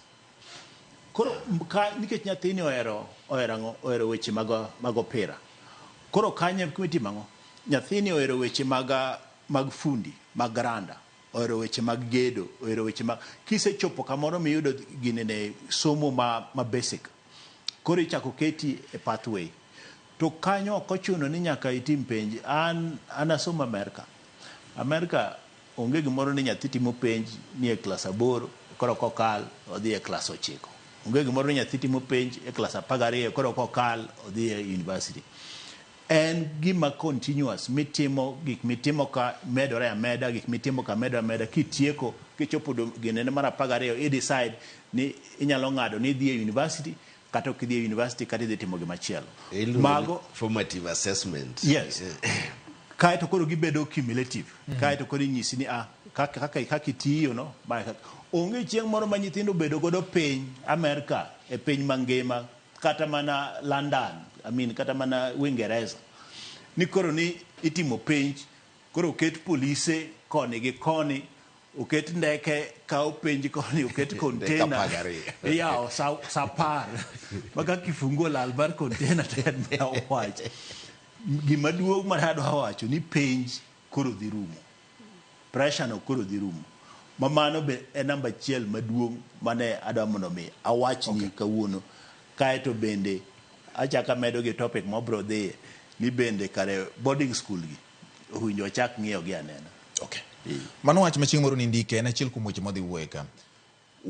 Wawinjore kaluwore kod twak maru Mheshimiwa Urero kaachiel kod Dr. Matunga ni system ma Kenya nigo mar weche mag somo ok ber. Nyaka nyo okel competency based curriculum. Competency based curriculum mowacho ni koro dhi tieko mar weche mag penj ni e dwe ma wantiere ni nitiere penj moro ni KPSEA ma jopuonjre madonjo grade mar 7 miluongo ni junior school timo. Embe en penj. Kata bed ni samoro oket ng'ato grade maduong' ni kalo kama to en penj. Manyiso ni japuonjre nyaka ikrene kendo nyaka en bende rite kendo en bende nyaka ketne yore mag neno ni penj no time yo makare. Diponi enena duplication mar 844 chama pod wan godo. Mar ariyo gima daher mondo mi wayude ler. Japuonj owacho ni pressure mar nyathi somo dwa bedo mang'eny. Nyathi onge gi saa monyalo fungo godo wiye mondo par gimoro machielo. En somo ma kochakore saa 11 okinyi nyathi owuok e dom kata owuok odhi e preps to en somo nyaka ang' saa 3 otieno dhi saa 4 nyathini koka otieko preps ochako dhi nindo matin kendo kiny kendo okinyi. Somo king'iyo kata kuwapimo kod pinje maoko winjo ka Honorable Orero wacho wach mar Japan imbe gilo weche mag Amerika ne kaka itimo gigi e pinje maoko ma samoro ni kod lony moingo piny Kenya. Sam ma otimne nonro japuonj mong'eni wi nyathi kata wi dhano nyalo kawo mana gima rom kama mondo kik wiye bed gi pressure kik ochak ng'iyo ni jogi koro hinya koro apar pacha en ang'o research wacho nang'o kata nonro wacho nang'o e wechegi.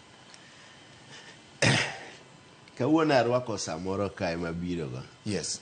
Adwa nyiso ni sani ma en handwork mar nyithi class 4 ma Japan matimo. Mano handwork. Iluongo ni handwork. Yes. Miluongo Kenya ka. Art and craft. Art and craft. Kendo ni nyithindo gi ichako puonj chon ma ginyalo loso sailani. To Kenya ka kata ng'ama nyalo loso sailani onge. Mokno wang' sano japuonj. Wane kaka orieny. Yes.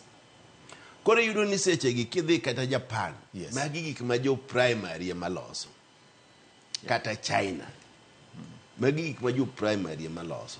Yudo ka nyathi kan competency based education. Nyathi ja class 3 osechako ng'eyo kaka igoranda. To Kenya ka ni ka igoranda tikawo ni in ng'ama oko ong'e gima timo. Ni ifuo. Ifuo nade tinyalo loso kom ma ji bede kom ma kora bede ni. Ma ng'ama nowe ni ok odhi sikul ema oloso kom ni. Ma kom ni dhi ng'iewo 50,000. Koro ei Kenya ka sani nyaka wabed ni wadhi education manyalo ng'iyo ni nyithindo gi ka gichako class 2. Kidhi Japan nitie professors mapuonjo nasari. Magin ng'iyo ni to intelligence level rieko nyathini chalo nade. To nyathini ang'o mohero makoni ema nyalo tere. To ka koro waketo ni joma ok jomorem ema dwa puonjo jo ECD ema dwa puonjo ja class 1. Ere kako dhi ng'eyo ni ja class 1 ni gini ema ohero nikech onge gi psychological advantage ok onyal somo pach nyathi.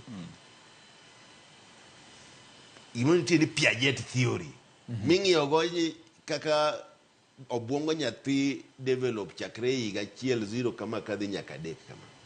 Ka ok in ng'ama nyalo somo pach nyathi tere kaka idhi puonje. Nyaka walok pachwa kuom puonj ma Kenya ka. Nyaka wakaw jogo ma bende bith ahinya mondo bed jopuonj. To sirkal nyaka chul gi bende pesa maber. Momiyo ka ng'ato dwa dhi e puonj to ok wach ni nyathino ter mane puonj kanyo. Ni puonj no koro en gima iluongo ni last resort. Ma winjo ka daktari wacho ka. Puonj nyaka wami jogo ma bende nyalo puonjo. Kidhi university ka professors mineno ka Kenya local system to moko biro mapuonj nyaka jok mapinygi. Eka gineno ni to nyithindo gi ere gima ginyalo konyogo Kenya ka. Omiyo gima dwa wacho ni en ok abi wacho ni system marach lakini the idea mar CBC ni en idea maber kabisa, kendo en idea manyalo golo jo Kenya kuma dhi midhiero ma ji wacho ni nyaka ibed mana ng'ama oyudo digri kata digri ni mang'eny. Sani ji nigi digri 3 to pod gionge tich. To nyathi kata moa e TVET mong'e wiring, modhi otimo plumbing, waonge kata plumbers ka. Sani kidhi UK ni na plumber sani ilari alara to pesa michamo to ogunia. To Kenya ka ni plumber to gin jogo ma society okuong'udho. To kocha to plumber no gima lich kendo ichuli pesa mang'eny. Wiring ni ng'at ma ok odhi sikul ni ng'at moremcha ni emitere wiring. Donge biro miyo ute ji muoch.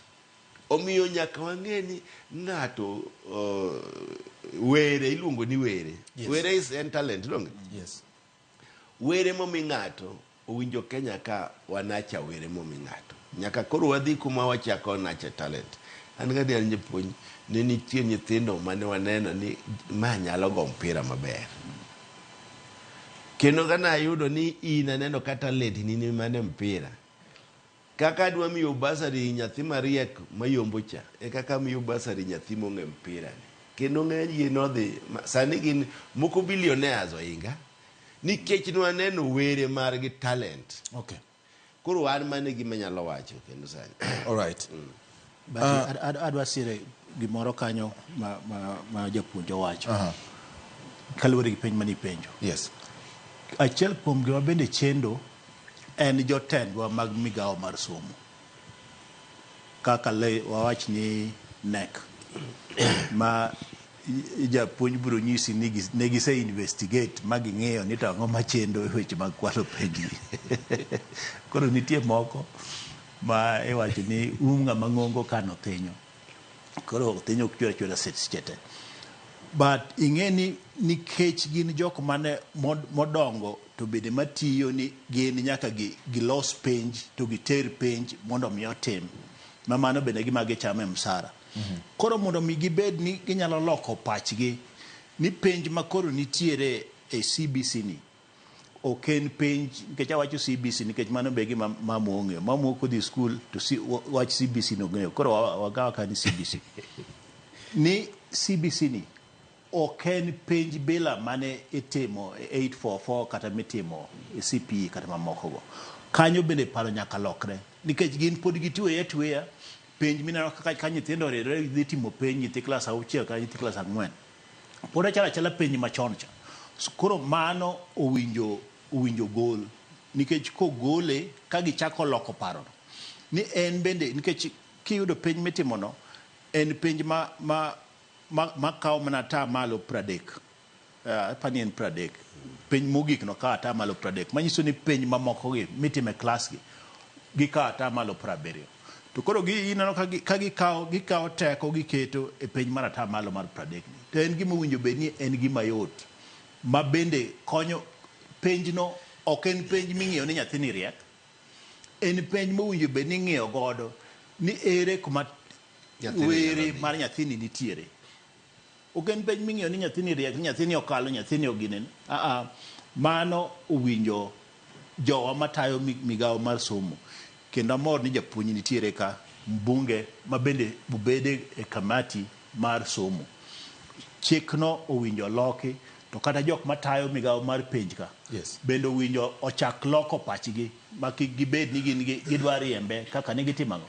Koro apenji George ka sani saa bila ni makata na wuona onge go olos gi nyathi klas 4 Japan. Tadwa chiko gi adwa chi miere nyisi moro matin e gwengwa. Ana achula mfangano e gweng moro ni Mauta.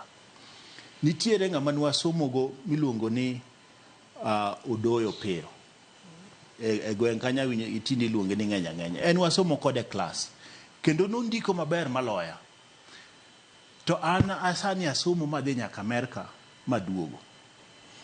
To Odoyo Pero ni en nokao rieko kuom wuongi manoko puonje klas mar ondho yie. Enemo ondho yie dhi mineno ka idho ka mbeta ka dhi thurwa. En motimango. To en ing'e ni okawe ni entiere gweng' to koro kosomo koro mano gima ok ng'e ni en gimoro ma muhimu makata sani adani olosna yedhi gate ene motimango ene mondo mano e gimiwinjo kane japuonj wacho cha ni CBC bro chako chiwo ayanga kit talent bilago kata rieko bilago mondo kara penji ka jok ma ondo yedhi e mose ondo yedhi higni gi te mwang'ado godo na mataro kwadhi dala kata kwaduogo mane kit rieko makoro winjo be nitimango donjo ka ado mana medo wiye kanyo. Role mar community nitie kanye e geng'o midhiero mosemako school oganda mawuok alwora mar school? Committee mar parliament koso committee community community oganda yes community joma wuok e alwora mar ing'eni okang' ma abedogo kaka ng'ato ma osebedo education system wayudo ni school ka school winjo bed ni management mar school winjore gi community nikech community go ema dhi kelo nyithindgi e school. Yes. To community go be ema dhi ng'iyo ni to school ni arita ne chalo nade. The moment ma management mar school ok winjre gi community nyaka bede chandruok. To ere kaka winjre gi community? Yes. Tiene ni ka nitie community moro ma ng'ato moro ni mane e piny kocha ma pura lot owinjo be ni school me tiende kanyo no miye nafas mar tero alot no e school. Ka nitie imanyo jorit madwa rito school to awach ni principal no oa Kisumu to dwa kawo jarit moa Mombasa watne moro nyathi nyamingi no onyuo Mombasa koro kawo jataita dwa dhi rito Kisumu kata gima timore kor gweng' no ng'ano ok bi ng'eyo omiyo ka school ni kor gweng' jok marito go nyaka ame kor gweng' no jok matedo chai go nyaka mane kor gweng' no unless ni nitie position moro kaka accounts ma onge ng'at machiegni kanyo manyalo yudo moketo competitive mago ma inyalo mi school thuolo magende kijogo tiene ni community gin magigero school gin maging'iyo ni to school no dhi nade to kata ka nitie ni giwinjo ni nyithindo dwa wang'o school gin ema gikonyo. An diere moro kana apuojo Lang'ata to nawinjo ni nyithindo dwa wang'o school nadhi aluongo mana community ni biurane ne ukona ni gibiro wang'o school saa 11 okinyi koro dhi aluongo community moa Kibra ka gibiro to giyudo mana ka community ema ritogi mabe ne giwuoro ahinya tiene ni ne an gi intelligence ma jo community go nosenyisa ni nyithindo gi yes kiny gokinyi gidwa biro wang'o school omiyo community nyaka tigo gi management mar school ma kiyudo school miwang'o asebedo kaparo ahinya ni endarasha cha ere kaka no wang' an pok adhi kuno kawuono te waromo kaka community mar education wadhi ng'iyo gima wanyalo timo to nwaoro one of us manodhi nyaka kono e pacha to ma kik ji moko wach na wacha mano pacha macha ne ason to be ne ok en ason mochaka chaka kine mach manyalo nego nyithindo kamaja nyaka be ni noti gi petrol nyaka bedie ni ng'ato nodhi to kiki anonge gima ng'eyo mano pacha ng'ato be ni nodhi mokwa petrol e tie udigo kato gin gi rieko ni gichagi kawo kata tuoro kata uno right gilit kete petrol to giywaye kata 20 meters kato gidhi gimoko uno no tema biro mos chako wang'udi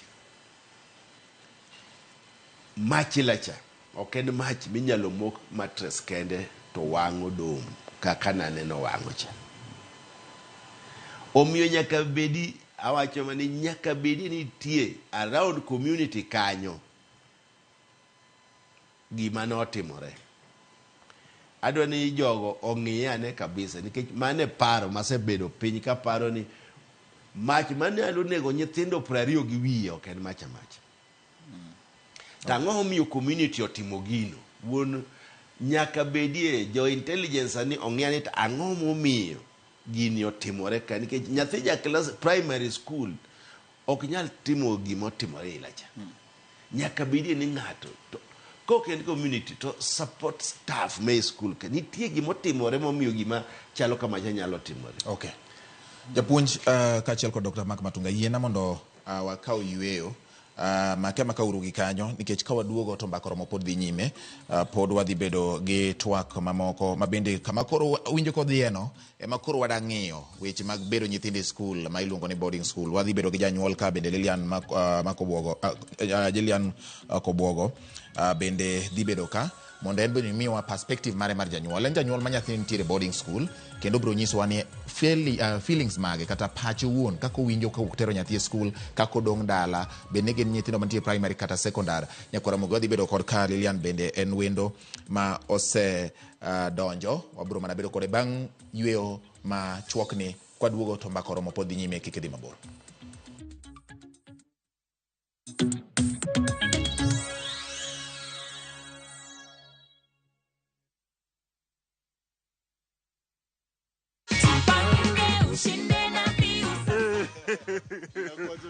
Salama sana. Una feel aje at this moment right now? Nasikia vizuri.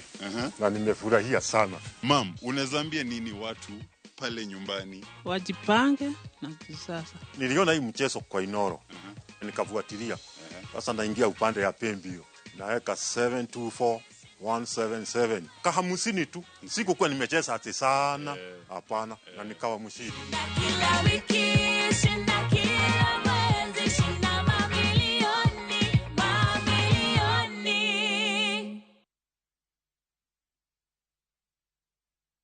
Napiga simu ule mbinguni na kuita Yesu, shuka utende. Ulinipa namba ya simu nikupigie. Kupata wimbo huu kama sikiza tuni yako, dial *811 *381 hash. Usisahau sikiza na Citizen ni nyumbani kwa wasanii wote.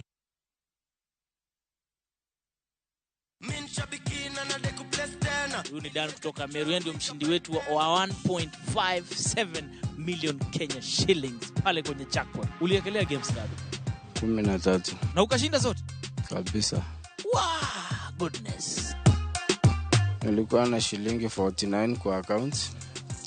Nikaona nicheze hiyo midweek jackpot, nikapata 13/13.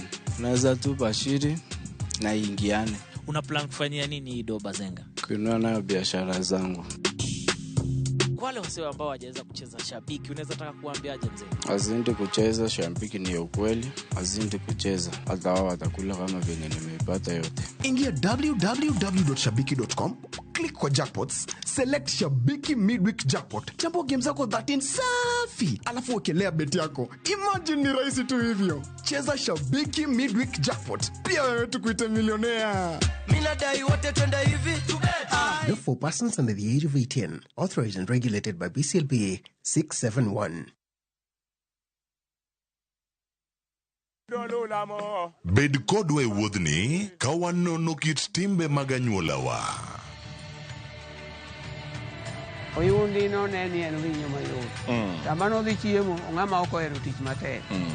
Koro nyako ringi kodhi chiemo. Ema nomiyo chake kamano. Gin kido mamiyo wabedo kaka joluo, sigendni mopogore opogore mag dhoudi mag luo. Chiro ma kiti pando chira. Gini dwa chako ndeti mos.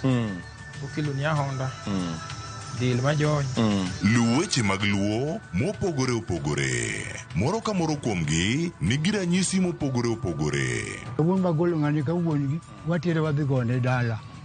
Koro atelo gile to gi gweno. 111 Luchenro ni ngeso ka ngeso saa 1:45 otieno e Ramogi TV.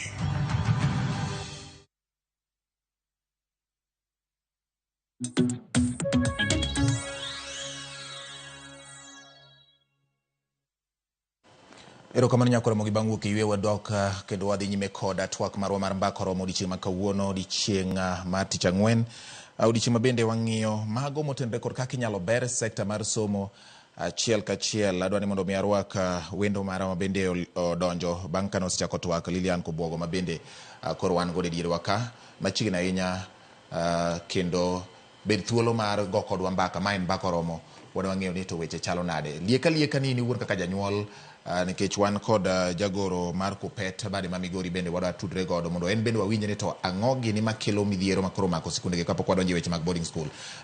Lilian machiegni. Erokamano. An kaka janyuol, seche mwatero nyithindo skul wan gi challenges mang'eny kendo mopogore opogore. To e skul be ka nyithindo osedhi, nyathi ka nyathi nigi pache. Ng'eni pach kata japuonj ni pach japuonj machielo ok pache.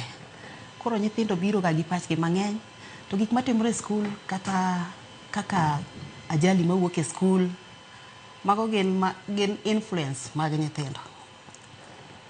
Nikech iyudo kata ka sana gima kelo gini, an gi nyithindo e skul. Gima kelo gini, yes, en ni kata ni japuonj moro odwa bedo against nyathi moro. Yani ok odwa winjo nyathi moro, to gibiro riwore. Ka giseriwore to gibiro gi paro moro marach. Kae gima kelo gik moko kaka wang'o skul, goyo japuonj, bego magi timore e skunde. Kech kata goyo jopuonje timore e skunde. Koro wan kaka jonyuol, gima duong' mwanyalo timo ne nyithindwa en mana lemo mondo mi gigi kik timre, nikech sama gigo timore to wan bende wan magichage miyowa kasara be. Kech wan be manyaka wachul gigi. Kech ng'eni japuonj to ok nyal wacho ni kawuono wang'uru skul, ni kawuono nyithindo gi riwre ugo japuonj. Dongo mano to ok nyalre. Koro wan kaka jonyuol, samo nyithindo dhi skul, obed kodgi piny, wawuo kodgi, nikech ka somo motere to somo. To ka nodhi winjo pach jowetegi, magi ema kelo gigi. Erokamano ahinya Lilian.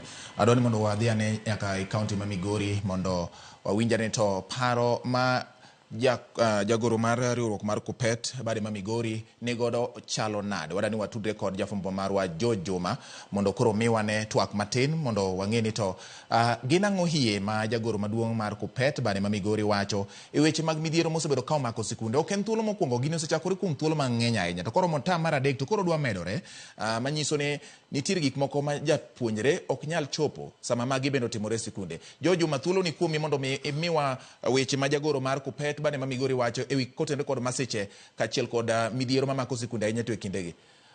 Watimo mos ni ong'adre matin, ong'ikore matin nyakora mogi to wabiro dok kuomgi mondo wachak wawinjane to gin gi wach machalo nade. Watimo mos nyakora mogi kuom mano. Abiene kuom Dr. Mark Matunga. Kane pok wadhi e yueyo, japuonj Orero no owacho wach motenore kod kaka community owinjo bed ni konyo, kendo wacho ni en gi wuon gi pache gimiluongo ni opinion mare kaka dhano. Ok en chung' mar komiti mar od bura mochung' ne weche mag somo, nikech nitiere nonro madhi nyime. Wacho ni en kaka japuonj, kaka dhano, gi kaka oseneno gik matimore. Owacho ni chal ka gima community me alwora ma samoro kuonde ma gigi timore, gin bende gibedo gi lwedo. Gibedo ni lwetgi nyalo chopo e midhiero machalo kod magi. Dr. Mark Matunga, isiro skul mane gi jopuonjre, iwuok e community mantiere machiegni kanyo.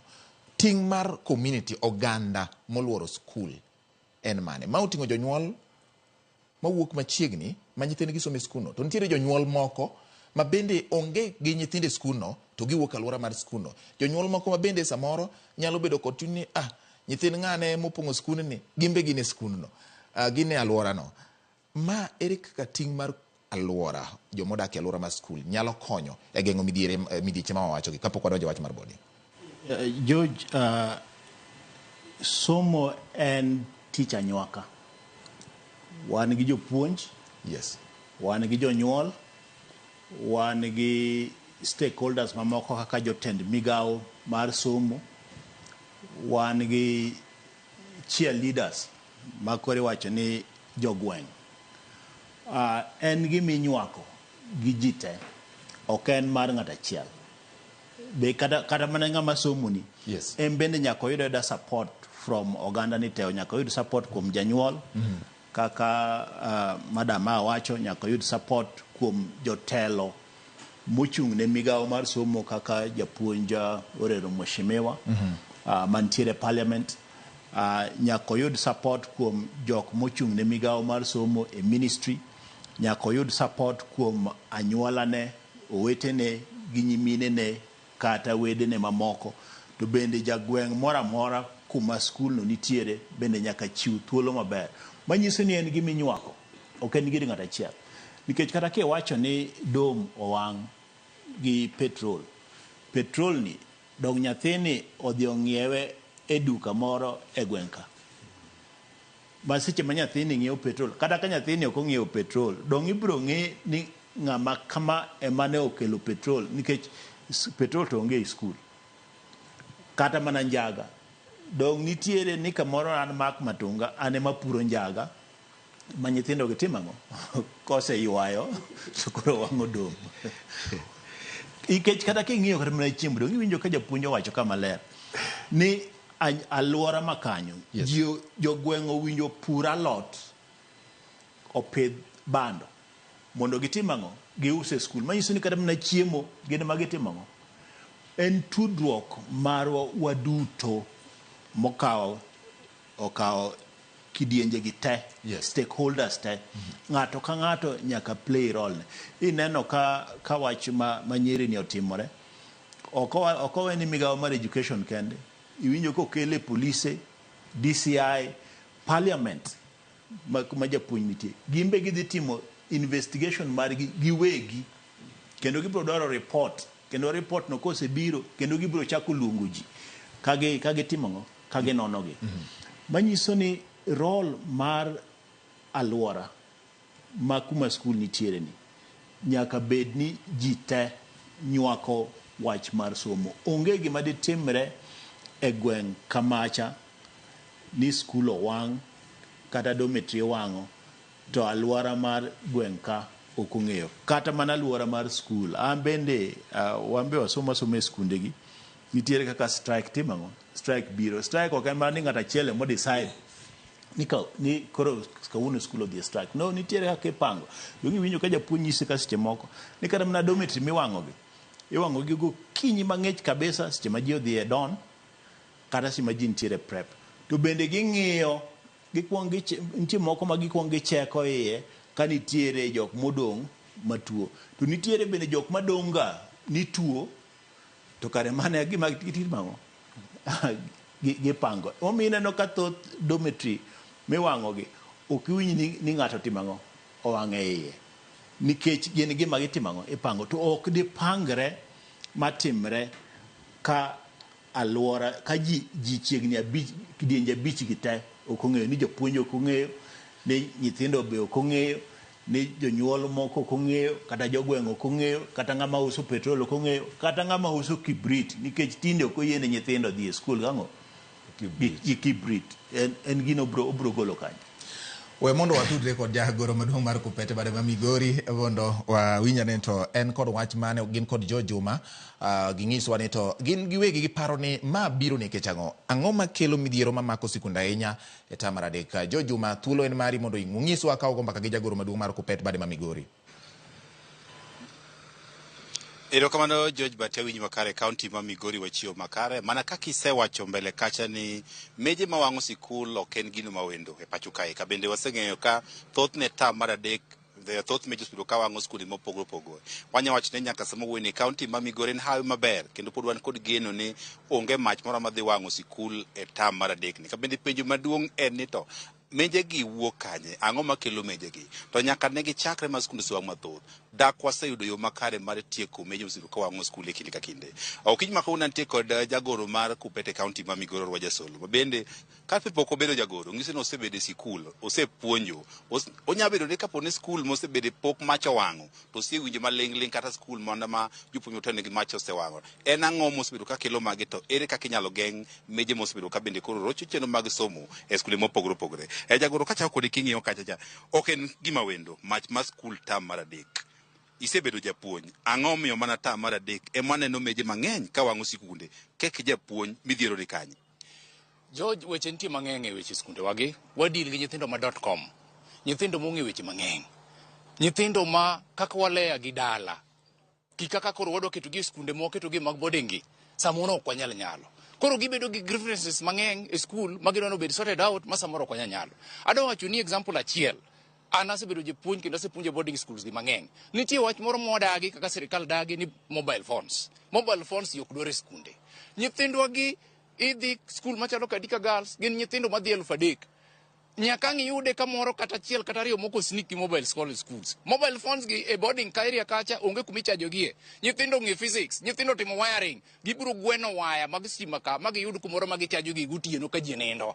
Magi gik moko machiel kuomgi nyalo kelo electric faults moko mineni winji wacho ka. Gigi timore skunde wagi.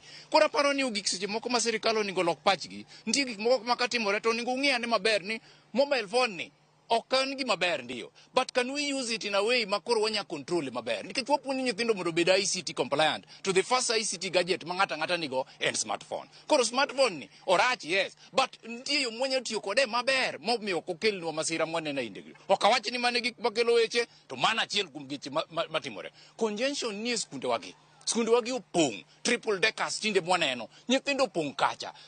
Safety measures to sirikal osetemo ndi kendo giketo ni grades onego bed maonge, dirisni yao maber kadhi oko, dhoudi to be nitie standards and quality and standards officers moromo mang'iyo ni gigi timore skunde wagi. Ok apar ka kata skul miluongo ni Endereza cha ne ochakore nyoro, en skul mosebedo ndalo mang'eny. Gik makoro iwachonwagi, was the government aware? When was the last quality inspection manotim e skunde machalo kamagi? Koro aparo ni nitie weche modhuro machakore gi grievances mag skunde, nyithinde skul, moko nitie to do with the diet man school, weche penje bende koro ing'eno donjo third term ka. Ok onya wacho ni electric fall ni timore mana third term kende. Electric fall ni dako timre second term gi first term. Koro nitie weche mang'eny makoriw mong'i maber mwaneno report maber to samoro sirikal nyalo konyo nyithindwa manie skunde. An adwa kwayo jonyuol ni bende kata in kitawo nyathini tere boarding school, be ise take time ni mondo ine e school ma nyathini nitie. Ise wuothe boarding no, ineno area no, so that magi gik miwache chieng' Parents Day ni our safety measures wacho kama ta neno boarding kuma nyathina ninde cha ok aneno ka gin gima ber. Koro paro ni responsibility en marwa mar jonyuol, en sirikal kod everybody else ma rito nyithindo. Gen wach malich ahinya, gin masira malich ahinya gik matimore. Awinj wach ne skul samon tim midhieche mang'eny ma jopuonjre wa tok nyal tim. Nyiso ni jopuonj samoro nyalo ng'eyo gik manyalo kelo mach gi nyithindo dwaro ma. Ang'o ma jopuonj pok obedo kama ma tieko midhiero gi addressing them kapok gichopo kama koro nyapuonjre koro wang'o sikul. Nitie weche mang'eny ma jopuonj samoro onge kata lony, kaka ma wacho ni mar wiring no, electric faults go. Ing'a ma japuonj biro ng'e nade. Gigi gitimo kuonde moko ma giduogo gi selotep maber mok inyal ng'eyo. Koro dwaro mana jalony ema nyalo ng'eyo gik machalo kamano. To grievances mag school, most of them gin weche mag chiemo, diet and so on. Madwaro financial capability mar school. It depends on the financial capability mar school. Nyithindo school bende ing'e ni ji ok chul malong'o, pesa bar sirikal bende deko. Koro samoro kata king'eyo, ibedo matek ahinya gima japuonj nyalo timo, kata parents nyalo timo weche machalo kamago. Koro nitie weche moko mong'e, but giminyalo time kaka japuonj bende onge. Japuonj be overloaded. Jopuonja schools are understaffed. Jopuonj nigi lessons mang'eny. Okete gi documents modhuro. Kia tipad nyako fill, schemes of work nyako fill. Kiango documents aboro monego losi kata kapok odhi e class mar puonjo. En saa adi gi nus modhi bedo go piny kong'iyo kaka nyithindo dak e dormitory, kong'iyo gigo. Ote kiyudo ka gi master of duty kata ng'at manie duty en ng'at achiel kata ji ariyo. Mage jok mawuotho e school te ok ginyal ng'iyo. Nyaka moko gweny gi mok gineno. Kodhi ka gima tieko, thoth maje giwacho ne giwang', classes wang' sama jopuonjre onge klas. Nyiso ni ipimo sama gionge klas. E skul mangima moting'o ji 3,000, ere kaka japuonj kata nyithindo ok nyal ng'eyo ne ng'ane gi ng'ane mwang'o skul mondo owuog oko mondo wach. Midhiero ne kanye timo nonro. Thoth giwang' to ok wang'e ni japuonjre mane mowang'o sikul e skunde. Ing'e ni mach ok wang' gi ji mang'eny. Inyalo yudo kata ji achiel ji ariyo. Kokalo ji 5 to biro ng'ere. Koro jok matimo gigi ka en in case of arson. Iyudo ka gin program motim kata achiel kata ji ariyo. To bende skunde madongo machalo kamano ok biyudo ka ji te onge dormitory. Nyathi moro nyaka ang' bede matugo manonindo manok odhi e class for one reason or another. Magi jok masira makamagi samoro jamak ga. But iyudo ka gin jomoko mathin ahinya. Adwa kwayo sirikal mar Kenya ni onego bede seche moko makoro wachak ng'iyo wach boarding school ni maber. Ang'o ma nyathi ma higa 9 time boarding school? Surely nyathi ma higa 7 kata ne bed ni safety measures nitie, kata ne bed mana nang'o to mach owuok kata muoch sa 6 otieno. Nyathi ma higa 9 oningo timang'o? oningo timango bentie gimo nyalo paro kata no tim oburo mana medo umo wiye ongeti ko yuak nikech onge gimo ng'eyo monyalo timre. We need to do some drills oningo bedni koro wachak timo gi experts bag area ni mondo biye skunde opuonjwa nyithindo mondo seche moko gipogi gi drills mondo neno ni nyithindo gi react nango. It is time we start a conversation on the issue of boarding school. Yawa boarding school li be necessary adieri especially primary school gi nyithindo matindo gi ka gionge to piny nyalo kethore.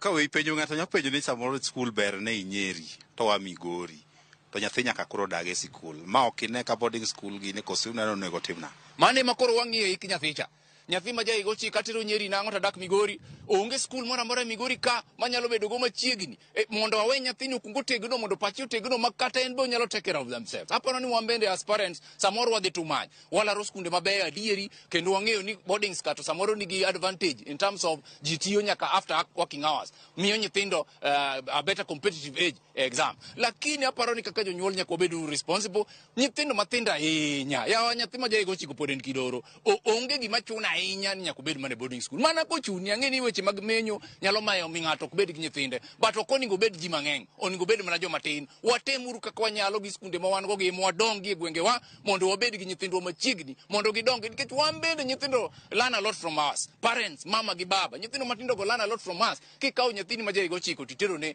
japuonj skul e boarding school mantie nyithindo 3,000 surely bi paro ni nitie keen interest moro ma ng'ato nyalo bedo go e nyathini ni mang'ini go mobed maber mane omiyo nyithindo biro gi timbe moko magalagala moonge go e mier ka nikech itere kumoro to dhi okawo moko machalo kaka makoro chando mag homosexuality gi gik machalo kamago. Weche gi wuok nikech arita onge maber e kuonde ma nyithindo osome.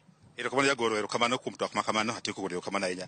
Kinyalo winjo mano jagoro mar Kupete County ma Migori. Kabinjo ka moko kuom gik mowacho ni nyabedo ni kelo mach en sama nitie ywak ma jopuonj nyalo bedo go e skunde. Kata kamano pok omigi thuolo kata jopuonj pok oyudo thuolo makare mar tieko moko kuom ywak ma bende koro igolo kod jopuonjre. Ma bende koro miyo moko kuom gi dhi e okang' mar kata mana mano wang' skul. Winjo ka bende otemo lero kanyo ni chenro mar tero nyithinde sikul katendo en owuon to wacho ni mano ok chenro makare. Kata wacho ni migepe duto moting'o jonyuol, jopuonj kod kata migawo mar somo nyaka koro bed kamoro achiel mar tieko wechego mag meje mosebedo e skunde to ahinya tamar adek.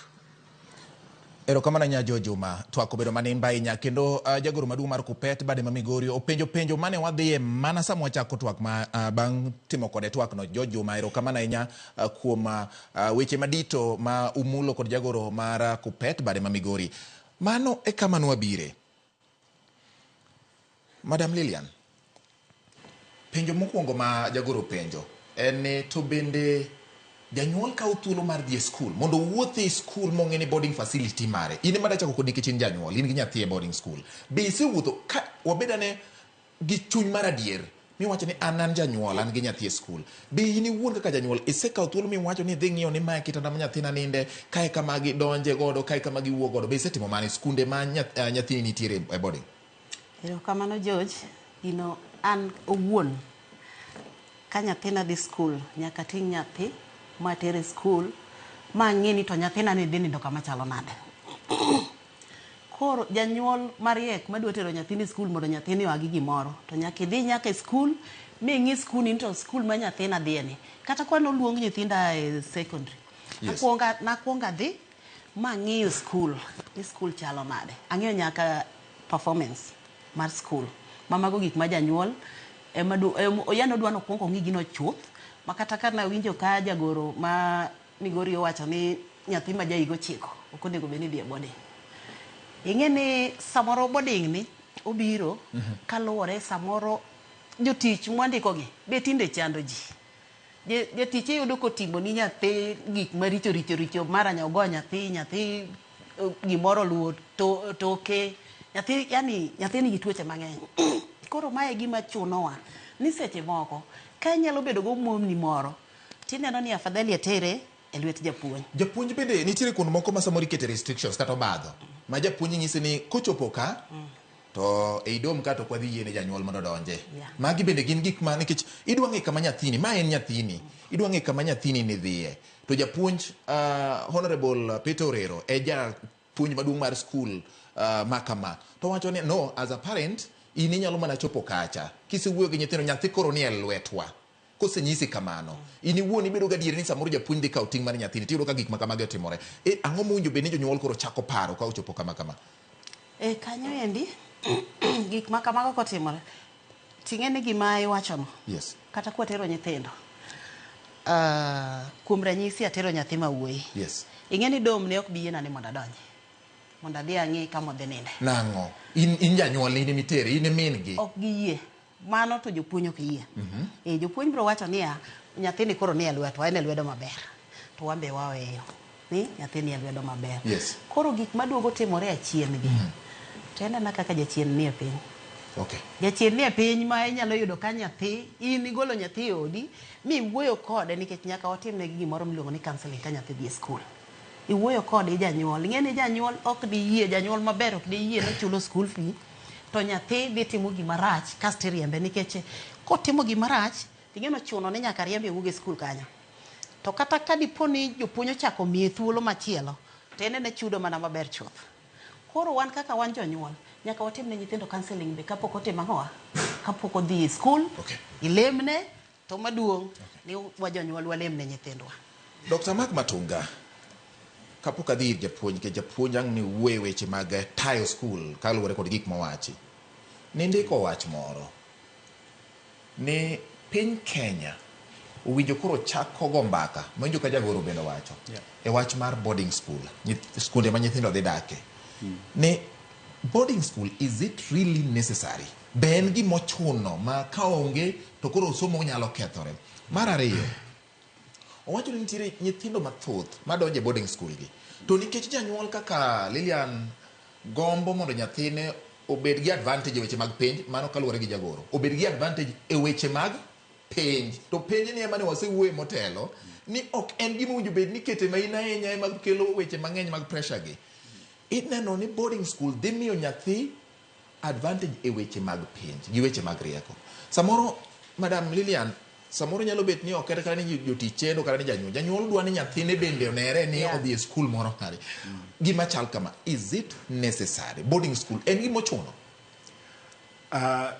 George, aina yeri nandiko kendo nawacho kendo kata kidhi e Facebook page mara ibiro nandiko ni ing'eni kete mamuol. Nawacho ni boarding school primary gi secondary owinjo gol e Kenya ka. In iwuon sani ing'eni kuma wabede ka wawacho wach mar somo. Yes. To kendo wawache gi dholuo. To kipenjo japuonj tipenjo Lilian to gibiro nyisi ni kata kata kwa loso ka nitie weche moko ma chuno ni nyaka wach gi kisungu. Manyiso ni education ma wawacho ni kata somo ma wawacho ni ok en marwa, en gima ne wagolo e pinje mamoko kata gima ne okelnwa. To kokelnwa go bet ka waduto watemo pimore gi ngas mar jok mane okelonwa somo e pinywa ni. Wang'eyo Amerika, wang'eyo Ingereza, wang'eyo Japan. King'iyo pinjego gin sikunde matin ahinya ma nigi boarding. Nyathi ok dhi e boarding e primary kata e secondary. Manyiso ni nyathi ae ot gi kuma nitie gi jonyuolne to dhi e skul mantiere district gi kanyo man machiegni kode emodhiye. Ok ochuno ni mondo mi odhi e boarding. Actually jok ma dhi e boarding kata japuonj biro confirm ni embro se wuothe pinje gin jok ma either nigi wichruok moro korka pachgi kata gin skunde moko ma ngasgi ni malo ahinya. To kidhi Amerika mondo mi yud ni nyathi odhi e boarding mano en gima onge gimoro ni boarding school. Boarding school en mar jok ma pachgi opogore matin to gi jok ma manyiso ni chandruok mar paro. Manyiso ni gin gik matin kabisa. Koro gin special cases. Mano dwaro ni mondo mi gweng' ka gweng', skul ka skul, kaluwore gi migawo mar somo oger e kiwango mowinjo bedi ni ka an asomo e gweng'wa ma Mfangano kucho, gima somo kanyo kata jopuonj mapuonja kanyo kata gik mipuonja kanyo e bende achiel kuom gimipuonjo nyathi mantiere Lang'ata primary kuma jaduong' Mheshimiwa Orero no puonje. To bende jopuonjgi gidhi e university achiel. Japuonj Orero biro nyisi ni university manodhiye ema japuonj mapuonjo Mauta Secondary Chula Mfangano bende notimo nodhi manyiso ni riekogi kuom tiegruokgi en gima chalo. Koro ok ochuno ni mondo mi nyathi oa dala ka odhi Nyeri. Boarding school kata mana boarding owinjo chak gi university.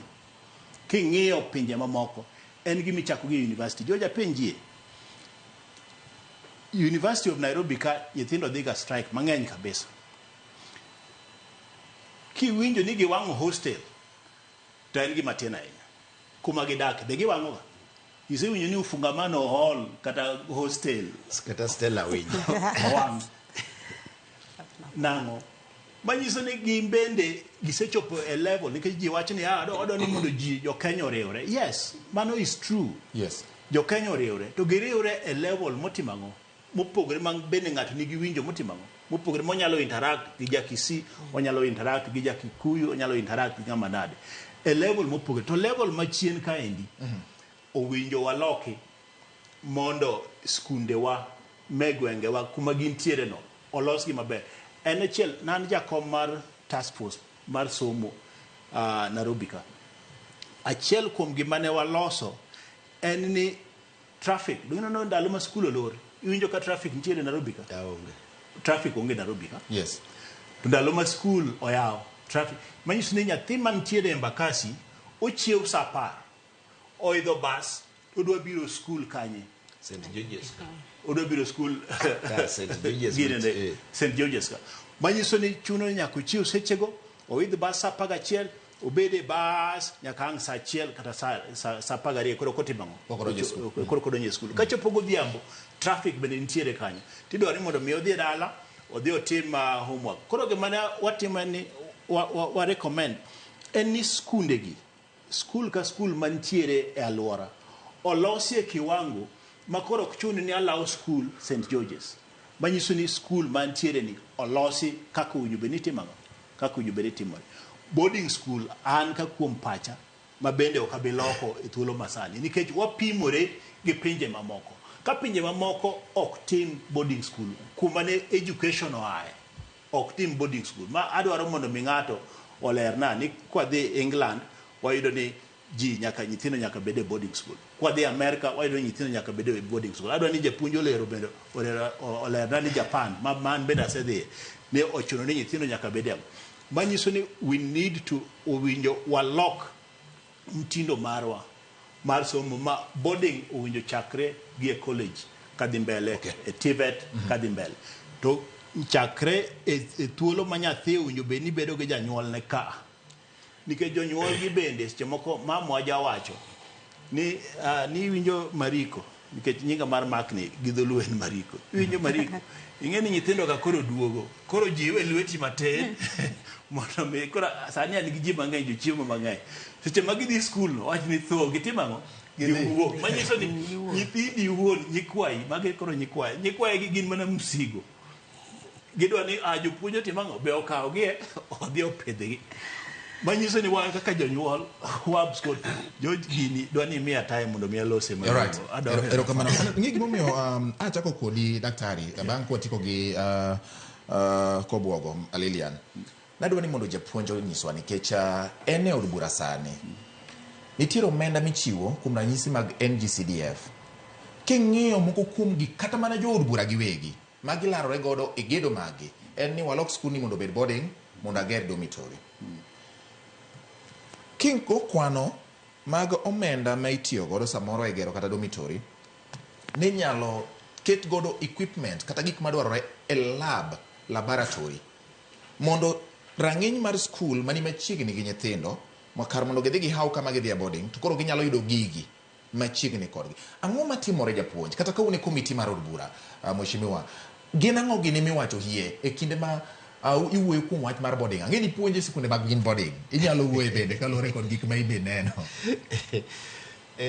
Mokwongo an as kaka ok an against boarding to an against management mag boarding schools go nikech asewuotho be pinje maoko maonge boarding to Kenya ka gimomiyo pod wanyaka wabede gi boarding nikech waonge infrastructure.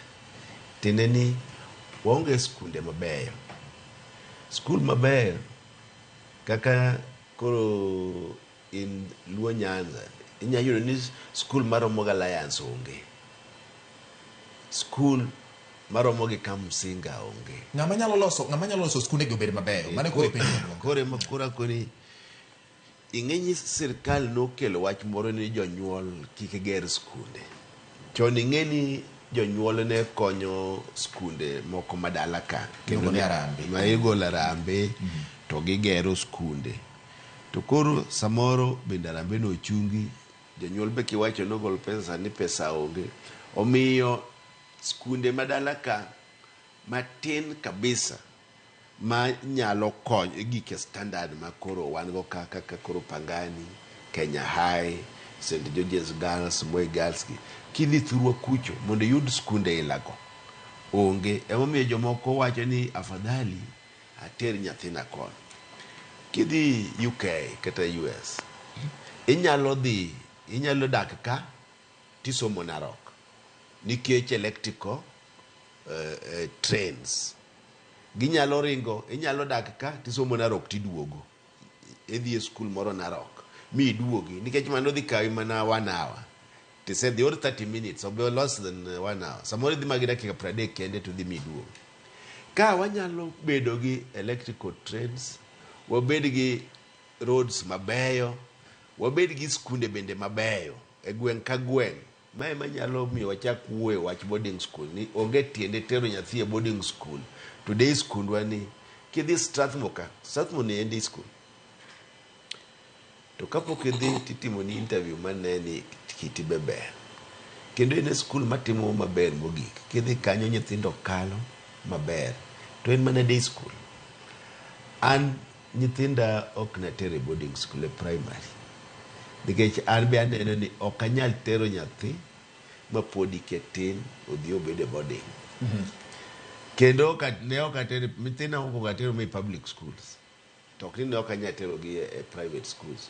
Nikech Kenya ka wawinjre ni education owinjo en equalizer. Owinjo be ni ji somo marom, jopuonj okter marom. Kidhi korgi Matunga inya yudo ni e skul gin gi jopuonj 6 kende. Tiene ni equity mar distribution mar jopuonj pok obedo maber e Kenya ka. Ka wan education committee kama lead magi jopuonj matin mogik iyudo ni en Kakamega ma pod lak jopuonj karibu 8,000. Kaito ichaki dhi awacho 100. Kichaki dhi Homa Bay ema pende kendo jopuonj tine. Tiene ni jopuonj kaka chiwogi e Kenya ka samoro ok chiwgi e yo makare. Emomiyo ni nyathi nyalo asuba ni dwa biro somo Nairobi ka. To ne gin gi jopuonj maber. To josuba go koni wate nyathi mbita ka kata Tombuya mondo somo machiegni ka.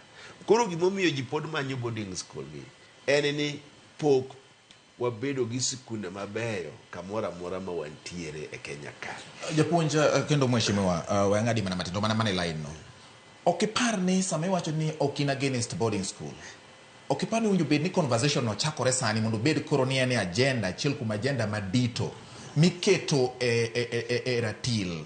Mak Matunga biro nyisi kaka iketo gi ratil. Ikete ratil mondo ng'ini kopo ni oket resources kata mwandu mag siro somo mopoge yo makare to wanyalo bedo gi yo maber mar ting'o malo sikunde mantiere kor gwenge. Madam imbe na penj. Aparo ni mano winjo bede conversation. Ni mondo wager sikunde e yo maber. To gimomiyo wuoyo kama. Yes. Nikech atie sirkal igni 30. Ang'e gima timore Kenya ka tribu kawende Kenya ka. Nyaka ne wayud independence nyaka sani. Osekawa igni 20 moko. To nyaka sani ema pok walose skunde go. Mo bede standard makuru bedo ni. Nwachako free day secondary school. Mane Kibaki okelo. Sani okeno free. Jonyuol pod chulo pesa mang'eny. Iyudo ka pod gichulo kata 20,000 school. Tiluongo ni free day FDS, free day secondary. Tiene ni sirkal chako program moro kapok gibedo piny ma ging'iyo ni to omenda mwabro tiyo go mwaket free day secondary ni en omenda maromo nade. Samoro inyalo yudo awacho gini pile an kani an jatelo nowacho ni imiyowa 22,000 e nyathi ka nyathi makato fist okel ni 53 to onge chieng' ma 22,000 no nobiro ochako duoge sani en 17,000 kuom nyathi ka nyathi. Onge chieng' ma skul oseyudo 17,000 higa mokalo nyocha wacho skul mano giyudo ne giyudo 11,000 kende to skul osetimo budget pod gitimo gi 22,000 wang' nie kokona 17 koro itimo budget gi 22,000 cha timiyi 11,000 tiende ka nyathi 11,000 ok miyi tiende kaka idhi tiye skundni to sirkal bende ok omiyi pesani onge kaka idhi ran skundni omiyo nyaka leadership mar county owuog oko mawach ni higa ka higa wadwa chiwo pesani migero go skul to koro awach NGCDF yes ing'eni ji mang'eny ok ong'eyo kaka an kana adhi kaka jaod bura gima chako go ing'eni ji dwa noger skul atimo assessment mag schools ma neno ni skunde nagi achiel kende mopong' modong' gi onge nyithindo tang'o miyo gi onge nyithindo nyaka ne gergi siling bodo liere skunde igi richo koro naketo ni adwa renovate mokwongo skunde te me constituency na masani ase renovate more than half skunde mamoko chalo mana private adwa na renovate maket kabro wir school ma school bed maber ma nyathi ok wuog ka ni koro dhi lawo skul moro oko mondo nyithindo opong' skunde wagi koro kaka japuonj ka renovate skunde gi kokang'e facilities mage magionge go mo anyalo keto e skundni en lab to jopuonje gi yudo nade bende mondo aket skunde nagi obed mabeyo ma nyithindo ma Kibra te osome e skunde gi. Okay, japuonj nitiere awacho ni jotelo mag Kenya and kamibete ni jatelo mane momiyo samoro winjo ka adwa chomi gi wachne tira ahinya nitiere gimiluongo ni active change then nitiere passive change en ni in iwuon omiyo omenda mar CDF kuom ranyisi wajumbe ma Kenya ka mawuok e rural areas samoro kibira neno ka nyithindo dhi ofundore Olympic Primary School kuom ranyisi 5,500 gini oweyo Joseph Kang'ethe gini koro gidhi gifundore kacha koro wacho ni wewa kegi kaluwore kod kaka gik ma inyalo mi kegi nitie mang'eny jatelo mi omenda mag CDF to wacho ni adwa gero dormitory ang'o mamone ka omenda ni to o-equip godo laboratory mondo japuonj ma already exist a school ma is already existing ma en day school mondo nyathi ong'e ni awa koponi gima nadwaro mar tiegruok cha nikech nyithindo ok ni gionge kor kuonde nindo samoro gin go e miechgi to gionge kama gidhi yude lony mar gima owinjo bed ni gitimo bang' ka gisetieko tiegruok somo margi ang'o mamono gichaka chaka passively mano momiyo naluonge ni passive sirikal ok bing'isi ni igero dormitory kata igero laboratory nang'o iwacho ni koro adwa medo laboratory machielo e skunde ni kar gero dormitory mondo nyithindo ochak neno ni skunde gi improve mondo gibed e rang'iny man wawacho mane samoro Dr. Mark Matunga wacho kaachiel kod samoro ma Madam Lilian bende wacho ka ang'o matamoru timo gini mos mokwongo adwa nyisi ni josiasa ng'enygi onge mental strength mar resist gima jopiny dwaro. Yes, wacha kaka en wacha di koro olok gi dholuo onge gi tegno mar paro onge tegno ma ka jopiny koni ni wadwaro mato ang'e ni labe maber to gikoni wan ok wadwa lab mondo mi jasiasa we gima japiny cha wacho tek kabisa kiyudo jasiasa man gi mental stress mabiro wacho ni mae gima dwa timo nikech ang'e ni kakelo lab to ema dhi konyo nyithindwa go tek nikech ging'iyo ombulu kidhi e skul an makwongo nadhi e skul moro to nang'e ni lab gi ok ber ahinya tapenjo ni to ager lab koso akel bas jopuonj gi nyithindo nowacho ni gidwa bas tata ng'e ni lab ema ber kidhi nyithindo te gidwaro bas jopuonj te dwaro bas koro josiasa mano koro wuoyo kaka jasiasa biro ng'iyo bas nikech mae madhi miyi ombulu. Lakini ken gi mental strength tikoni abro gero lab. Omiyo mae ma samoro yudo ni jasiasa wacho ni odhi gero dom nikech jopuonj owacho ni dom ni bro miyo research wadhi malo nikech ji ong'eyo ni boarding school miyo research dhi malo. Koro wacho ni kigero na boarding to abro keto nyithindo ka to research bro dhi malo. Koro mae momiyo yudo ka samoro josiasa dhi magero dom. Sani nitie school madwa gere dom to next year jo form 1 onge. Koro adhi bedo gi conversation gi principal ni to pod idwa na ger dom ni kosidwa na tim ni gi onge lab sa tim gi moro. Mano gima ne owuoyo gi fund manager na nyoro nikech ang'iyo ni kadhi agero dom cha to jo form 1 onge bi odhi konyo kosa med gi lab magidhi konyorego e ire. To ma dwaro mental strength mar jaod bura mung'eyo ni gini katimo ne nyithindo to mae madhi konyo nyithindo kuom yudo rang'iny kendo tiegruok maber. Koro an awuoyo kaka jood bura moro ni wach somo ni onge gima duong' malo wach somo e piny ka nikech somo ni ema miyo wabedo kama koro wabedo nikech somo inyalo wuoyo ka kata dholuo wacho tek ma kok isomo to ok inyal wacho dikore miene kata imino ka gik mang'eny iwacho ni kisomo. Yes madam Lilian, aneno ka chunyi oidhore roho oselor kuomi mondo koro imiwa in bende ma in godo. Oket ka wach kuom jonyuol kaka mheshimiwa Urero wuoyo owacho ni jonyuol bende kopenjo ni wager lab koso wamiyo bas to jonyuol ting'o bargi ni wan wadwaro bas nikech nitiere nyadhi moro mabiro e chuny janyuol ni koro wan bende nyithindo wane gi bas, sikund wane gi bas, to ging'e ni ang'o motero nyithindo hie kacha. Janyuol ni kanye ka conversation mar boarding gi day school. Ngene ei parenting ka. Yes. Kiani luongo parenting na jonyuol. Koro ei jonyuol ka kaka wan jonyuol. Ting jonyuol. Ka wan e school. Ka wadhi school ka nyithindwa ni school. Nikech ing'e ni seche ma japuonj oluongo jonyuol gibiro wacho pachgi. To janyuol biro neno gima more. To gima more no kaka japuonj nigi lony. Ng'e japuonj nigi lony moingo jonyuol ka. Kata bed ni jonyuol moko be nigi lony be. Yes, jonyuol moko be nigi lony. Lakini korka somo ka to ng'ama osebi motiegore ni japuonj to en gi lony. Koro ng'e ni japuonj an korka kora abro side gi japuonj. Nikech onego wang'i gima konyo future mar nyithindwa gi. Gari be ber, ndio. Mtoka ber, lakini wang'i waket mtoka ni ka waseng'iyo ni to gima kama ni e sikul. Mama ne gima onego bed ni wakwongo watimo ka japuonj no yie ni dwa gero laboratory.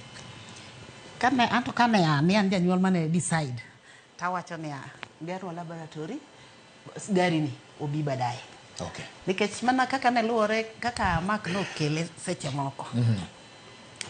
Ingeni wan kaka neno wasomo dala. Yes. Wan wasomo dala ma primary atimo day school, secondary school the same school maniti mango. Primary. Mi some primary. Tebe mochako nyumi e secondary. Koro ne yudo ka choncha. Somo ma choncha ne yudo ka nyithindo nitiere gi discipline nikech be okibi pingo ni karka rachna. Janyuol biro penji ni ka in gi pesa kare bed piny. Kare dhi school midwaro to ka ionge go kare bed piny. Ting'eni jonyuol machon koseneno ka ok idwar kare bed piny ka nyiri dhi katedo. Koro miyo nitiere gimoro ka manyaka wang'i motegno. Yes. Ni e skunde wagi wan kaka parent onego wa cooperate gi teachers. Sama yani dho wariwo dho achiel gi teachers. Tiyudo ka tich bedo mayot moloyo ang'owa, moloyo ng'ato biro gi pache. To seche moko parents be ng'e ni ng'eny moingo teachers. Ema ang' walo wegi gi bura ni wadwaro mtoka. To mtoka ni king'i adier kin janyuol mariek ma pache ler. To mtoka ni onego bi mar ariyo tok kalabo se losi. Lakini kapok idhi daktari gimoro ka awe mar wacho ni king'i adieri nitie wabunge mosetema ahinya gero skunde momiyo education koro chiegni gi nyithindo. Ok anya wacho ni te lakini nitie wabunge mosetemo gero skunde kabisa kendo sani koro nyithiwa nyalo somo maber e kor gweng' kacha. Erokamano ahinya. Daktari, wari kama watiki twagni to ni wacho nitiere wach moro midhi wacho. Wachne madwa ni wachi tiwache koluwore gi ma. Biro mar private schools kata skunde ji giwegi ma nyiso nyadhi ma kata masira manotimore e Ndarasha e skunde ji giwegi.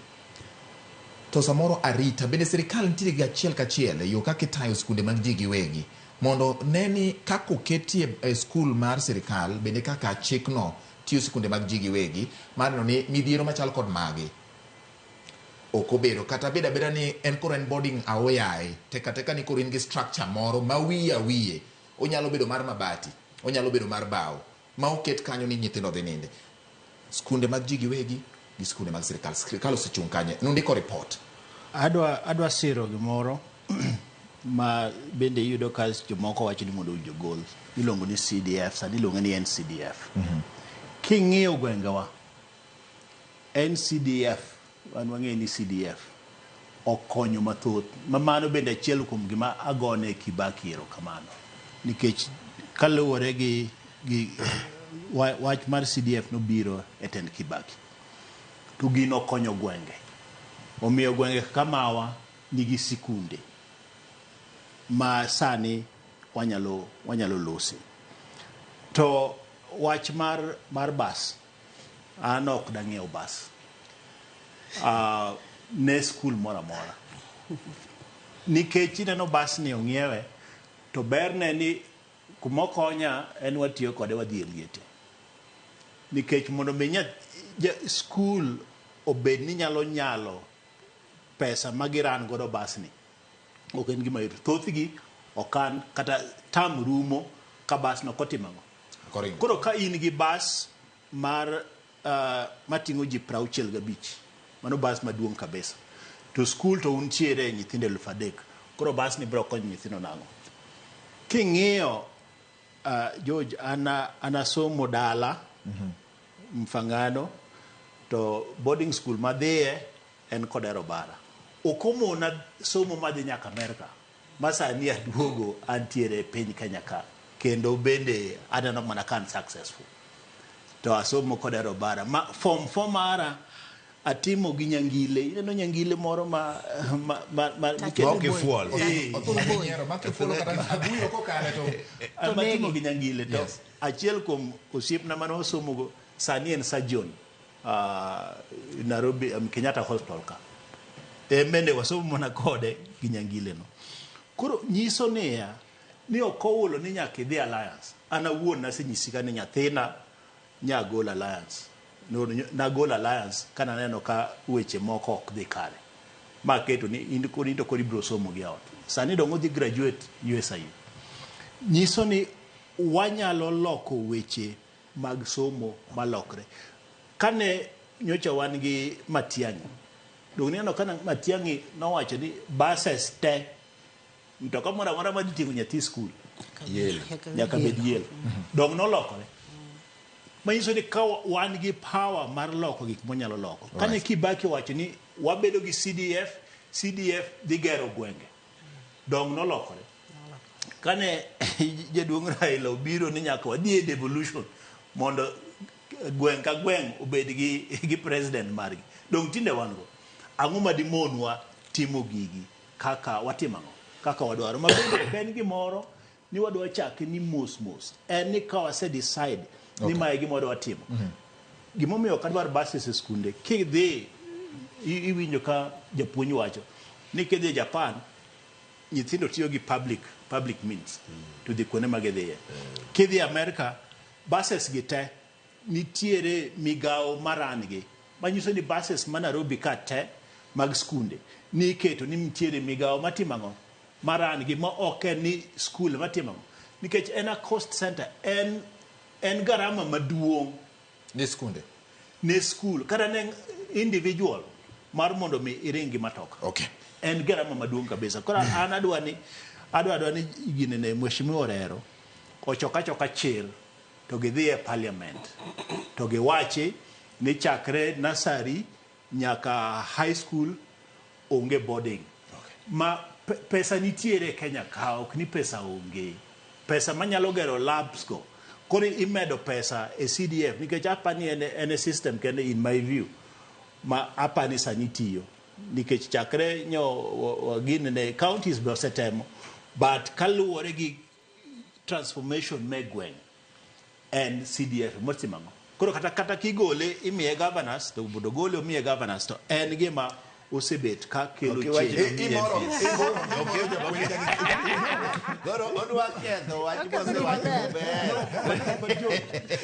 en nyaka kanye mondo mede pesa mondo oger school maro mautacha olokre obed alliance within 1 year kata 3 years level ma alliance ntiere no school cha bro timango kae timbitimango imedo jopuonj mano kendo oken magical onge gimoro mopogore onge gimipuonj alliance ka mopogore nikech gima gisomo ka en curriculum mandiko mar computer tana somo kodero bara temanyithi alliance timango temanyithi mauta timango and then the same thing jopuonjo rero the same university gi jok mapuonjo ginene Kanyawanga.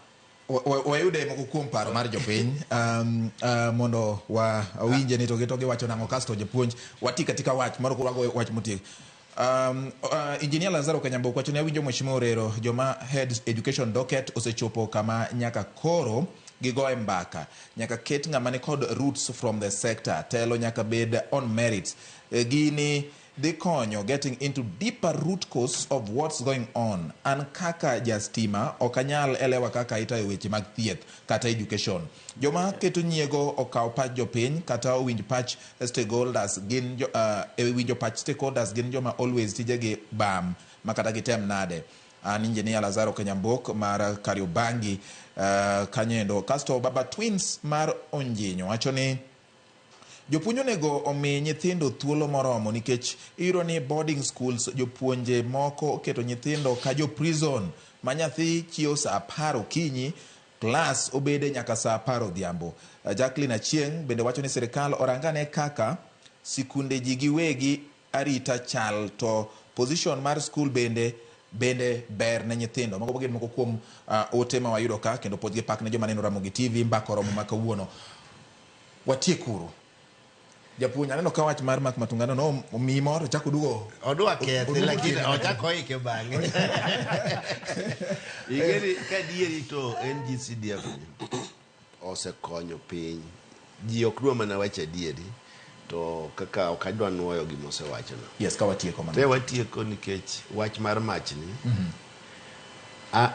aneno lit ne jo Red Cross Kenya naneno ka gin e darasha kendo bang'e nena ka giringe skul moro to magi jok ma mana Nairobi headquarter ka gin magin gi ojusi maging'e kaka inyalo kony seche ma fire otimorego ka pacha jo Red Cross gi owinjo riwre gi Ministry mar Education magiket a small I don't know ni en curriculum ma ginyalo infuse a main curriculum mar safety owinjo conversation obi kuom jo Red Cross gi Ministry of Education mondo tim safety measures to nitie gik ma bende school ka school nyaka bedgo kaka fire extinguishers skunde te dom ka dom nyaka bed gariyo to ka ji odonje school chakre form 1 nyaka puonji kaka itiyo gi fire extinguisher magi during orientation cha nyaka wabed gi smoke detectors nyaka dhudi gi yawre ka dhi oko magik ma oseket te ne dwaro no time boarding school quality assurance and standards lony mar CCTV be paro ni ber nikech mak matukan jalony ano bende ber ka school ni oken bende sani en requirement mag boarding school en manene skunde moko pok oketo ni CCTV gi be winjo waketi kamora mora nyithindo en mani tinde giriek samoro idhi mege yudo gi loko gi umore to gidhi gi loko gi disconnect CCTV no to nitie kaka iketo gi sani ma ok ginyal fwenyo CCTV no bende ber kokete e skunde to nyaka we train managers mag school maber ma especially mag boarding wang'e ni to nyithindo gi ok ginyal somo 24/7 ni nyathino wuok tikete gi somo nige saa achiel okinyi osechako en e klas mano de skul to ang'o sa 2 otieno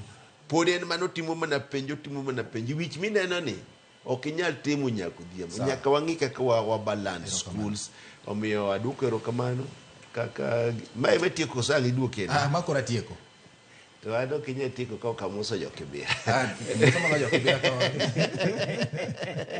nikech kibira go emomiyo an ka kata sama wuoni awuoyo gi duond jokibira to kaka wan informal settlement gima konyowa mogik en ni kwanyalo miyo nyithindwa education e good schools program man go sani ni skundego nyaka waik maber mondo jokibirago oyud skunde maber magidhi agoni erokamano ahinya Madam Lilian nyithindo moko wacho ni ka japuonj ofinyo gi to gimbe wanamfinya koro ufinyana ni ma nyiso ni samoro puonj mowuok e ot ka kitieko wach miwacho ne jonyuol kaka achiel kuom jonyuol. Okay, an kaka an janyuol. Yes.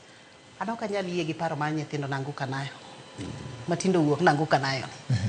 Ni ofinyo japuonj. Be ing'e ni nyathi kofinyo japuonj to ng'e gimodhi ahigo skul kanyo kata di? Kata chiel, ing'e nodhi anono. Koro miyo mae mana okwonga wacho ni wan kaka jonyuol nyaka wami nyithindwa puonj maber kapok giwuok e ot kaka nyathi dhi e sikul. Wamiye puonj maber to imbe ki janyuol maber. Luwe bang' nyathi kik iwawa nyathi ni chieng' visiting kende seche moko bi pop in e skul ipori apoyi skul ting'iyo iwinjo ni to nyathina ni dhi nade. An ka nyithinda nitie skul an anyalo papa ka adhi yo Kisumu ku tasema achopo e skul to class teacher matudora koro nyathi koluonge office to yuda mobuoge to nikech seche moko nyithiwagi nyalo wuok madhi tim timbe moko e skul ineno kata mana gik mimadhi madhogi igi wuok e skul kanyo momiyo nyaka wapuonj nyithindwa gi ka nyithindwa gi pok owuok kowuok nodhi somo to dhi osom to kik odhi e weche maricho to be kik one ni nyathini nitiere gi e kiwango moro mamalo embo ketre magi emomiyo nyithindo donjo gik magalagala influence gidwa ni ng'ane japuonj ni kiyo timo nade wadwaro timo mage gik makwero jonyuol ni kijanyuol kik riwri gi nyithindo nyathini bende mi advice kik otim timbe maricho magi gik makelo kuom ne nyithindo. Erokamano nya Dr. Mark Matunga koro lunga mondo watiek wachni. An kaka ne wasewacho aduoko ne japuonja Mheshimiwa Orero erokamano kendo nyaminwa Lilian erokamano George baduoko ni erokamano aduoko ne Ramogi erokamano kuom miwa thuolo mondo mi wago mbaka e wach mar somo. Gima nyaka koro wachak loko pacho jok mantiere migawo mar penj olok pachgi kendo akwayo Mheshimiwa Orero ni mondo mi okaw gino tere bunge mondo wuogi ni penj sani onge mamiyo nyithindo pressure. No wacho ni wach mar running mar school en kata wach mar education en gimoriwo jita nikech ing'e ni sani gimomiyo wagolo jonyuol ma kata Lilian ok nyal dhi e school sani en ni tam mar adek mata miwang'e dormitory ok oyiene joma moko mondo bi otimago o interact gi nyithindo mano ok en chik ma owinjo bed ni wachandogo ka wagolo weche mag penj ka nikech wawacho timo kamano ni mar mondo mi kik timang'o kik kwal penj. Matiekogo en ni wachak ng'iyo weche mag boarding wagol mondo mi ochakre gi secondary gi college kata TVET kadhi mbele mondo jonyuol gi jopuonj nikech jopuonj be ng'eni gin jonyuol kik wiyo wil ni jopuonj bende jonyuol obed gi nyithindgi ang'o momiyo an japuonj apuonje public school ka to nyathina tatero kama private kama chielo nikech koro ni kanyo ni somo nitiere malo oyo skundewa ma public kaka winjo NCDF osekonyo wa improve mondo mi somo rang'iny mar somo e skundego obed malo. Erokamano ahinya George. Erokamano nyakwara Mogi ine jal momiyo wan ka kendo emomiyo waluongo jolony mondo duto te wago mbaka ka wang'iyo ni to mbakani donge nyalo gero piny ma emomiyo wagero piny kokalo kuom dhok e tung dhano ema kogoye to jomamoko biro chiko itgi mawinji odiochieng' ma kawuono amor ahinya oye mbaka romo mara mokwongo e Ramogi TV ka kabedo kod Mheshimiwa Peter Orero ma bende en achiel kuom jokanyo komiti mar somo kendo jaod bura ma Kibra japuonj bende abedo koda Madam Lilian Kobuogo bende janyuol kendo mosechiwore mar neno ni weche mag nyithindo nyithindo oriere makare seche mag somo. An ka kod Dr. Mark Matunga mabende siro weche mag somo nikech en kaachiel kuom sikunde mabende nochako ma en public school mowacho ni ok obi keto boarding to dwani mondo mi ng'iyo kenge makare. Bende en jalony weche mag kompyuta kendo bende jogo manondiko weche moko e report mar weche mag somo. Ne wabedo kod tudruok gi jafwambo marwa ma Migori George Juma to kod jagoro mar Kupet bende manomiyo weche ma en godo. In be mikaw thuolo mari mikete Ramogi TV e mbaka romo ma kawuono. Erokamano. Nyinga en George Bati, oriti masane.